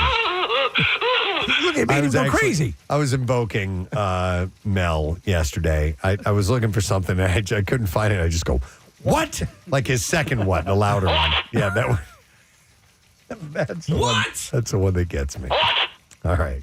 What? And then one other thing, the kids are all right, according to Zach Wilde. Nick had alluded to this earlier. He thinks that guitar is safe within the hands of younger players, and that... What? And that the existence of YouTube playthrough tutorials is a welcomed positive for the community. Yeah. The argument of guitar is dead has been put to countless numbers of guitarists over the years, and the rise of social media shredders have been leaving classic players both in awe and in some cases a little envious. For Wilde, though, he thinks practice shouldn't feel like work, but like fun. If social media does that for the next generation, he's happy. He said, obviously, we never had YouTube when we were growing up. You had to listen to music on the turntable. A lot of times it would be kind of cool because it's your interpretation, even if you're learning a song wrong. And eventually you realize, oh, that's how it's being done. But no, he said, I think it's great that kids could go on YouTube and see a tutorial on how to play something. He said, I remember somebody was telling me a couple of years back, don't you think maybe guitar is dead? And I was like, what? It's what he said. He said, it's alive and well. It's doing fine. There's so many amazingly awesome young players, which is a beautiful thing. You want to have kids who are inspired and want to play because there are so many other avenues of entertainment, but there's always been, though. Even when we were kids, you had sports, skateboarding, this and that, and all this other stuff going on. So if anybody is dedicated to music, you shouldn't have to force somebody to practice. If you want to play, you're going to play. And I tell kids, playing music is just like playing video games. You enjoy it. You don't practice playing video games. You're playing it because you're having a good time and you love it. Music is the same way. Ask any musician who loves playing. It takes you into other worlds. So he feels good about the state of guitar very insightful, and musicians. I agree. And that is what we have in music news. Yeah, that's it. Sorry. What? It was just a little bit going on today. That's all I have for you. All right, we're going to take a break. When we return, that letter of the day I alluded to earlier for the Word of the Week prize, stay there. We'll come back with it when we return.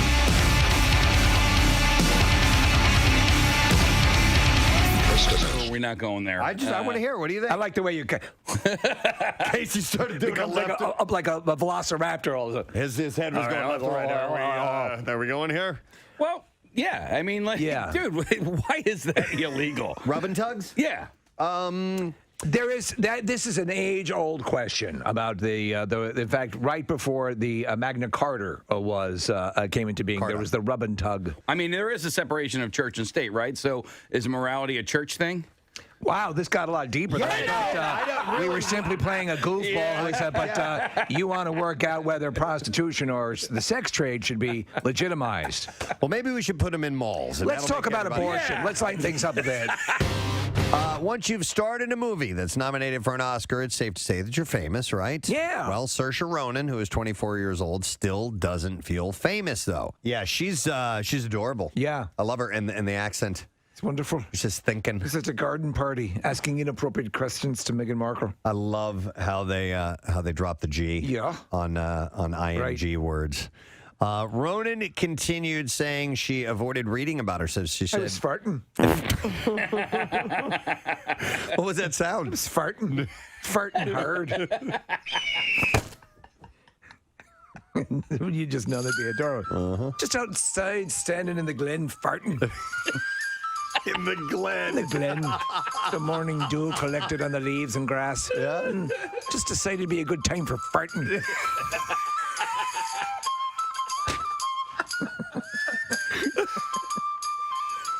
It does sound better, doesn't it? Oh, it does. Oh, it needs to be a song. Where were you, Auntie Sarsha? I was outside farting, dear.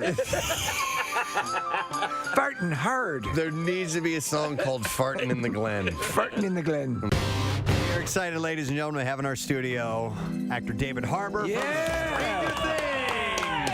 Thank you. I'm so excited I said good afternoon when it's 9:20 in the morning. There are a bunch of footlongs outside the studio, which is like the 9 in the morning footlong, though. Yeah. Do you know Pink's in Hollywood? Yeah, I do. Yeah. That's them. Are those from there? They just expanded Oh, to well, the then east. bring me one. I mean, come on. It's still a hot dog. Yeah, it's not a... It's classic breakfast fare, but it works. It's very good. We never actually get breakfast food here. It's always like It's that. always a dinner thing, but it all works. And all that stuff. We've been up since 3:45. Yeah, exactly. So it is kind of dinner for you guys. David, where are you from? Where did you grow up? I'm from White Plains, New York. Know it well. Yeah, do you know it? I'm from New York, yeah. Okay, I know Westchester County, like 45 minutes out from the city, suburban, very boring place to grow nice. up. If you work in the city, it's a nice area to be in. Yeah, exactly. I mean, I couldn't stand it when I was growing up because it's like that suburban thing, and you're like 14 years old and all you want to do is act out. And so I would take that Metro North train down to New York, though. Oh, yeah. When I was like 15. And, back then you could do a lot worse things than you can nowadays. We could go to bars and I mean, they didn't have any of the rules they have nowadays. So it wasn't the creative arts that were driving you to the city? It was the party? I would tell my parents that I was going to the Metropolitan Museum of Art. So yes, the arts were driving. If my parents are listening. Well, we're thrilled to have you in here. Yeah. We're massive Stranger Things fans, and we're also just massive fans of your body of work, which is just so much great stuff. And I think you've described yourself, or have been described, and I think you're the epitome of that guy for so long, who just is always, this guy's in it, this is going to be good. Yeah. And we have a sense that you've curated the things that you're in, and whether that's the truth or not, you just always end up in good stuff. And Stranger Things is just such a...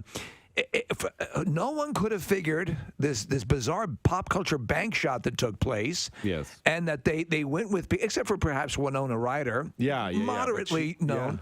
And it just took off. So when you got the script for the first time, I understand it blew you away, but did you think you were going to get it? You couldn't have had an idea it would be what it has become.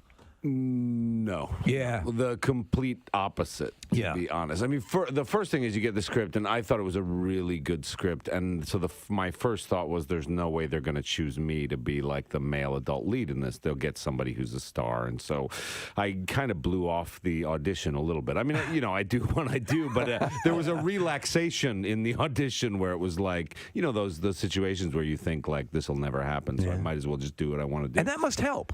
That must help in a way. It does, because it makes you more relaxed. You have no expectations. You don't have a goal. You're just like doing what you do. And then I wound up getting it, and it was incredible. And then as we were shooting it, I remember around episode 4 or 5 having a bit of a breakdown and thinking, none of this works. Really? Really? Yeah.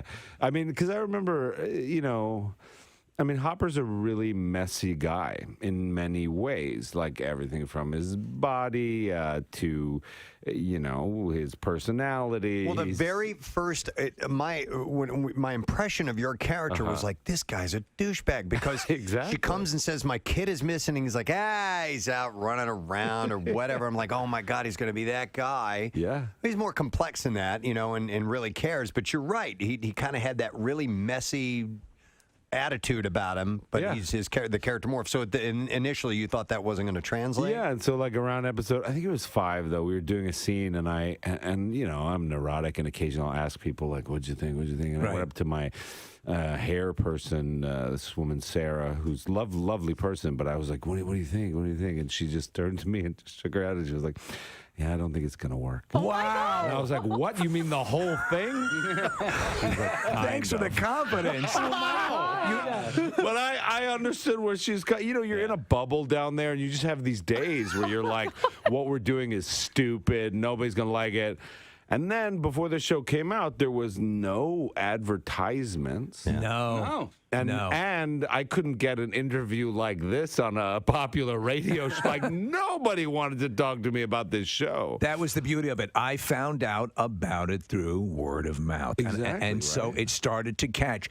And it was that. Now, this actually speaks to, you were a child of the 80s. Oh, yeah. And a lot of people remember all of this. It's at once a tribute to the work of Stephen King, and it's this pop culture maelstrom of things that are all pulled together and Spielberg, right to Spielberg, and shot in a way that all the things that we love, but done in a great way. So there'd be no way to know it. But the fact that it did happen that way organically, I think, made it more firmly entrenched, and that's why we're rabid for season 3. You and the Netflix season 1 marketing department apparently had the same thought, because that's what that's what they claimed was I don't know if that's just a way of getting out of spending any money on the show, but It was our plan. they claimed that was kind of their strategy, was to have people discover it. And I have to say, it is very gratifying. It was very gratifying to have it be something that wasn't hyped at all. And just to have people stumble across it on Netflix, and then the social media aspect of it. They just told their friends, and it was all over like Facebook and Twitter. Like, what is this? Yeah. And I think in this world where everything is so hyped, it's nice to have ownership and discover something that almost feels like a little pearl you found in an oyster, like a surprise, So let me ask you then, here's the conundrum now. Now it is a thing that's I know, now we're talking about right, it. Oh, right. God. But whereas season 2 is always, everyone's like going, okay, what season 2 kicked ass. Yeah, I know. And it was. And guess what happens in season 3? Traps the bed. We jump the shark. No, it's my character gets on water skis. Nice. And literally One of the jumps top, in. and there's a great white shark in the lake. All right. Who knew? Yeah. In Hawkins Lake. Are you wearing a leather jacket? I am. Okay. Surprisingly. No, honestly, I just finished because they just. Sabbath, 93.3 WMMR. The song is Paranoid. I think the shortest song in the Black Sabbath catalog. They needed it as a filler for the album, and look what they get. A huge, huge hit for the band. 10:35 on a Monday morning. Preston and Steve program coming to an end for the day.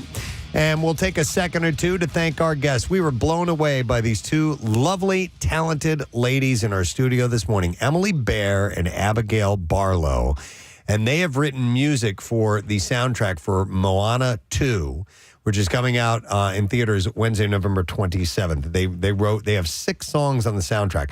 They're 23 and 26 years old, stunningly beautiful, amazingly talented. I mean, the world is their oyster. They are going to have incredible careers. Yeah, but I mean, the talent, I mean, it's just amazing. Emily was noticed by Quincy Jones at the age of 9. I cannot wait to go back and watch that song again. Hopefully it'll be a reel, because I was just blown away. Yeah, the vocals were incredible. The Emily playing the piano was just crazy. Kathy to watch. singing harmony. Oh my goodness! You guys didn't know, but I was part of that. It was incredible.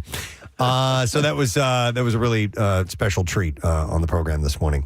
All right, so we need to do the letter of the day. We're going to do that? Yeah, let's All do right, it. Let's go. Preston and Steve on 93.3 WMMR. Now, the Daily Letter. And the Preston and Steve show is brought to you today by the letter B as in birds. All right, and we're going to give away on Friday Live Casino and Hotel Philadelphia prize pack, which includes an overnight stay at the hotel, $150 dining credit, and a pair of tickets to see Jay Farrow, who's going to be performing at the Live Event Center on Friday, March 14th. And you can visit livecasinophilly.com for information. and to get in on the $50,000 live Pick'em Football Challenge. Gambling problem, call 1-800-GAMBLER. So we'll give that away, like I said, on Friday. Keep track of the letters, please.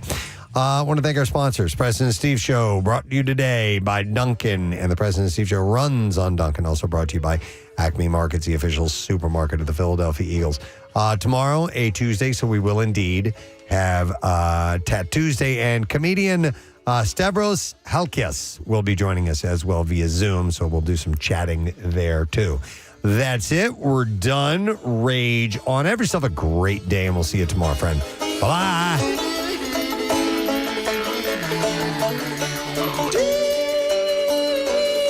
Preston.